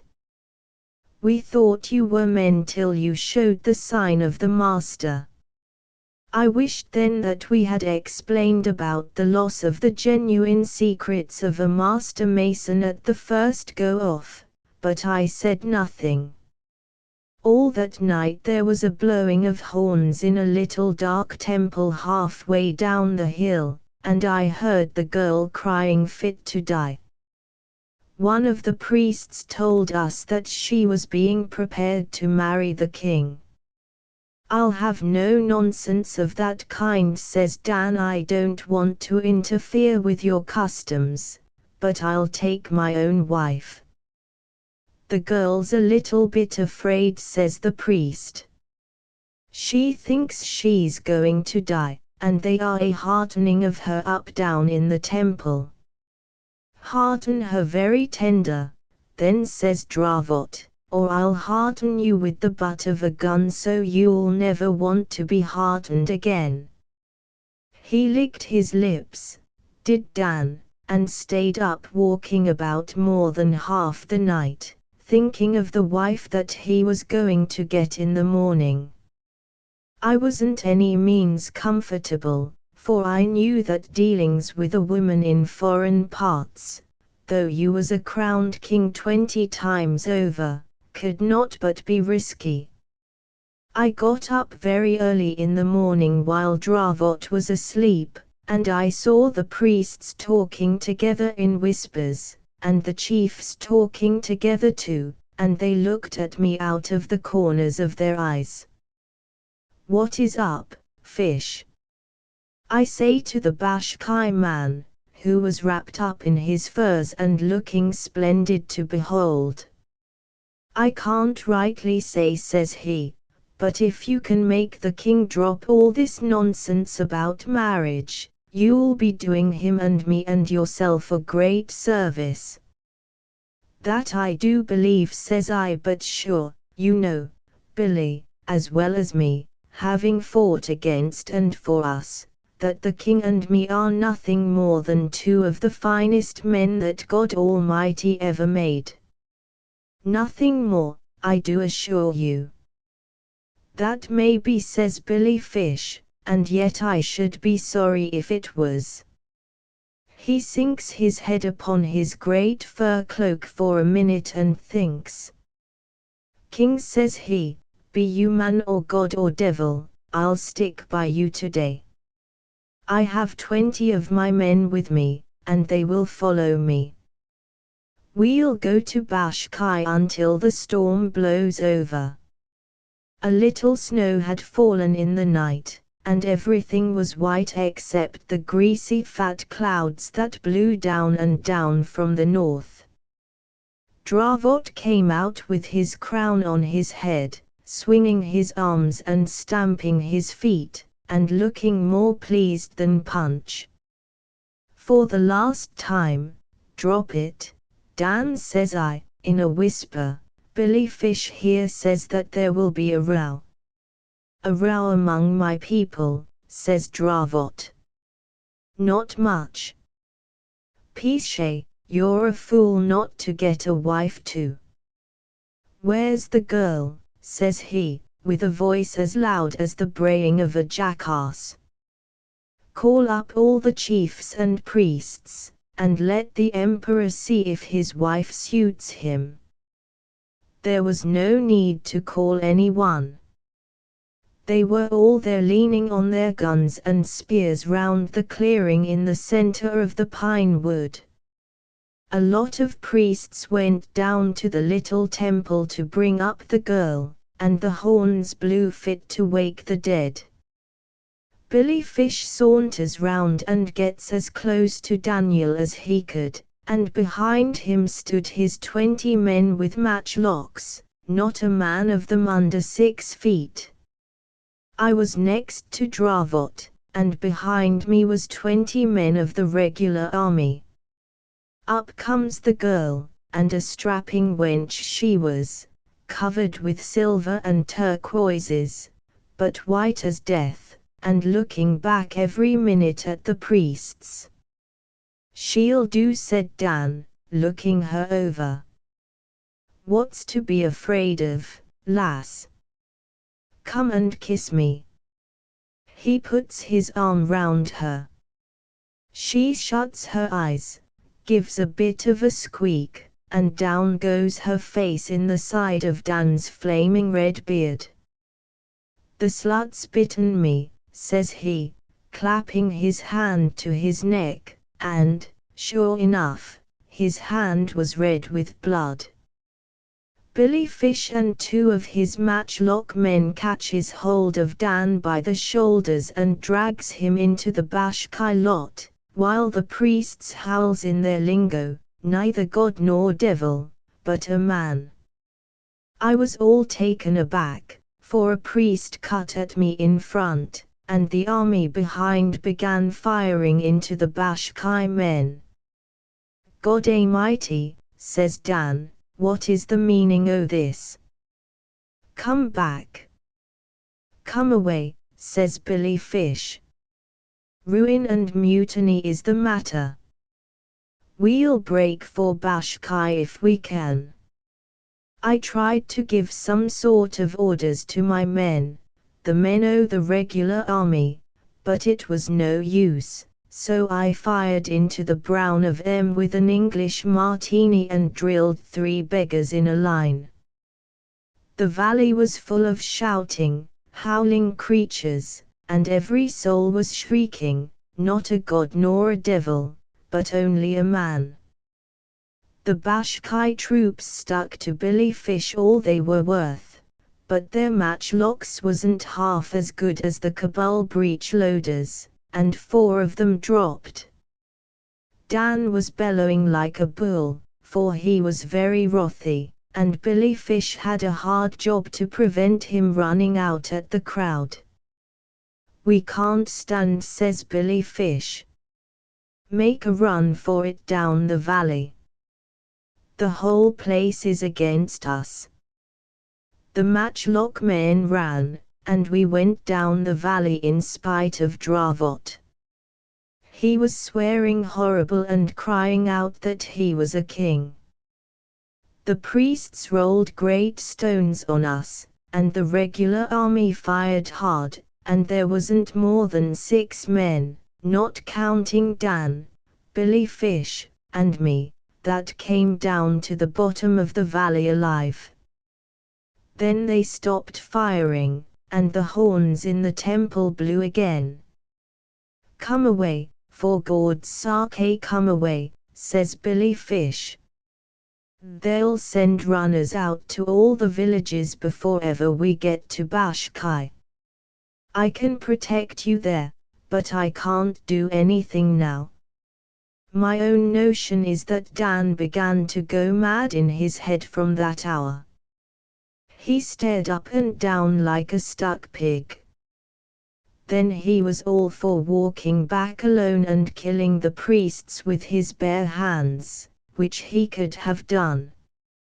"An emperor am I," says Daniel, "and next year I shall be a knight of the Queen." "All right, Dan," says I, "but come along now while there's time." "It's your fault," says he, "for not looking after your army better. There was mutiny in the midst, and you didn't know, you damned engine driving, plate laying, missionaries pass hunting hound."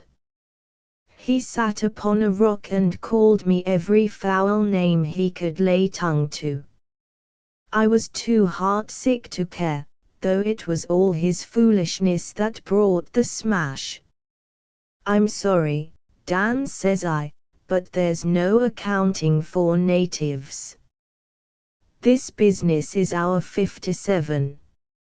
Maybe we'll make something out of it yet, when we've got to Bashkai. Let's get to Bashkai, then, says Dan, and, by God, when I come back here again I'll sweep the valley so there isn't a bug in a blanket left.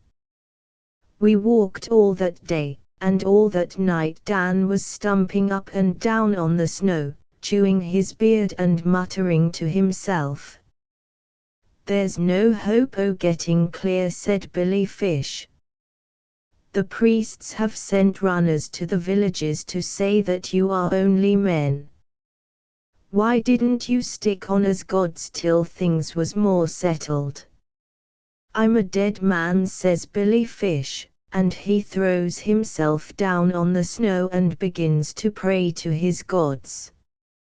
Next morning we was in a cruel bad country, all up and down, no level ground at all, and no food, either. The 6 Bashkai men looked at Billy Fish hungry way as if they wanted to ask something, but they never said a word.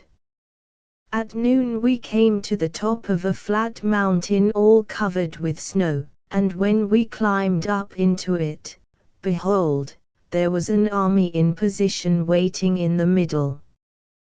The runners have been very quick, says Billy Fish, with a little bit of a laugh. They are waiting for us. 3 or 4 men began to fire from the enemy's side, and a chance shot took Daniel in the calf of the leg. That brought him to his senses. He looks across the snow at the army, and sees the rifles that we had brought into the country. We're done for, says he. They are Englishmen, these people, and it's my blasted nonsense that has brought you to this. Get back, Billy Fish, and take your men away. You've done what you could, and now cut for it. Carnehan, says he, shake hands with me and go along with Billy. Maybe they won't kill you. I'll go and meet em alone. It's me that did it. Me, the king. Go, says I, go to hell, Dan. I'm with you here. Billy Fish, you clear out, and we too will meet those folk. I'm a chief, says Billy Fish, quite quiet. I stay with you. My men can go. The Bashkai fellows didn't wait for a second word, but ran off, and Dan and me and Billy Fish walked across to where the drums were drumming and the horns were horning. It was cold, awful cold. I've got that cold in the back of my head now. There's a lump of it there. The punka coolies had gone to sleep. 2 kerosene lamps were blazing in the office, and the perspiration poured down my face and splashed on the blotter as I leaned forward. Carnehan was shivering, and I feared that his mind might go. I wiped my face, took a fresh grip of the piteously mangled hands, and said, "What happened after that?" The momentary shift of my eyes had broken the clear current. "What was you pleased to say?" whined Carnehan. "They took them without any sound.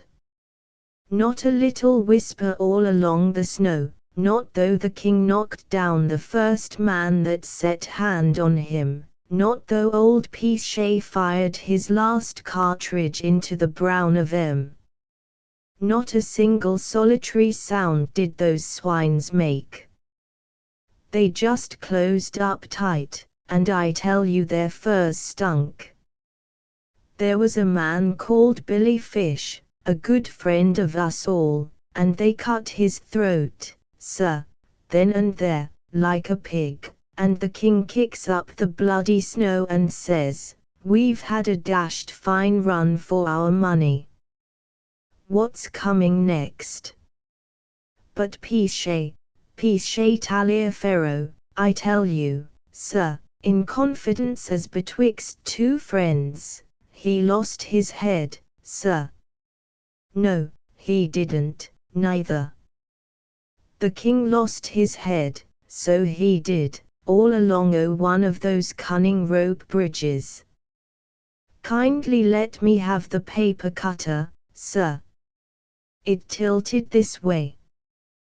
They marched him a mile across that snow to a rope bridge over a ravine with a river at the bottom. You may have seen such.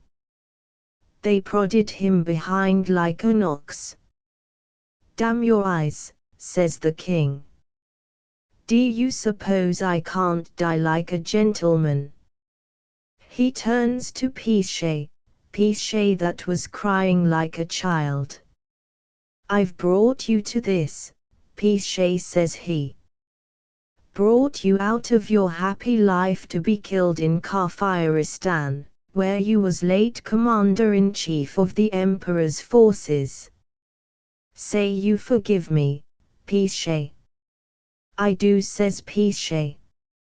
"Fully and freely do I forgive you, Dan." "Shake hands," Pesce says he. "I'm going now." Out he goes, looking neither right nor left, and when he was plumb in the middle of those dizzy dancing ropes, "Cut, you beggars," he shouts, and they cut, and old Dan fell, turning round and round and round, 20,000 miles, for he took half an hour to fall till he struck the water, and I could see his body caught on a rock with the gold crown close beside. But do you know what they did to Pesce between two pine trees? They crucified him, sir, as Pesce's hand will show.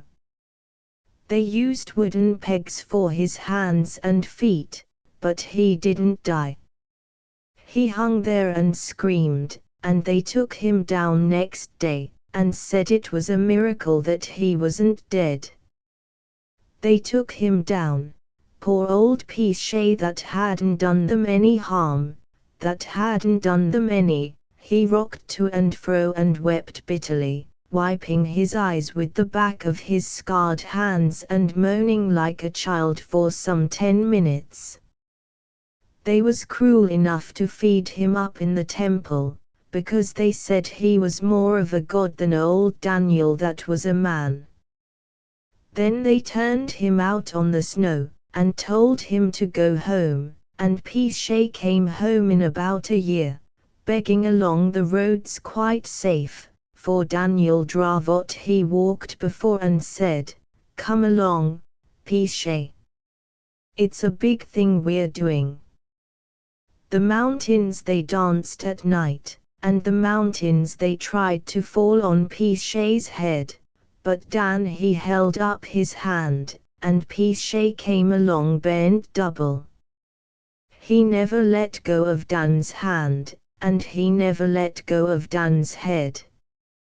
They gave it to him as a present in the temple, to remind him not to come again, and though the crown was pure gold and Pesce was starving, never would Pesce sell the same. You know Dravot, sir. You knew right worshipful brother Dravot. Look at him now. He fumbled in the mass of rags round his bent waist, brought out a black horsehair bag embroidered with silver thread, and shook therefrom onto my table, the dried, withered head of Daniel Dravot. The morning sun, that had long been paling the lamps, struck the red beard and blind sunken eyes, struck, too, a heavy circlet of gold studded with raw turquoises, that Carnehan placed tenderly on the battered temples. "You be old now," said Carnehan, "the emperor in his abit as he lived, the king of Carfiristan with his crown upon his head. Poor old Daniel that was a monarch once." I shuddered, for, in spite of defacements manifold, I recognized the head of the man of Merwar Junction. Carnehan rose to go. I attempted to stop him. He was not fit to walk abroad. "Let me take away the whiskey, and give me a little money," he gasped. "I was a king once. I'll go to the deputy commissioner and ask to set in the poorhouse till I get my health." "No, thank you, I can't wait till you get a carriage for me. I've urgent private affairs, in the south, at Merwar." He shambled out of the office and departed in the direction of the deputy commissioner's house. That day at noon I had occasion to go down the blinding hot Mall, and I saw a crooked man crawling along the white dust of the roadside, his hat in his hand, quavering dolorously after the fashion of street singers at home. There was not a soul in sight, and he was out of all possible earshot of the houses. And he sang through his nose, turning his head from right to left, "The Son of Man goes forth to war, a golden crown to gain, his blood-red banner streams afar, who follows in his train?" I waited to hear no more, but put the poor wretch into my carriage and drove him off to the nearest missionary for eventual transfer to the asylum.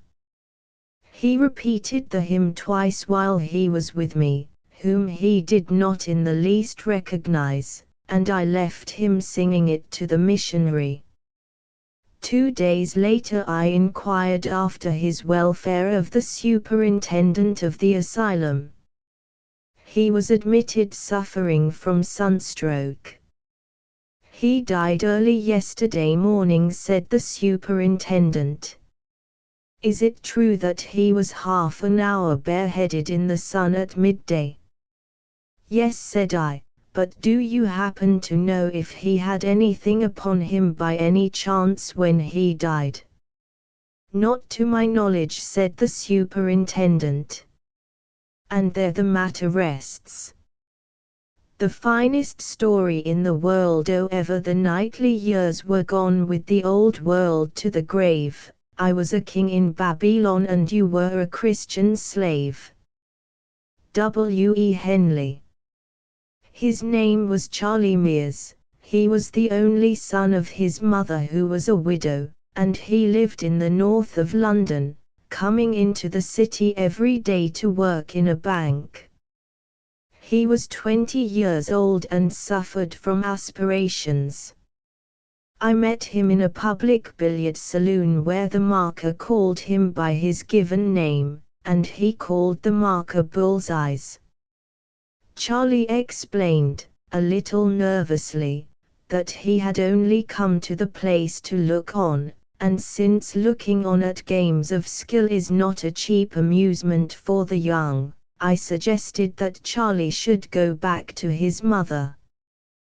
That was our first step toward better acquaintance.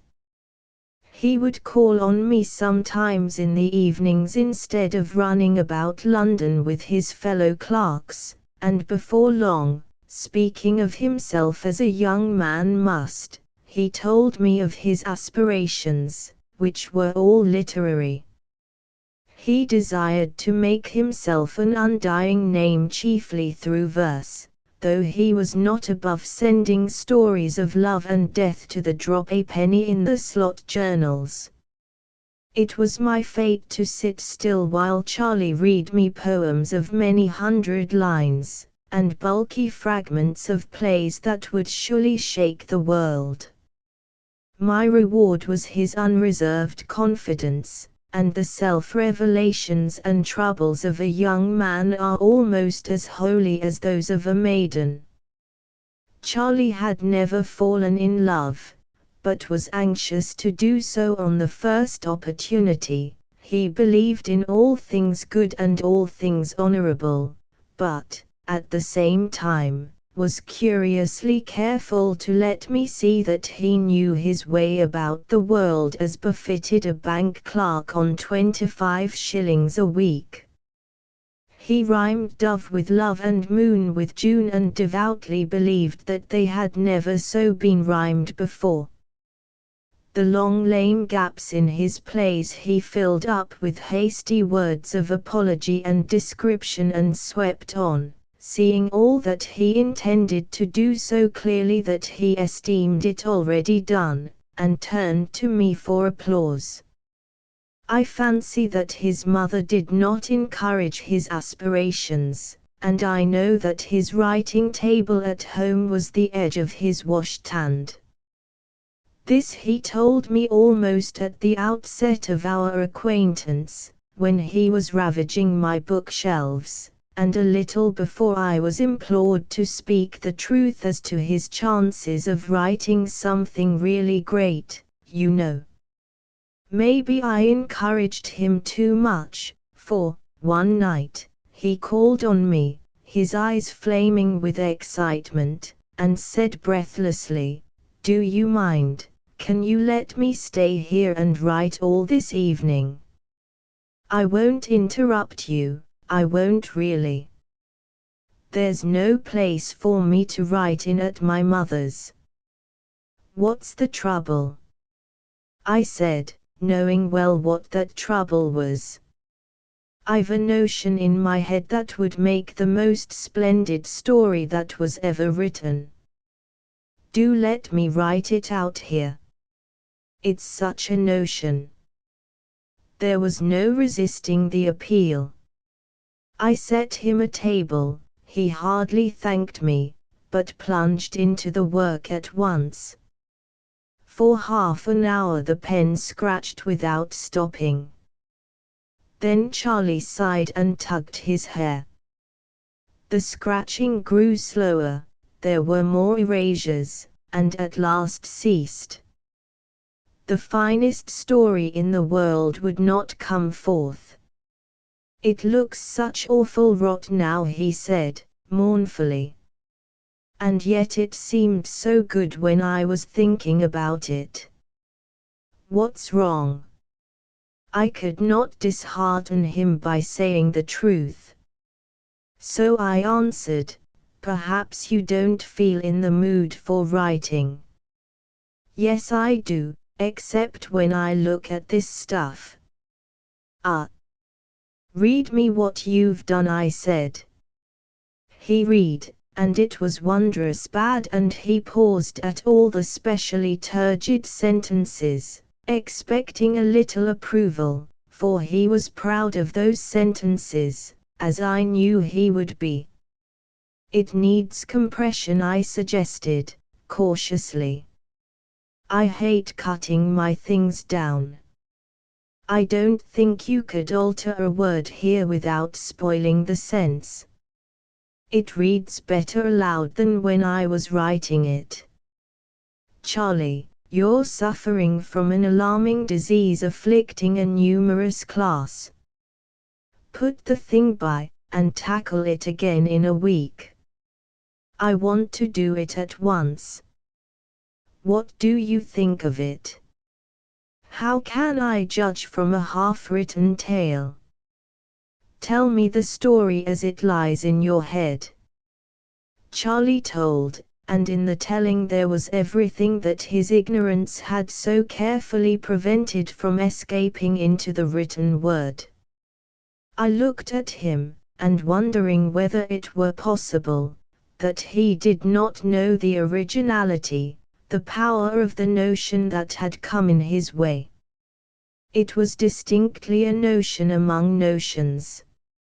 Men had been puffed up with pride by notions not a tithe as excellent and practicable. But Charlie babbled on serenely, interrupting the current of pure fancy with samples of horrible sentences that he purposed to use. I heard him out to the end. It would be folly to allow his idea to remain in his own inept hands, when I could do so much with it. Not all that could be done indeed, but, oh so much. "What do you think?" he said, at last. "I fancy I shall call it The Story of a Ship. I think the idea's pretty good, but you won't be able to handle it for ever so long. Now would it be of any use to you? Would you care to take it?" "I should be proud," said Charlie, promptly. There are few things sweeter in this world than the guileless, hot-headed, intemperate, open admiration of a junior. Even a woman in her blindest devotion does not fall into the gait of the man she adores, tilt her bonnet to the angle at which he wears his hat, or interlard her speech with his pet oaths. And Charlie did all these things. Still it was necessary to salve my conscience before I possessed myself of Charlie's thoughts. "Let's make a bargain. I'll give you a fiver for the notion," I said. Charlie became a bank clerk at once. "Oh, that's impossible. Between two pals, you know, if I may call you so, and speaking as a man of the world, I couldn't. Take the notion if it's any use to you. I've heaps more." He had. None knew this better than I, but they were the notions of other men. "Look at it as a matter of business between men of the world," I returned. £5 will buy you any number of poetry books. Business is business, and you may be sure I shouldn't give that price unless, "Oh, if you put it that way," said Charlie, visibly moved by the thought of the books. The bargain was clinched with an agreement that he should at unstated intervals come to me with all the notions that he possessed, should have a table of his own to write at, and unquestioned right to inflict upon me all his poems and fragments of poems. Then I said, "Now tell me how you came by this idea." "It came by itself." Charlie's eyes opened a little. "Yes, but you told me a great deal about the hero that you must have read before somewhere." "I haven't any time for reading, except when you let me sit here, and on Sundays I'm on my bicycle or down the river all day." "There's nothing wrong about the hero, is there? Tell me again and I shall understand clearly." "You say that your hero went pirating. How did he live?" "He was on the lower deck of this ship thing that I was telling you about." "What sort of ship?" "It was the kind rowed with oars, and the sea spurts through the oar holes and the men row sitting up to their knees in water. Then there's a bench running down between the two lines of oars and an overseer with a whip walks up and down the bench to make the men work." "How do you know that?" "It's in the tale. There's a rope running overhead, looped to the upper deck, for the overseer to catch hold of when the ship rolls. When the overseer misses the rope once and falls among the rowers, remember the hero laughs at him and gets licked for it. He's chained to his oar, of course, the hero." "How is he chained?" "With an iron band round his waist fixed to the bench he sits on, and a sort of handcuff on his left wrist chaining him to the oar. He's on the lower deck where the worst men are sent, and the only light comes from the hatchways and through the oar holes. Can't you imagine the sunlight just squeezing through between the handle and the hole and wobbling about as the ship moves? I can, but I can't imagine you're imagining it. How could it be any other way? Now you listen to me. The long oars on the upper deck are managed by 4 men to each bench, the lower ones by 3, and the lowest of all by 2. Remember, it's quite dark on the lowest deck and all the men there go mad. When a man dies at his oar on that deck, he isn't thrown overboard, but cut up in his chains and stuffed through the oar hole in little pieces. Why? I demanded, amazed, not so much at the information as the tone of command in which it was flung out. To save trouble and to frighten the others. It needs 2 overseers to drag a man's body up to the top deck, and if the men at the lower deck oars were left alone, of course they'd stop rowing and try to pull up the benches by all standing up together in their chains. You've a most provident imagination. Where have you been reading about galleys and galley slaves? Nowhere that I remember. I row a little when I get the chance. But, perhaps, if you say so, I may have read something.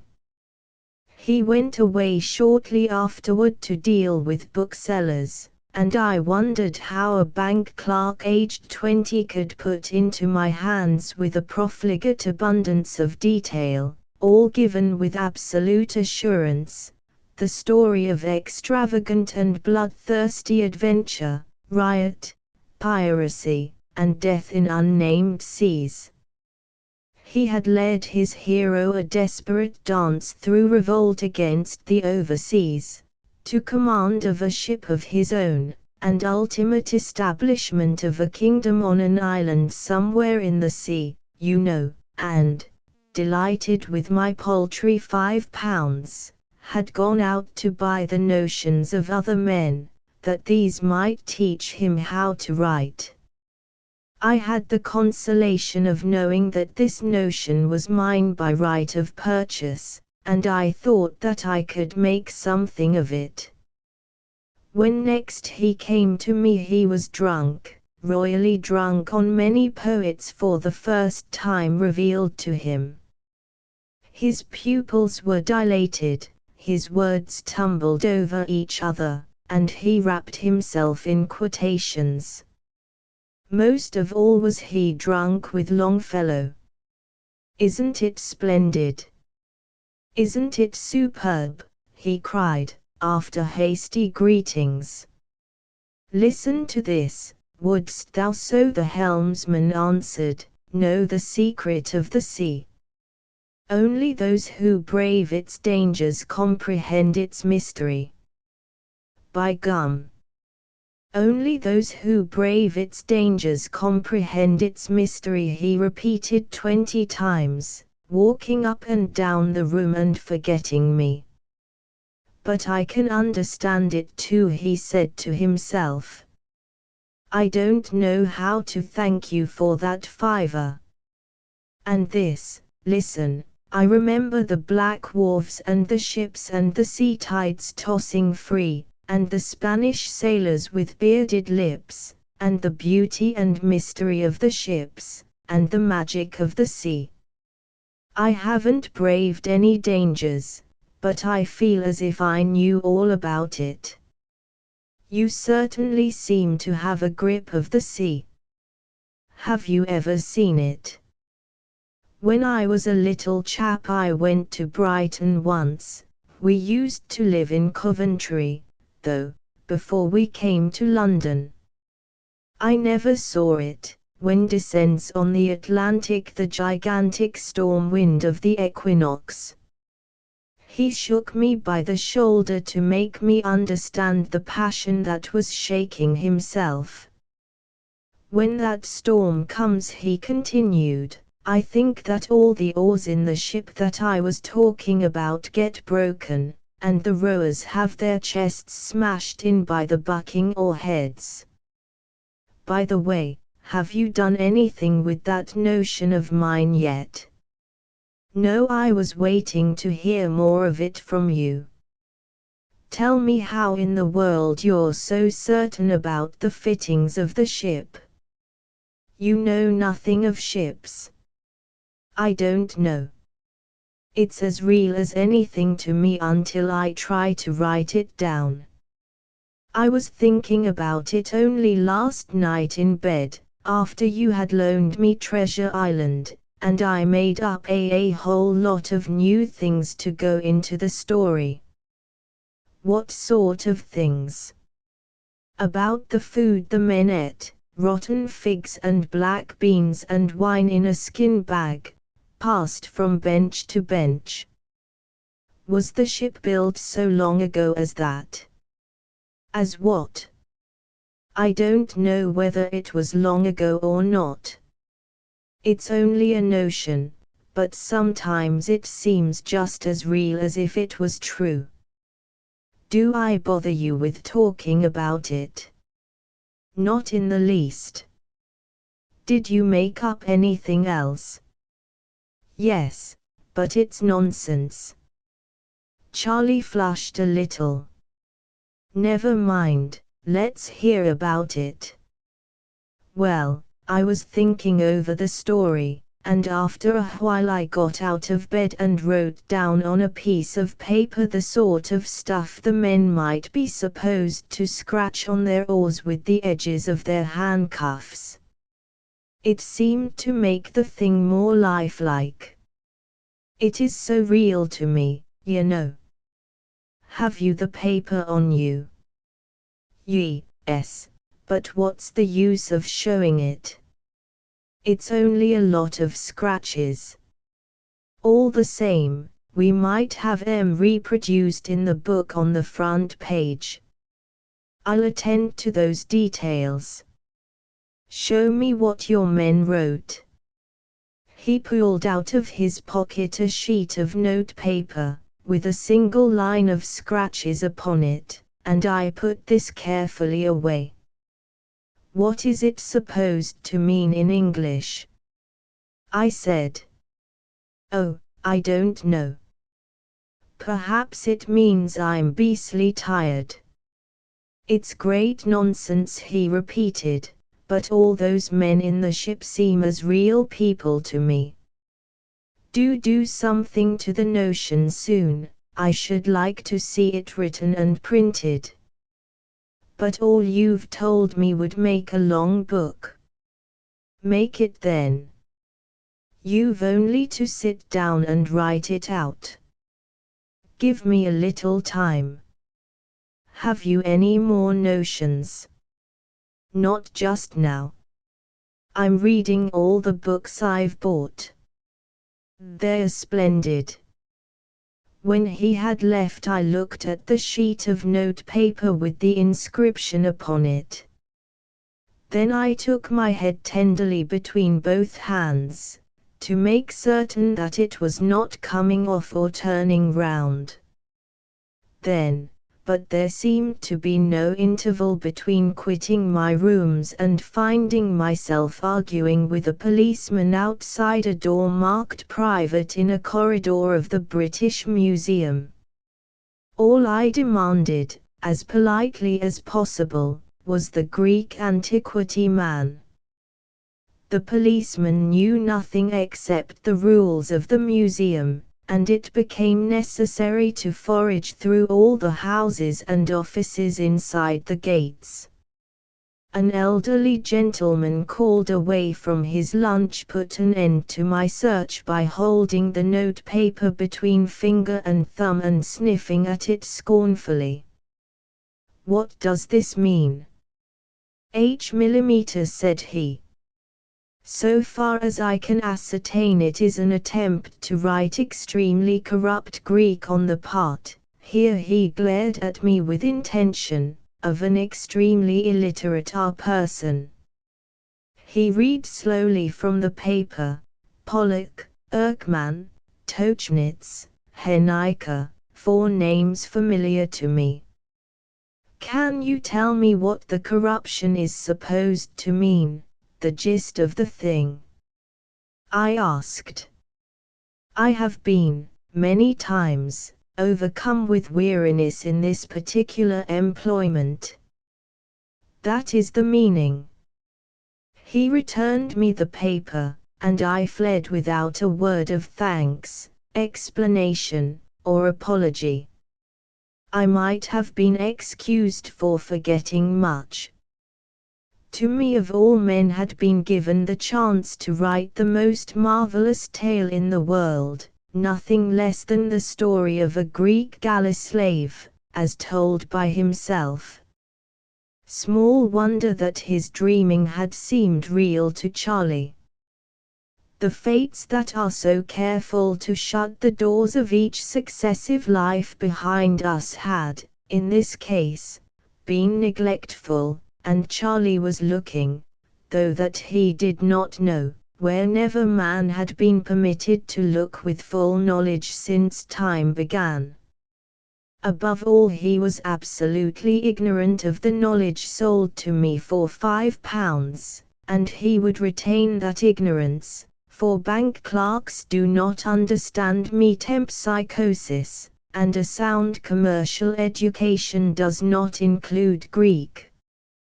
He would supply me. Here I capered among the dumb gods of Egypt and laughed in their battered faces, with material to make my tale sure, so sure that the world would hail it as an impudent and vamped fiction. And I alone would know that it was absolutely and literally true. I alone held this jewel to my hand for the cutting and polishing. Therefore I danced again among the gods till a policeman saw me and took steps in my direction. It remained now only to encourage Charlie to talk, and here there was no difficulty. But I had forgotten those accursed books of poetry. He came to me time after time, as useless as a surcharged phonograph, drunk on Byron, Shelley, or Keats. Knowing now what the boy had been in his past lives, and desperately anxious not to lose one word of his babble, I could not hide from him my respect and interest. He misconstrued both into respect for the present soul of Charlie Mears, to whom life was as new as it was to Adam, and interest in his readings, and stretched my patience to breaking point by reciting poetry, not his own now, but that of others. I wished every English poet blotted out of the memory of mankind. I blasphemed the mightiest names of song because they had drawn Charlie from the path of direct narrative, and would, later, spur him to imitate them, but I choked down my impatience until the first flood of enthusiasm should have spent itself and the boy returned to his dreams. What's the use of my telling you what I think, when these chaps wrote things for the angels to read, he growled, one evening. Why don't you write something like theirs? I don't think you're treating me quite fairly, I said, speaking under strong restraint. I've given you the story, he said, shortly replunging into Lara. But I want the details. The things I make up about that damned ship that you call a galley. They're quite easy. You can just make 'em up yourself. Turn up the gas a little, I want to go on reading. I could have broken the gas globe over his head for his amazing stupidity. I could indeed make up things for myself did I only know what Charlie did not know that he knew. but since the doors were shut behind me I could only wait his youthful pleasure and strive to keep him in good temper.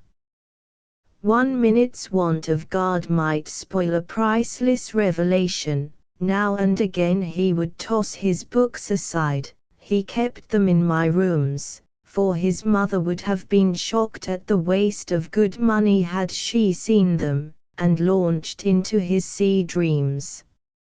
Again I cursed all the poets of England. The plastic mind of the bank clerk had been overlaid, colored and distorted by that which he had read, and the result as delivered was a confused tangle of other voices most like the muttered song through a city telephone in the busiest part of the day. He talked of the galley, his own galley had he but known it, with illustrations borrowed from the Bride of Abydos. He pointed the experiences of his hero with quotations from the Corsair and threw in deep and desperate moral reflections from Cain and Manfred, expecting me to use them all. Only when the talk turned on Longfellow were the jarring cross-currents dumb, and I knew that Charlie was speaking the truth as he remembered it. "What do you think of this?" I said one evening, as soon as I understood the medium in which his memory worked best, and, before he could expostulate, read him the whole of the saga of King Olaf. He listened open-mouthed, flushed his hands drumming on the back of the sofa where he lay, till I came to the songs of Emma Tambaskelver and the verse, "Emma then, the arrow taking from the loosened string, answered, that was Norway breaking 'neath thy hand, O king." He gasped with pure delight of sound. "That's better than Byron," a little I ventured. "Better? Why, it's true." How could he have known? I went back and repeated, "What was that?" said Olaf, standing on the quarter-deck. "Something heard I like the stranding of a shattered wreck."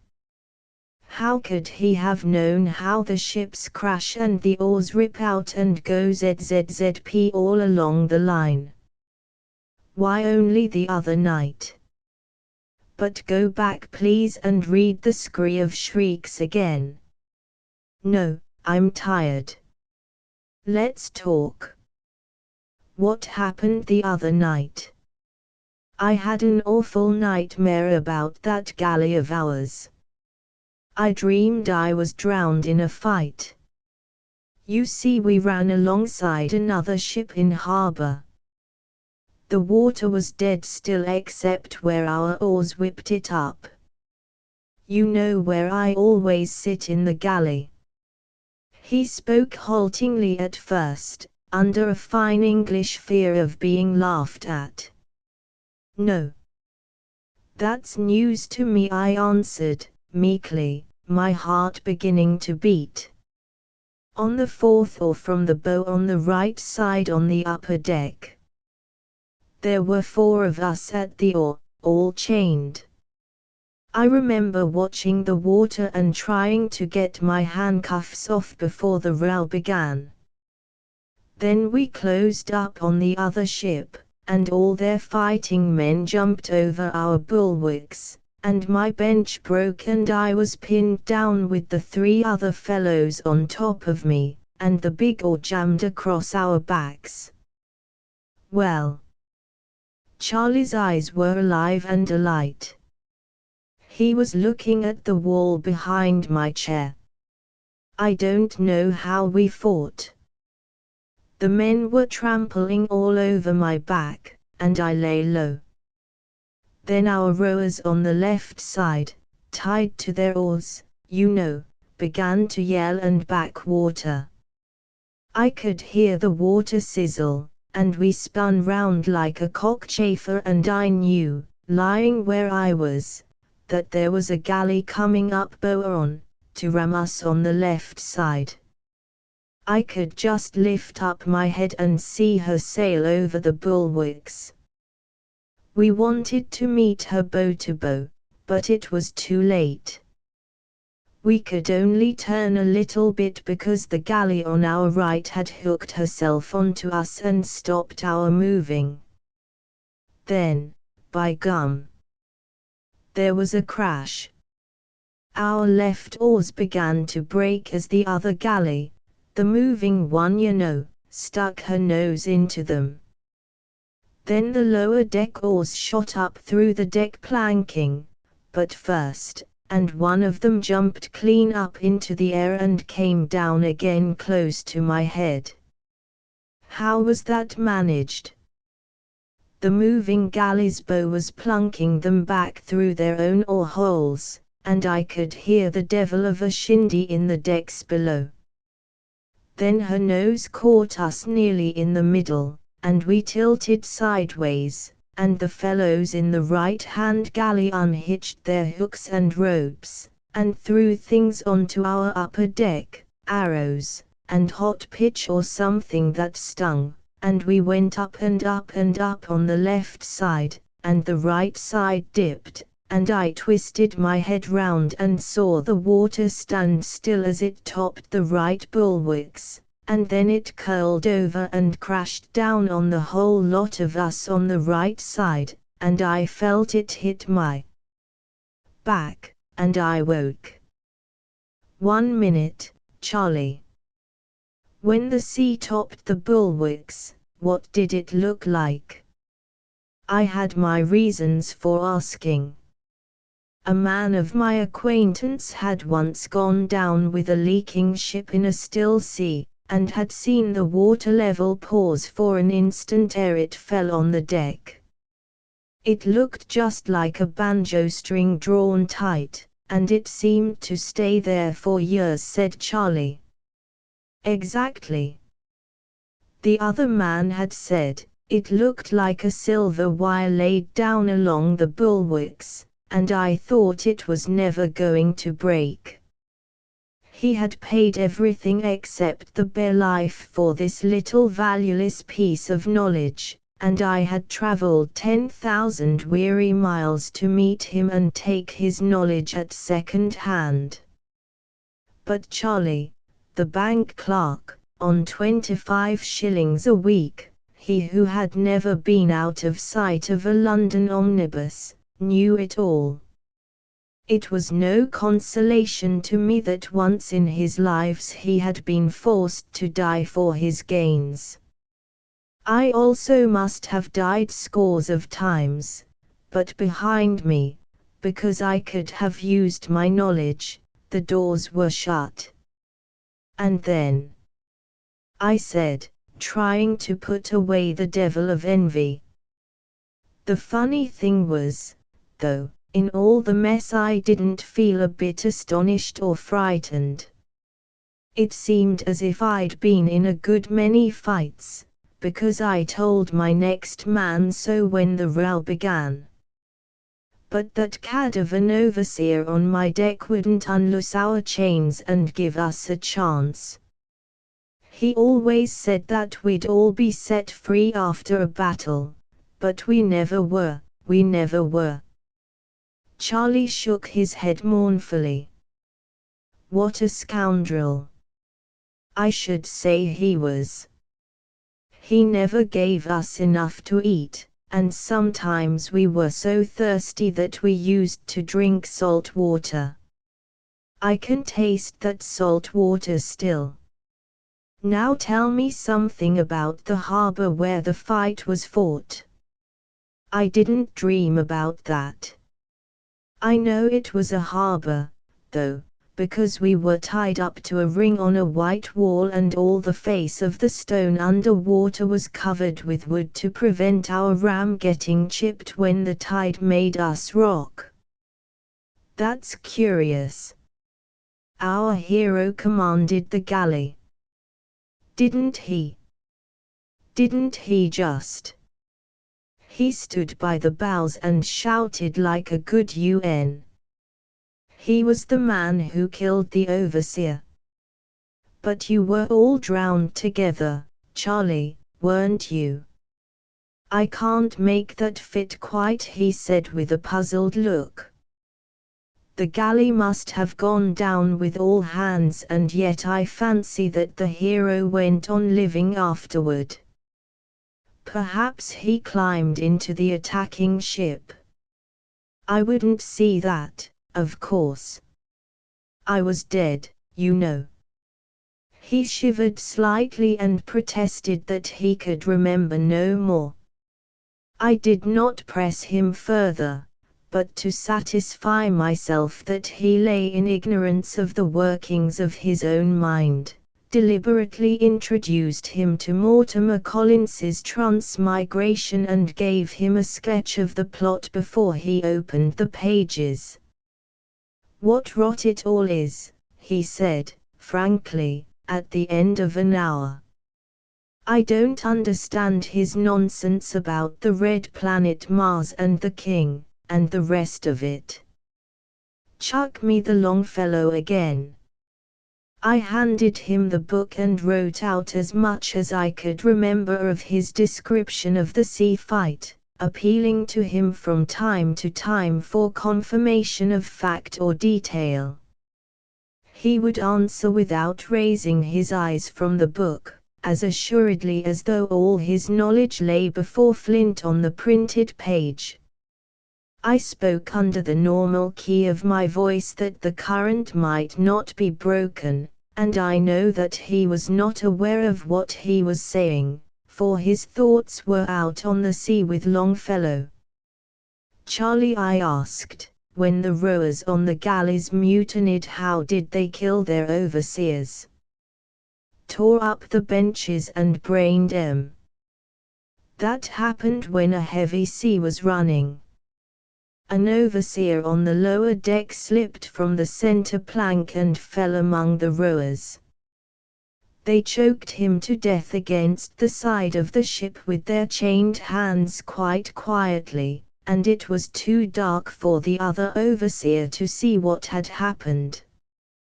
When he asked, he was pulled down too and choked, and the lower deck fought their way up deck by deck, with the pieces of the broken benches banging behind them. How they howled! And what happened after that? I don't know. The hero went away, red hair and red beard and all.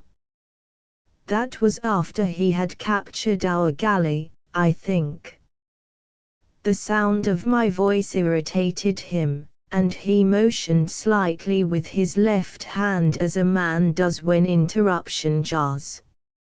You never told me he was red-headed before, or that he captured your galley, I said, after a discreet interval. Charlie did not raise his eyes. He was as red as a red bear, said he, abstractedly. He came from the north. They said so in the galley when he looked for rowers, not slaves, but free men. Afterward, years and years afterward, news came from another ship, or else he came back. His lips moved in silence. He was rapturously reciting some poem before him. Where had he been, then? I was almost whispering that the sentence might come gentle to whichever section of Charlie's brain was working on my behalf. To the beaches, the long and wonderful beaches, was the reply, after a minute of silence. To Furdurstrandi? I asked, tingling from head to foot. Yes. To Furdurstrandi, he pronounced the word in a new fashion, and I too saw, the voice failed. Do you know what you have said? I shouted, incautiously.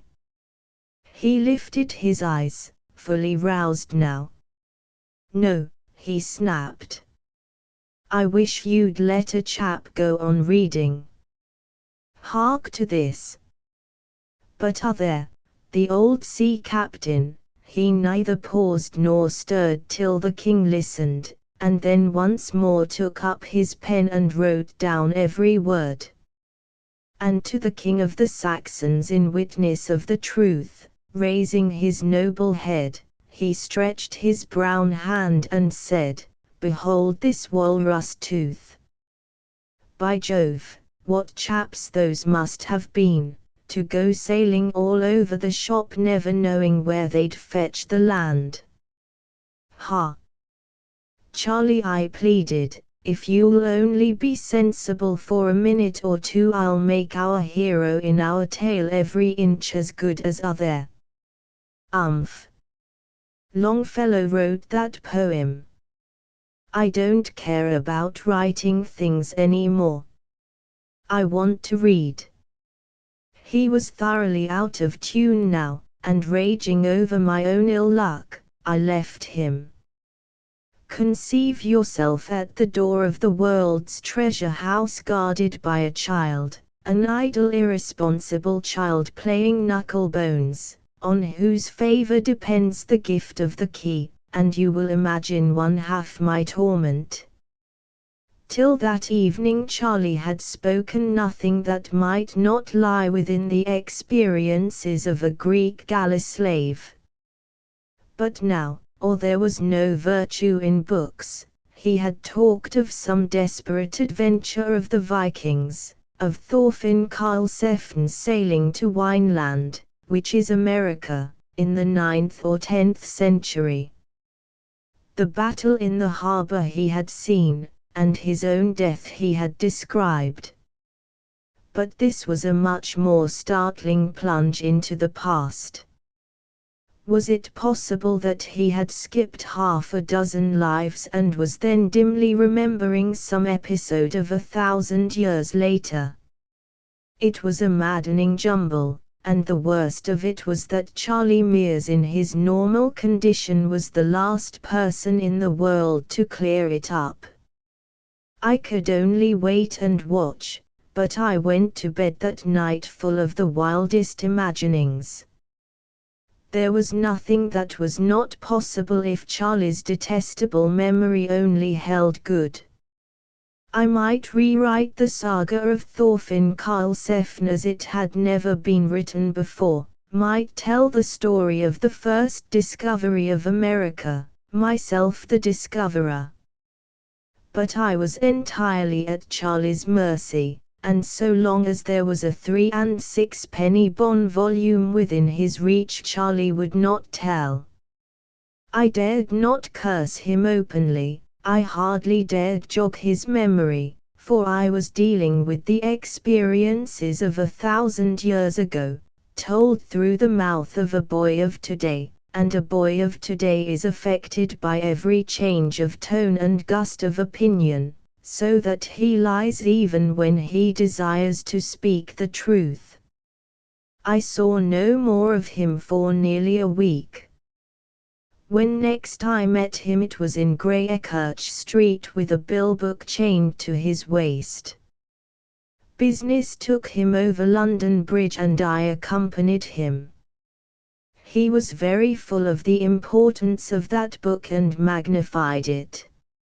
As we passed over the Thames we paused to look at a steamer unloading great slabs of white and brown marble. A barge drifted under the steamer's stern and a lonely cow in that barge bellowed.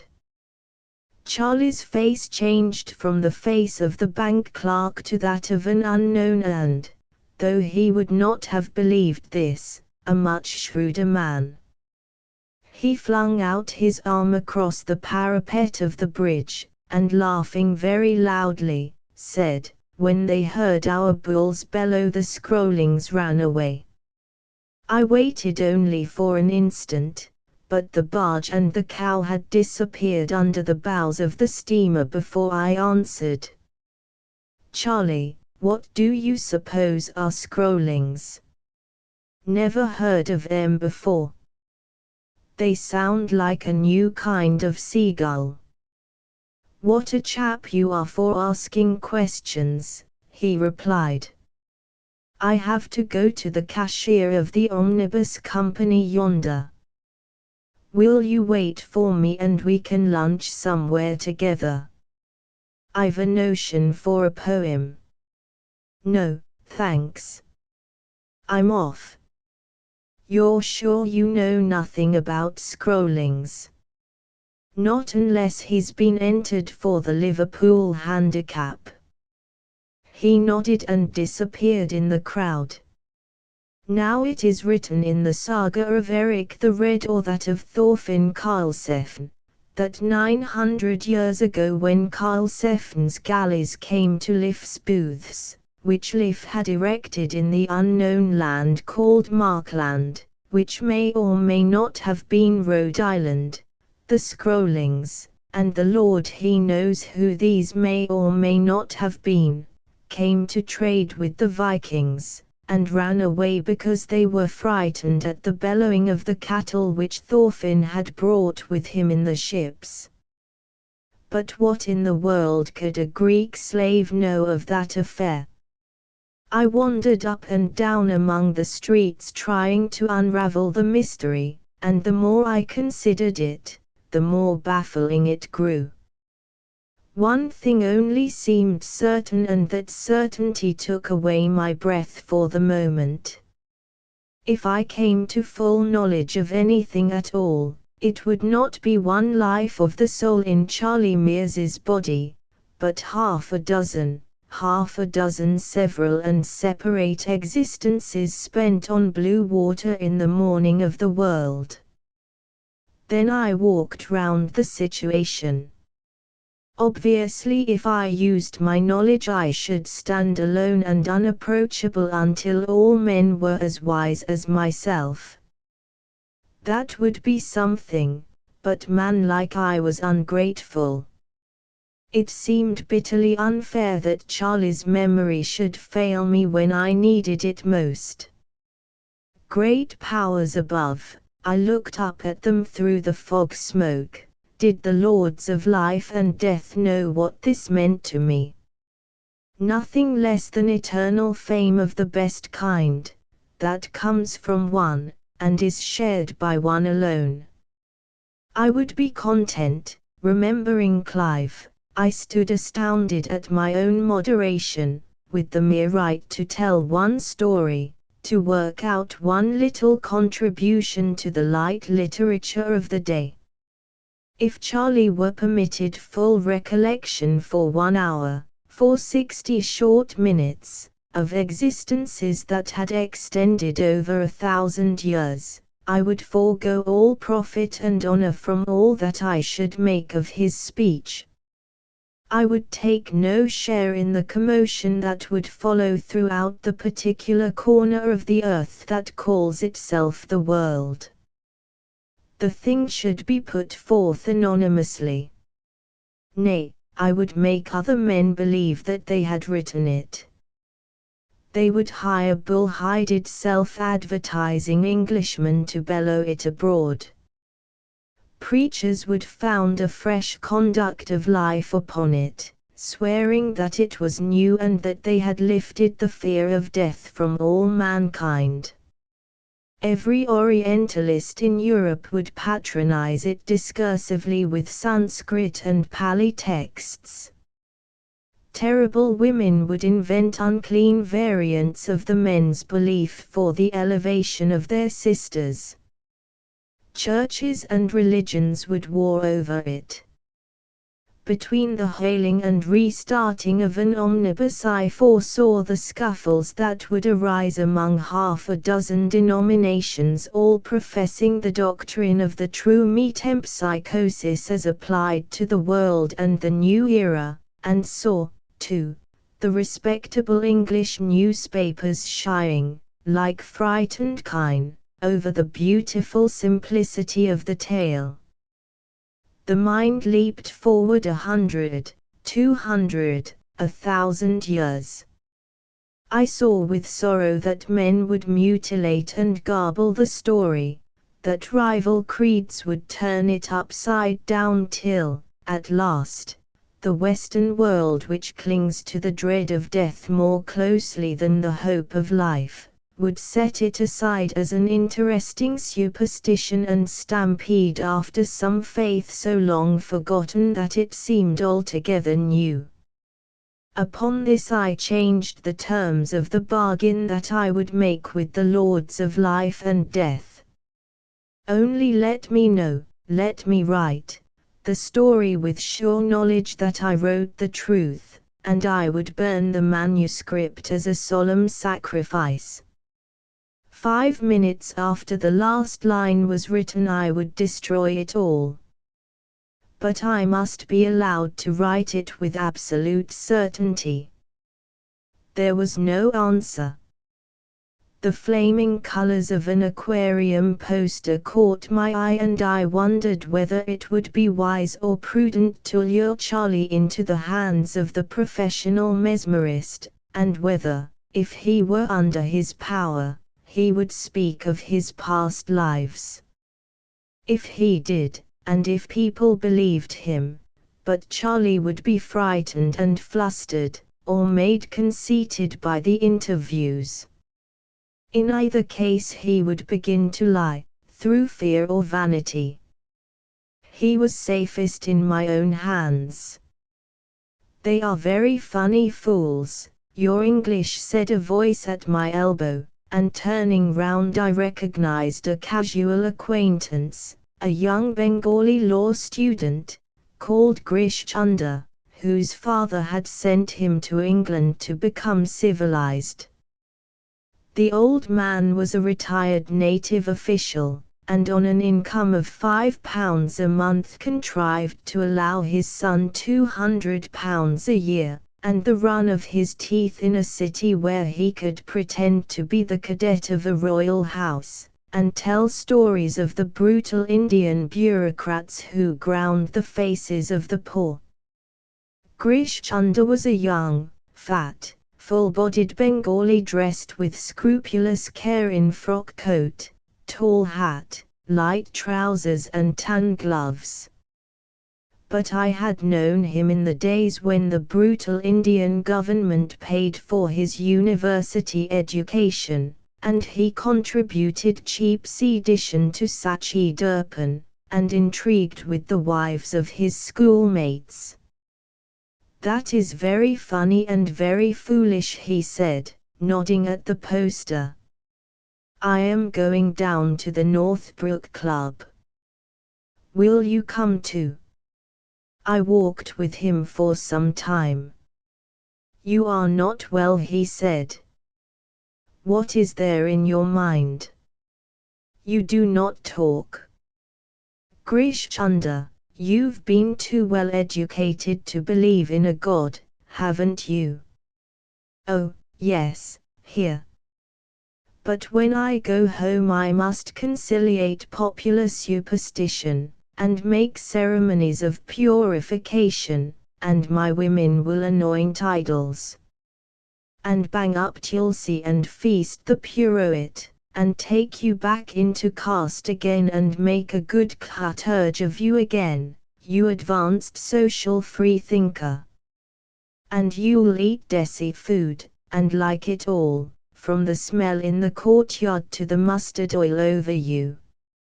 "I shall very much like it," said Grish Chunder, unguardedly.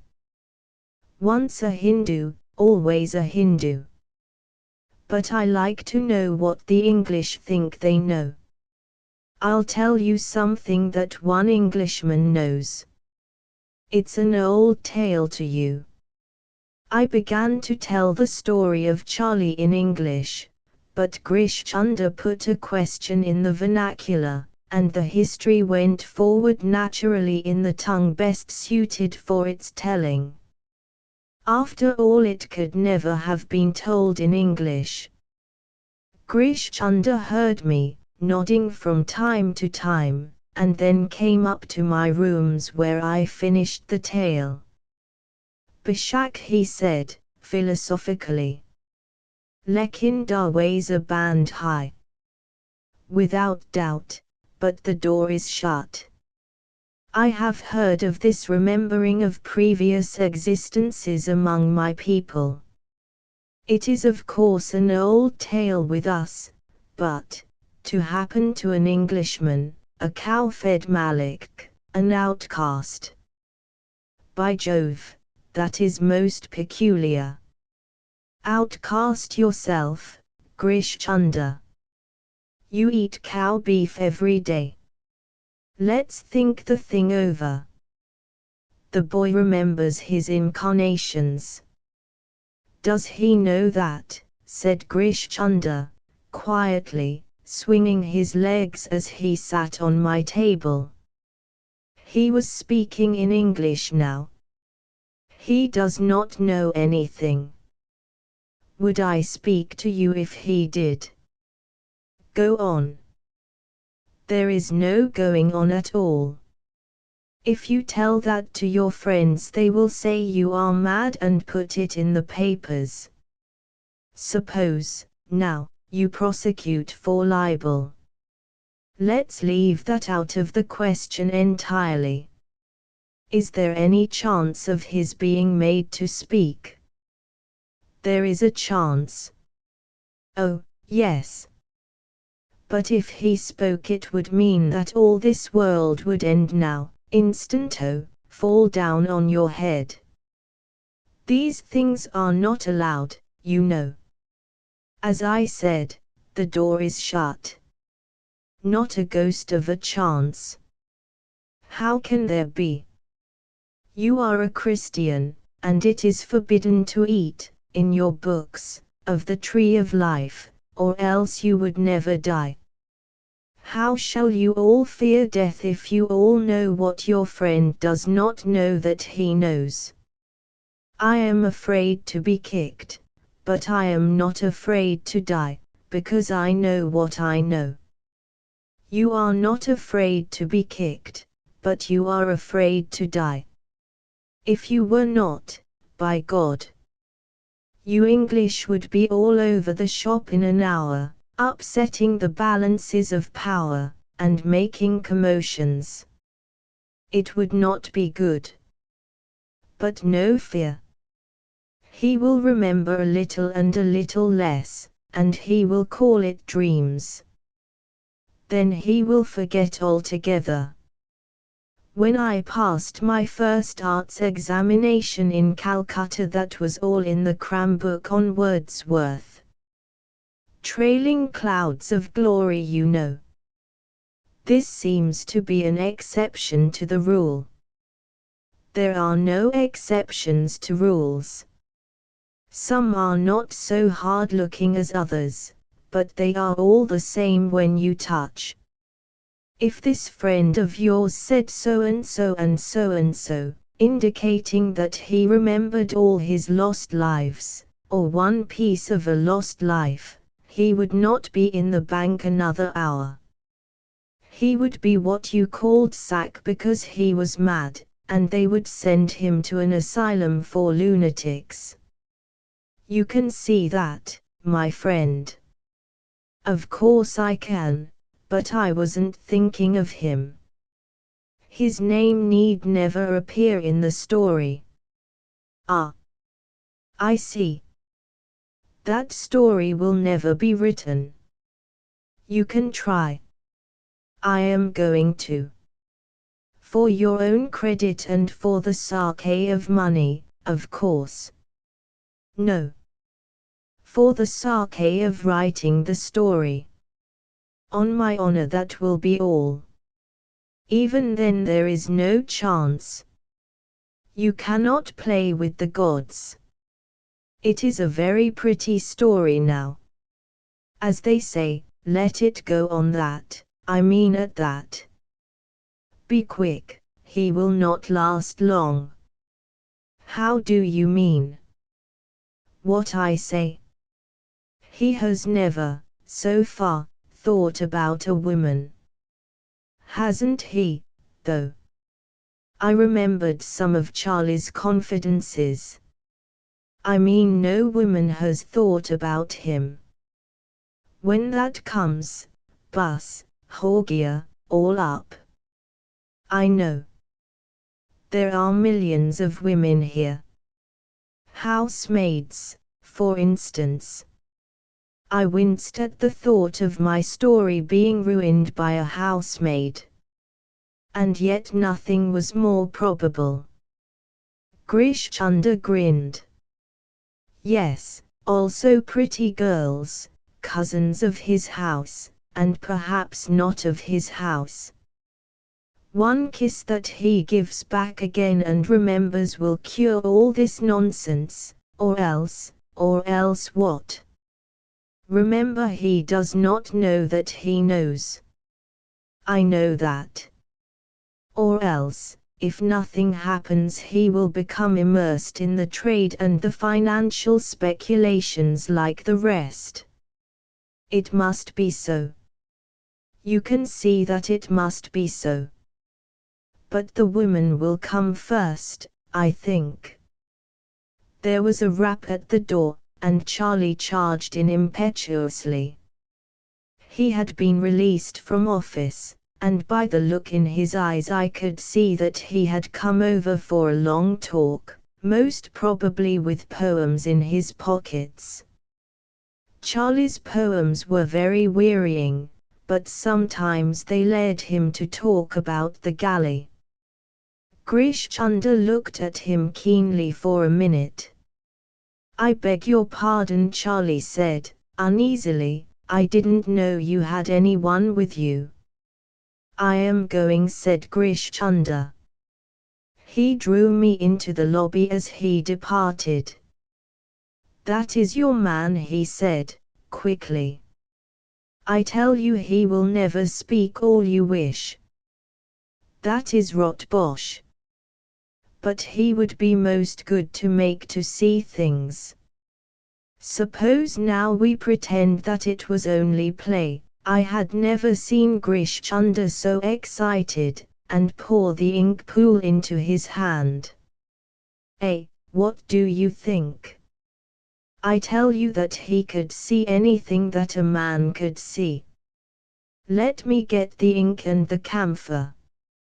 He is a seer and he will tell us very many things.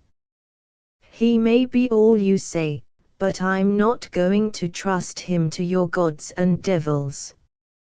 It will not hurt him. He will only feel a little stupid and dull when he wakes up. You have seen boys look into the ink pool before. That is the reason why I am not going to see it any more. You'd better go, Grish Chunder. He went, declaring far down the staircase that it was throwing away my only chance of looking into the future.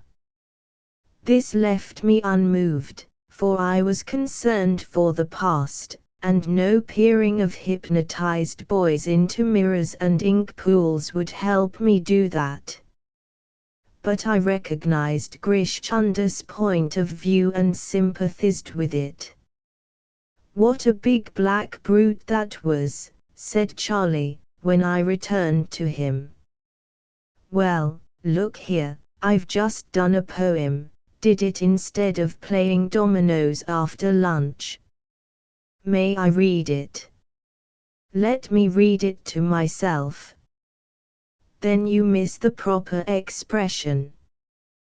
Besides, you always make my things sound as if the rhymes were all wrong. Read it aloud, then. You're like the rest of 'em.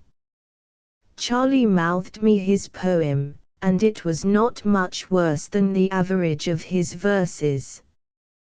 He had been reading his book faithfully, but he was not pleased when I told him that I preferred my Longfellow undiluted with Charlie. Then we began to go through the MS line by line, Charlie parrying every objection and correction with, yes, that may be better, but you don't catch what I'm driving at. Charlie was, in one way at least, very like one kind of poet. There was a pencil scrawl at the back of the paper, and what's that? I said. Oh, that's not poetry at all. It's some rot I wrote last night before I went to bed, and it was too much bother to hunt for rhymes, so I made it a sort of a blank verse instead. Here is Charlie's blank verse. We pulled for you when the wind was against us and the sails were low. Will you never let us go? We ate bread and onions when you took towns, or ran aboard quickly when you were beaten back by the foe. The captains walked up and down the deck in fair weather singing songs, but we were below. We fainted with our chins on the oars, and you did not see that we were idle, for we still swung to and fro. Will you never let us go? The salt made the oar handles like sharkskin, our knees were cut to the bone with salt cracks, our hair was stuck to our foreheads, and our lips were cut to our gums, and you whipped us because we could not row. Will you never let us go? But in a little time we shall run out of the portholes as the water runs along the oar blade, and though you tell the others to row after us, you will never catch us till you catch the oar thresh and tie up the winds in the belly of the sail. Oh! Will you never let us go? What's oar thresh, Charlie? The water washed up by the oars. That's the sort of song they might sing in the galley, you know. Aren't you ever going to finish that story and give me some of the profits? It depends on yourself. If you had only told me more about your hero in the first instance, it might have been finished by now. You're so hazy in your notions. I only want to give you the general notion of it, the knocking about from place to place and the fighting and all that. Can't you fill in the rest yourself? Make the hero save a girl on a pirate galley and marry her, or do something. You're a really helpful collaborator. I suppose the hero went through some few adventures before he married. Well then, make him a very artful card, a low sort of man, a sort of political man who went about making treaties and breaking them, a black-haired chap who hid behind the mast when the fighting began. But you said the other day that he was red-haired. I couldn't have. Make him black-haired, of course. You've no imagination. Seeing that I had just discovered the entire principles upon which the half-memory falsely called imagination is based, I felt entitled to laugh, but forbore, for the sarcasm of the tale. You're right. You're the man with imagination. A black-haired chap in a decked ship, I said. No, an open ship, like a big boat. This was maddening.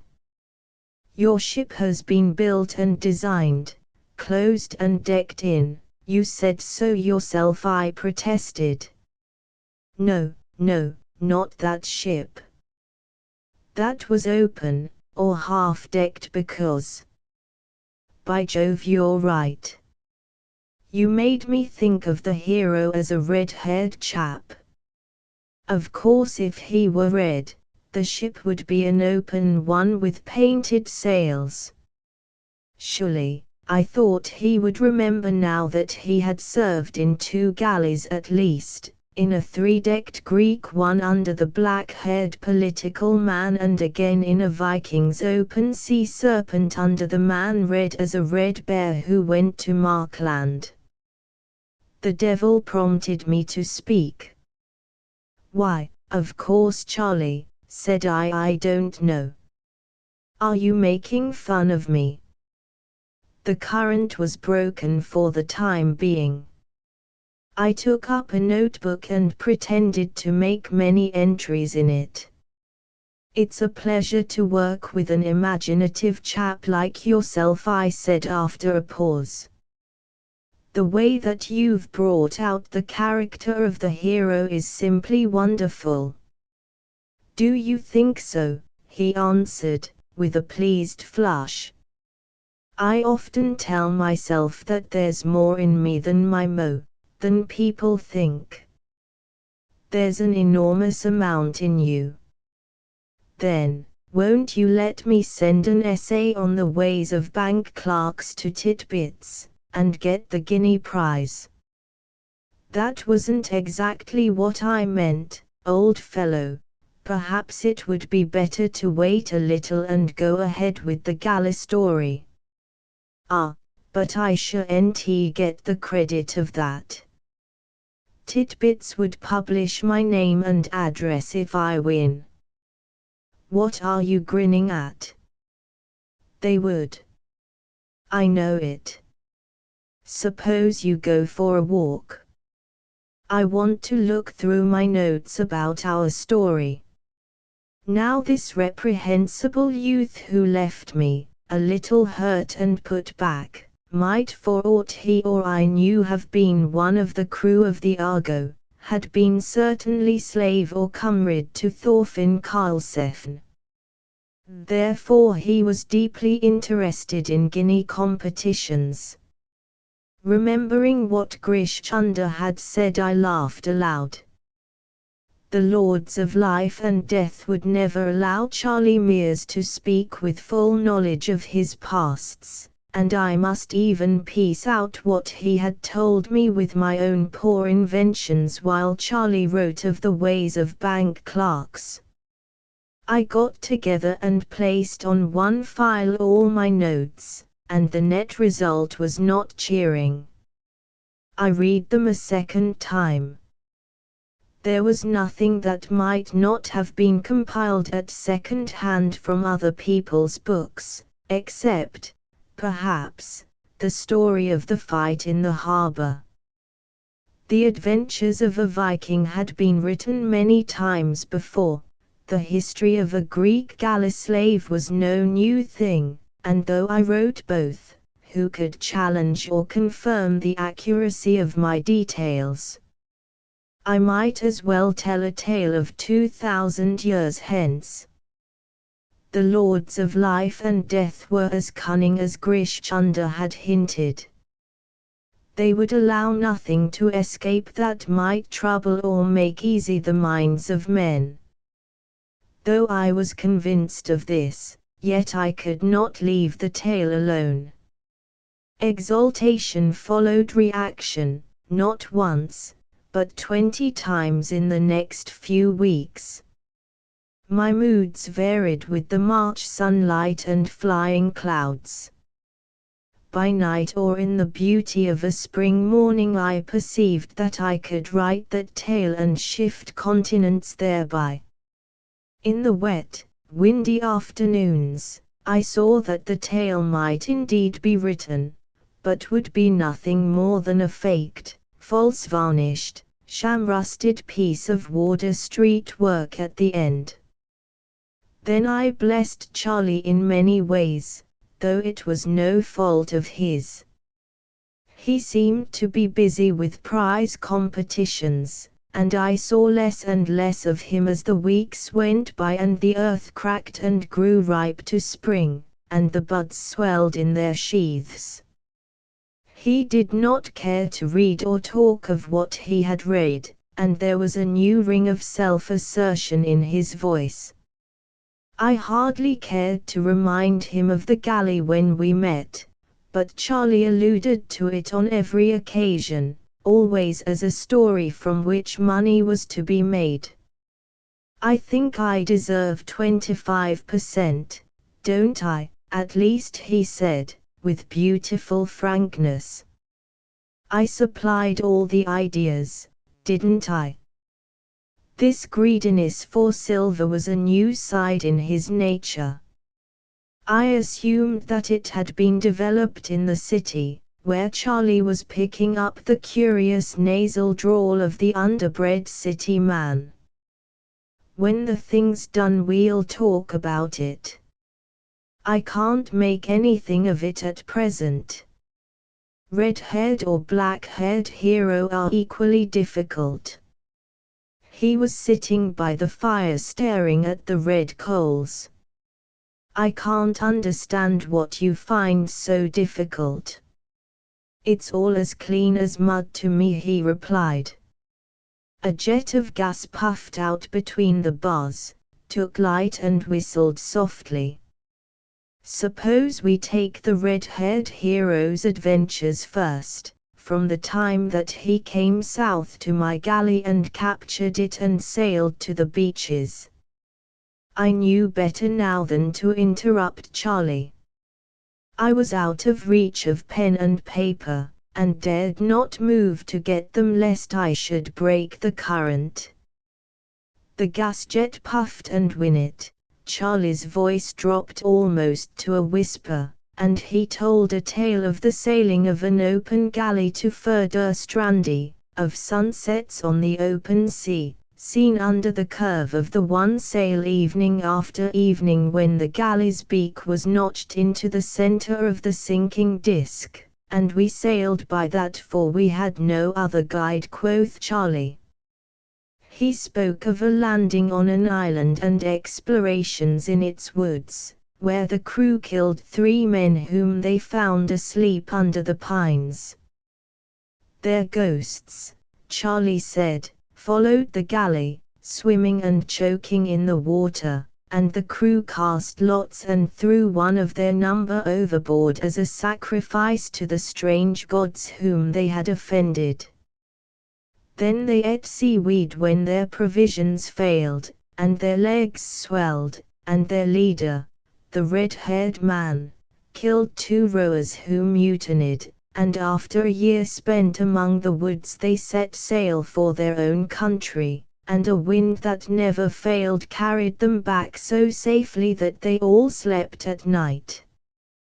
This and much more Charlie told. Sometimes the voice fell so low that I could not catch the words, though every nerve was on the strain. He spoke of their leader, the red-haired man, as a pagan speaks of his god, for it was he who cheered them and slew them impartially as he thought best for their needs, and it was he who steered them for 3 days among floating ice, each floe crowded with strange beasts that tried to sail with us, said Charlie, and we beat them back with the handles of the oars. The gas jet went out, a burned coal gave way, and the fire settled down with a tiny crash to the bottom of the grate. Charlie ceased speaking, and I said no word. By Jove, he said, at last, shaking his head. I've been staring at the fire till I'm dizzy. What was I going to say? Something about the galley. I remember now. It's 25% of the profits, isn't it? It's anything you like when I've done the tale. I wanted to be sure of that. I must go now. I've an appointment. And he left me. Had my eyes not been held I might have known that broken muttering over the fire was the swan song of Charlie Mears. But I thought it the prelude to fuller revelation. At last I should cheat the lords of life and death. When next Charlie came to me I received him with rapture.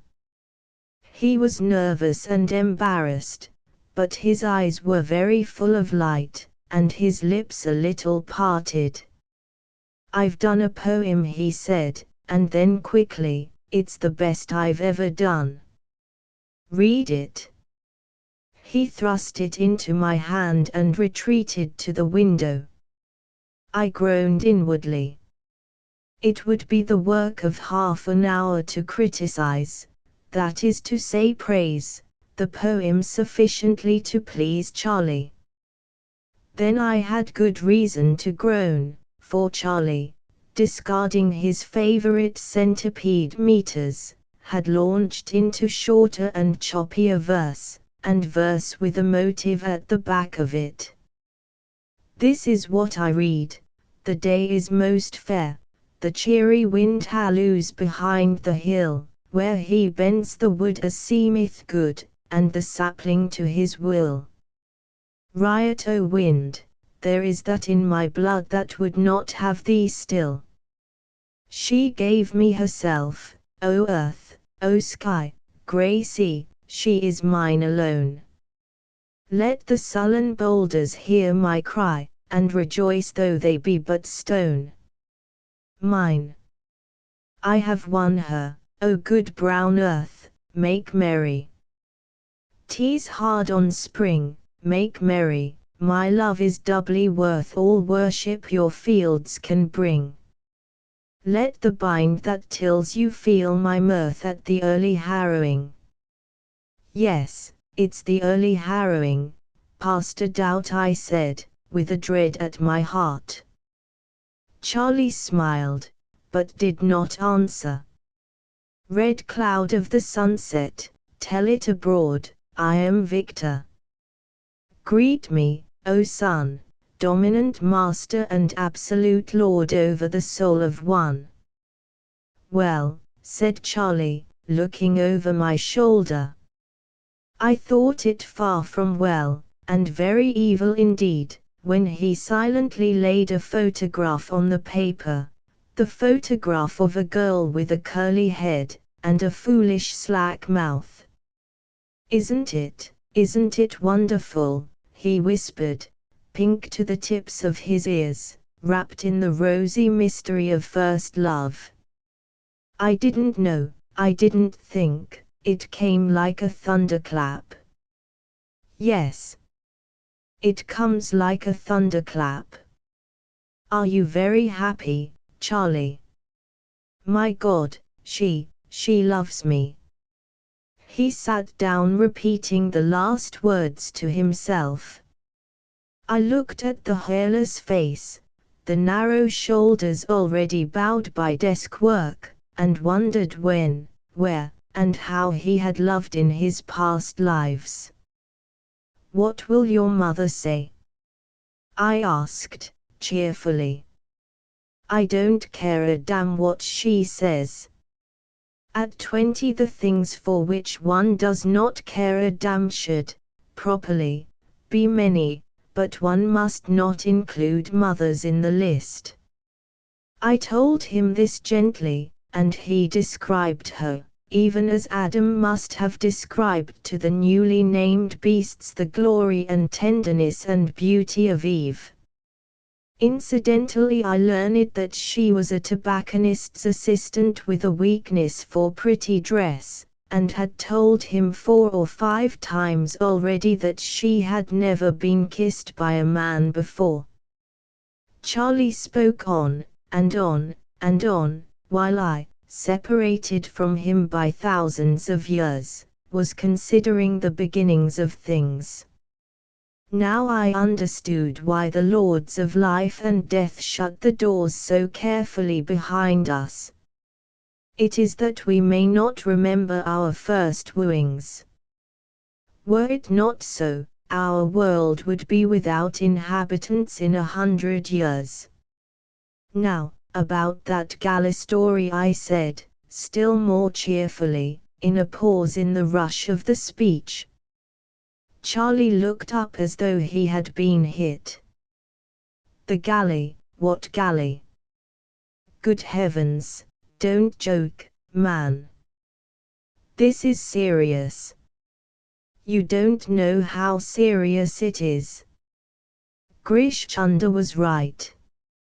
Charlie had tasted the love of women that kills remembrance, and the finest story in the world would never be written. Asterisk asterisk asterisk end of the Project Gutenberg ebook The Phantom Rickshaw, and other ghost stories asterisk asterisk asterisk updated editions will replace the previous one, the old editions will be renamed. Creating the works from print editions not protected by U.S. copyright law means that no one owns a United States copyright in these works, so the Foundation, and you, can copy and distribute it in the United States without permission and without paying copyright royalties. Special rules, set forth in the general terms of use part of this license, apply to copying and distributing Project Gutenberg trademark symbol electronic works to protect the Project Gutenberg trademark symbol concept and trademark.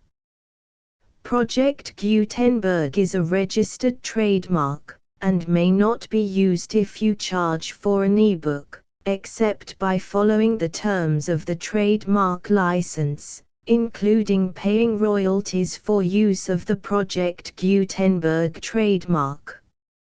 If you do not charge anything for copies of this ebook, complying with the trademark license is very easy.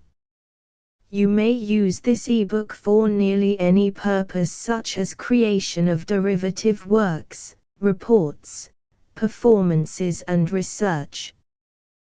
Project Gutenberg ebooks may be modified and printed and given away. You may do practically anything in the United States with ebooks not protected by U.S. copyright law. Redistribution is subject to the trademark license, especially commercial redistribution. Start. Full license. The full Project Gutenberg license. Please read this before you distribute or use this work to protect the Project Gutenberg trademark symbol mission of promoting the free distribution of electronic works, by using or distributing this work, or any other work associated in any way with the phrase Project Gutenberg. You agree to comply with all the terms of the full Project Gutenberg trademark symbol license available with this file or online at www.gutenberg.org/license. Section 1.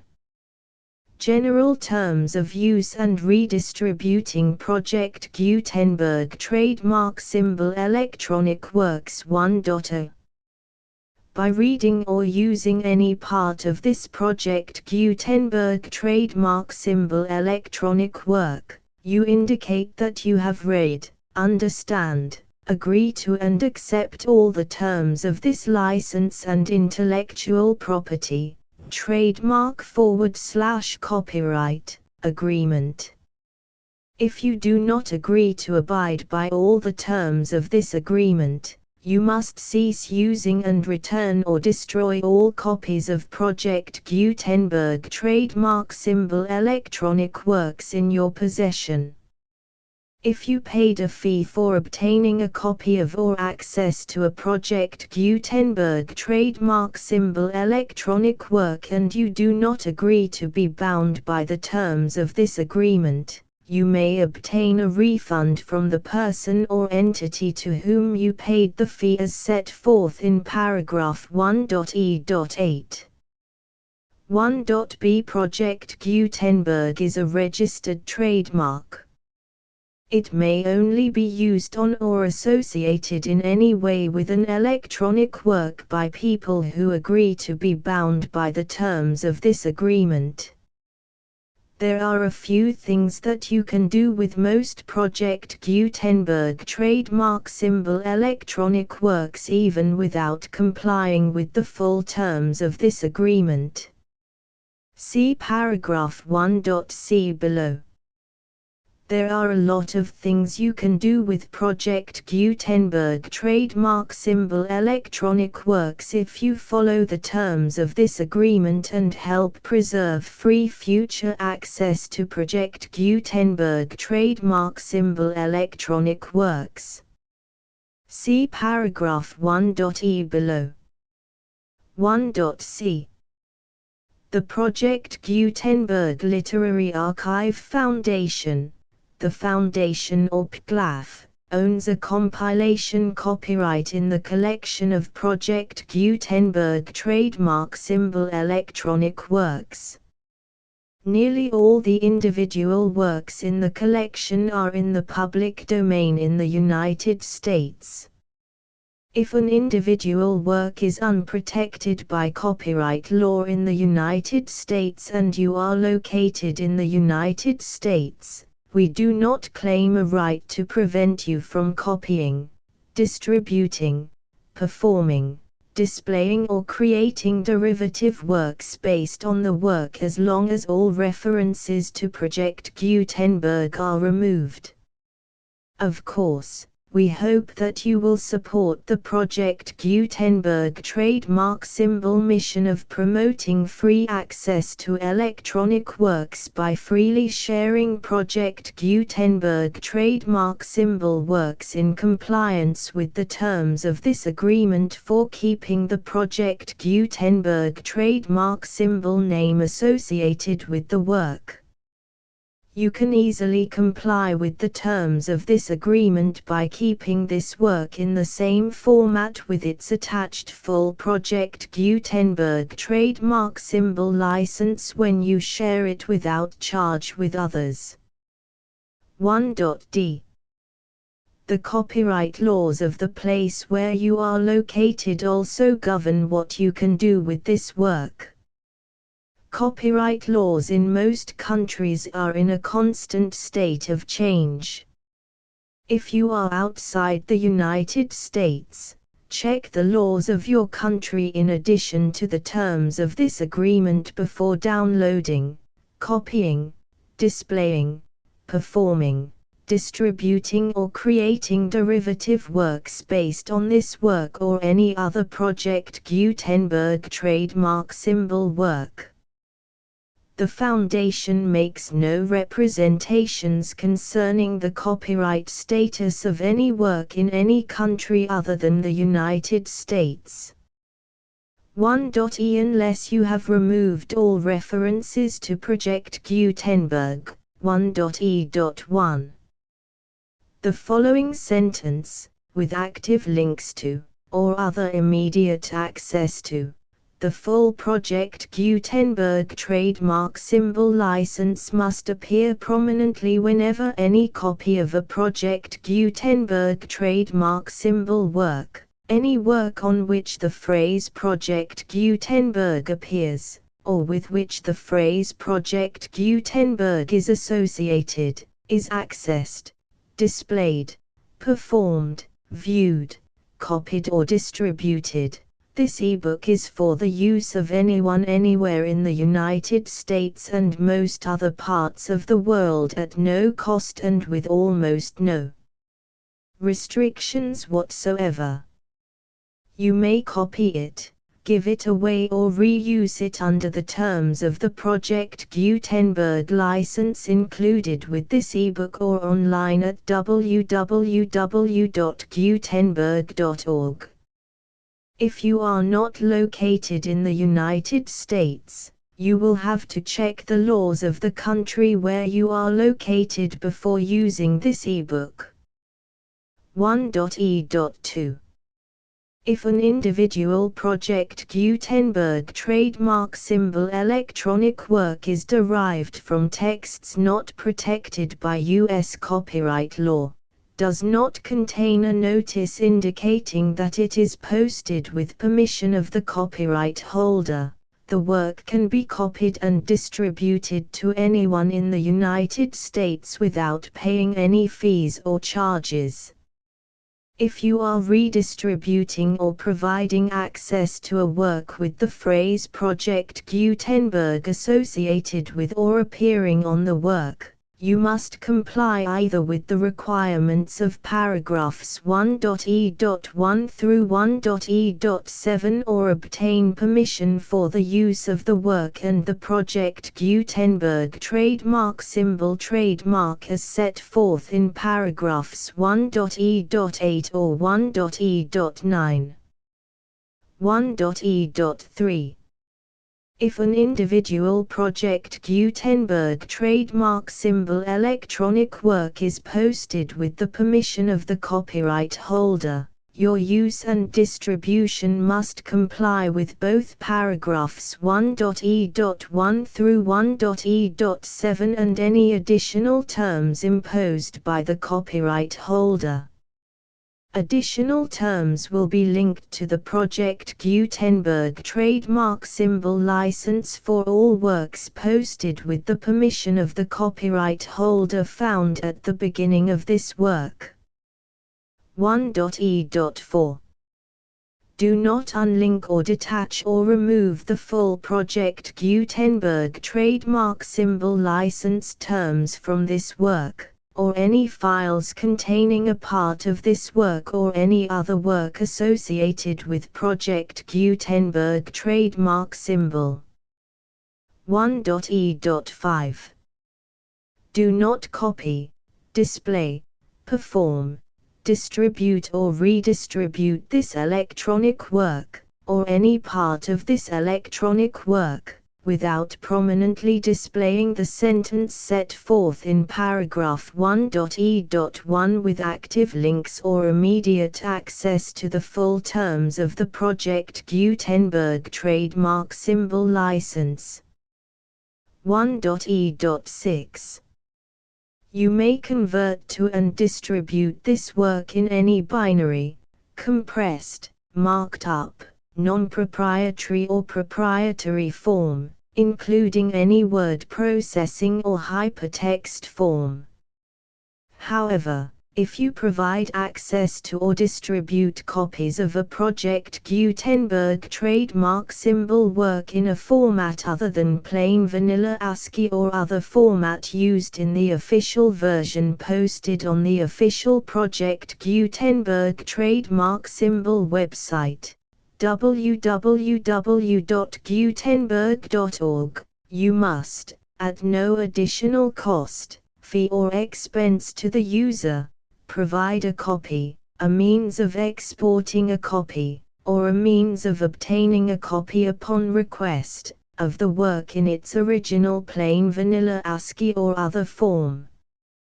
Any alternate format must include the full Project Gutenberg trademark symbol license as specified in paragraph 1.e.1.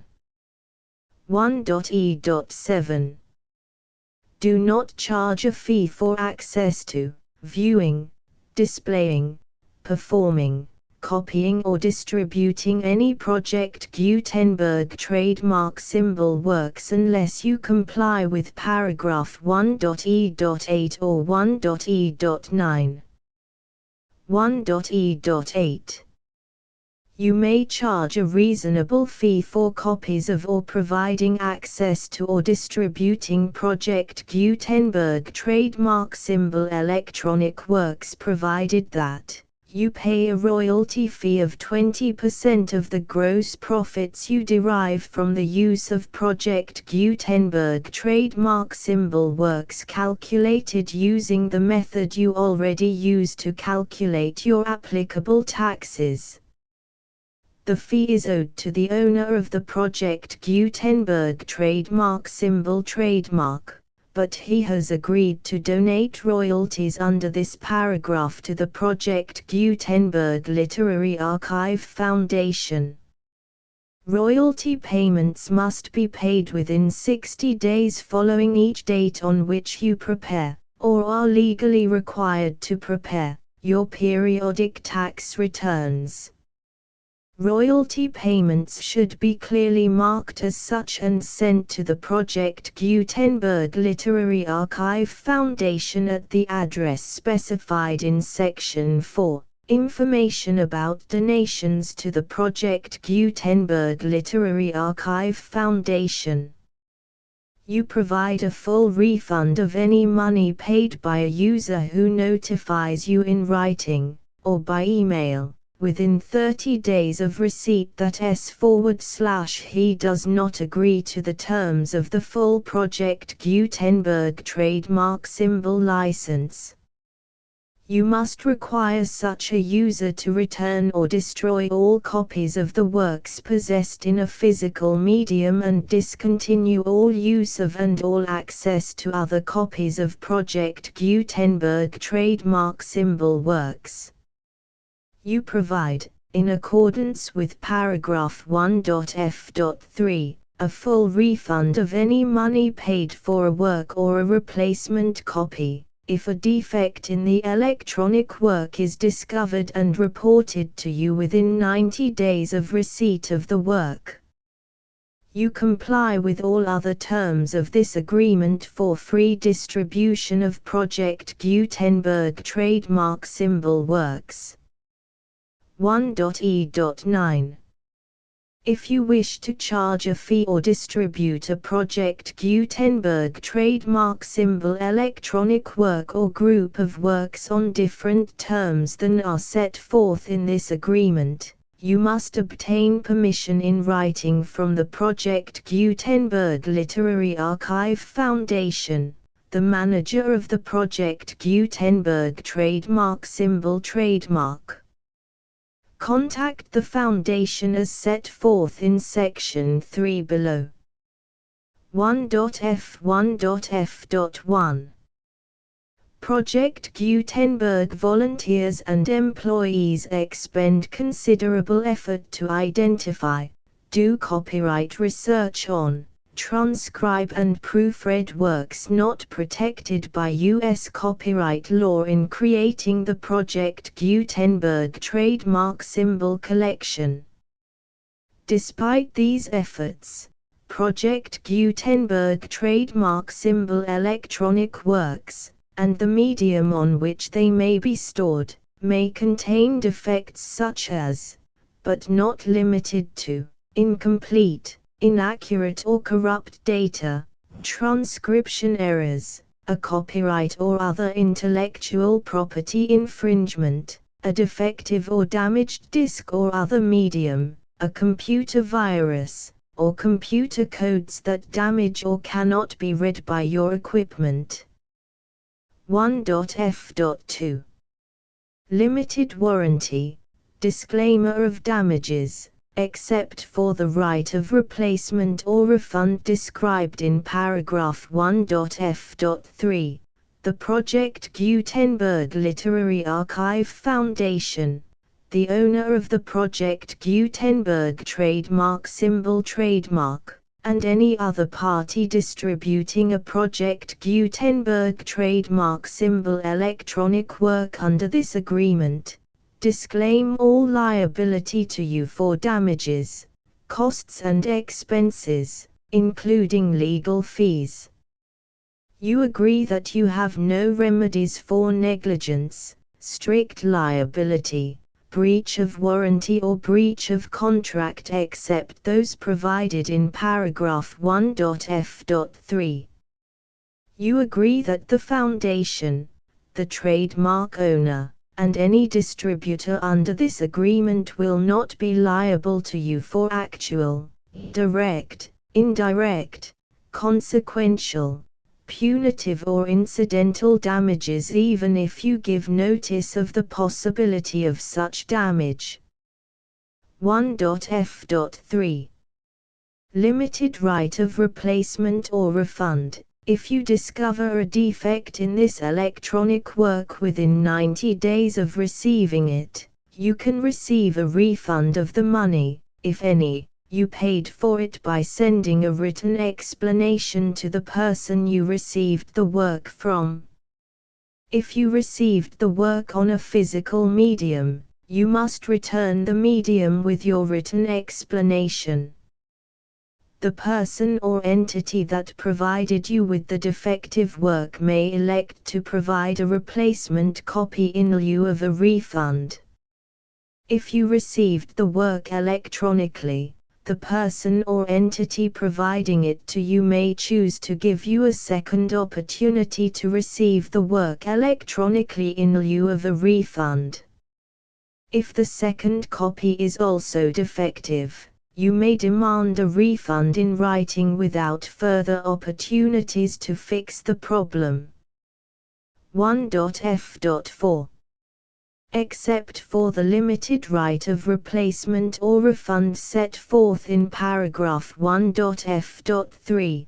This work is provided to you as is, with no other warranties of any kind, express or implied, including but not limited to warranties of merchantability or fitness for any purpose.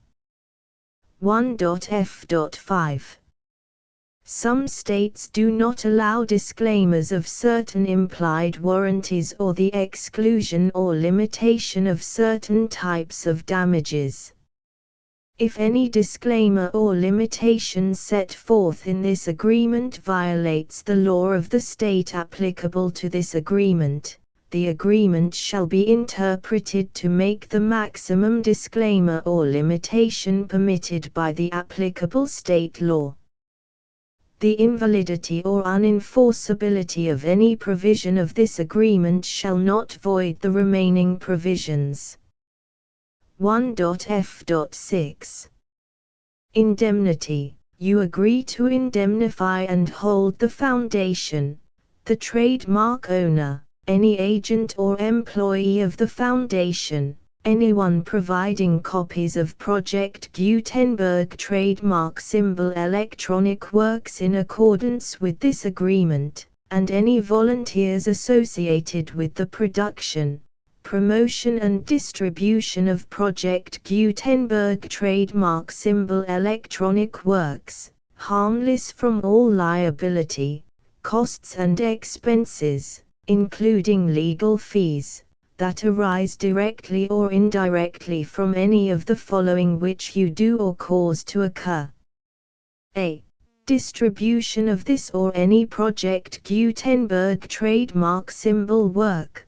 B. Alteration, modification, or additions or deletions to any Project Gutenberg trademark symbol work, and C. Any defect you cause.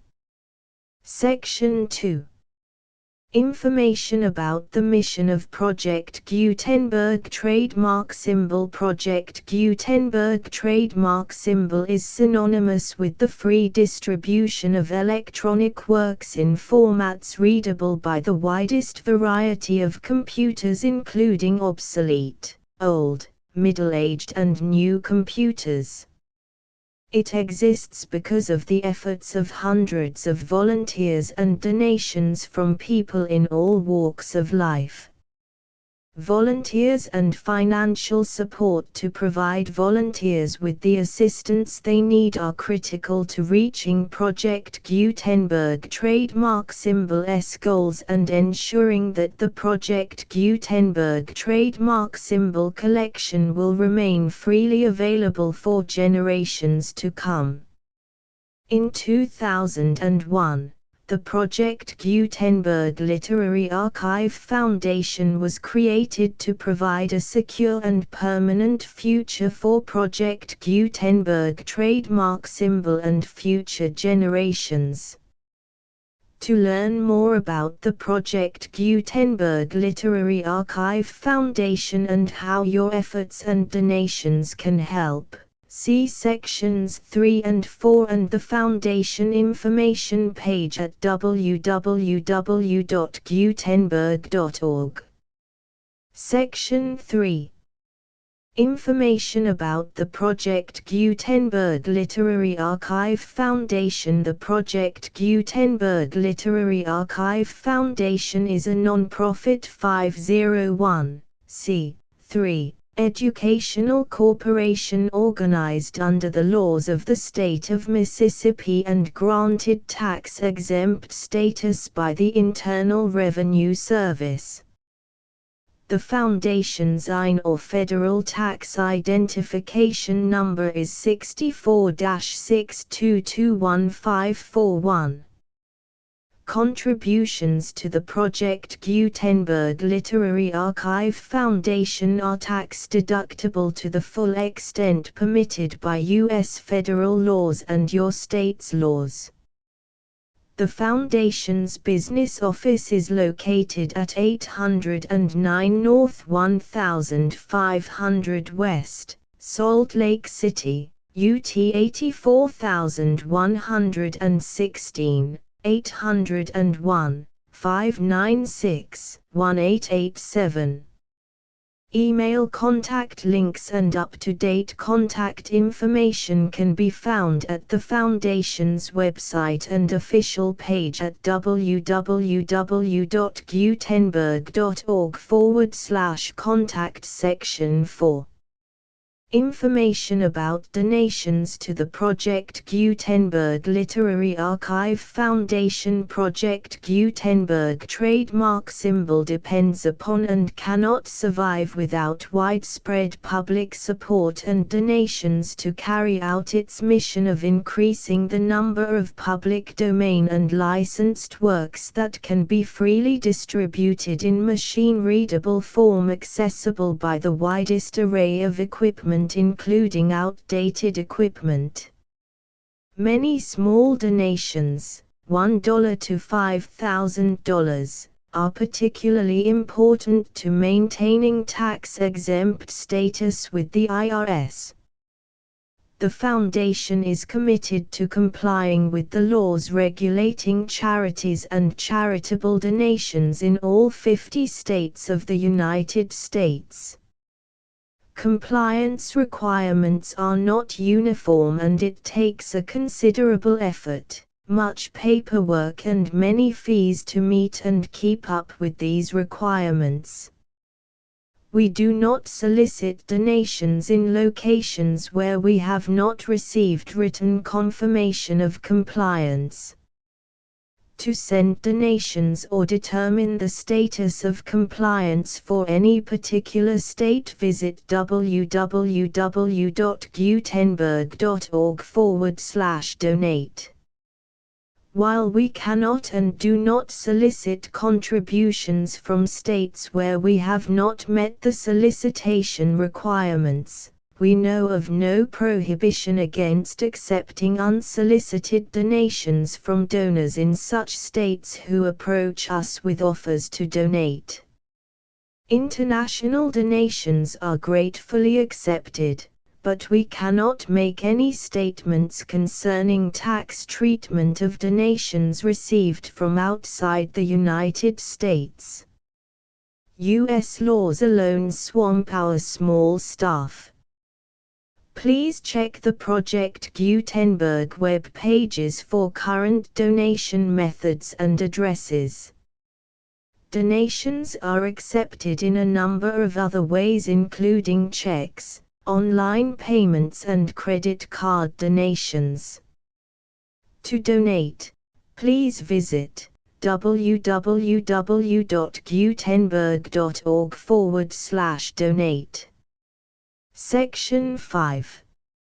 General information about Project Gutenberg trademark symbol electronic works. Professor Michael S. Hart was the originator of the Project Gutenberg trademark symbol concept of a library of electronic works that could be freely shared with anyone. For 40 years, he produced and distributed Project Gutenberg trademark symbol ebooks with only a loose network of volunteer support. Project Gutenberg trademark symbol ebooks are often created from several printed editions, all of which are confirmed as not protected by copyright in the US unless a copyright notice is included. Thus, we do not necessarily keep ebooks in compliance with any particular paper edition. Most people start at our website, which has the main PG search facility, www.gutenberg.org. This website includes information about Project Gutenberg trademark symbol, including how to make donations to the Project Gutenberg Literary Archive Foundation, how to help produce our new ebooks, and how to subscribe to our email newsletter to hear about new ebooks.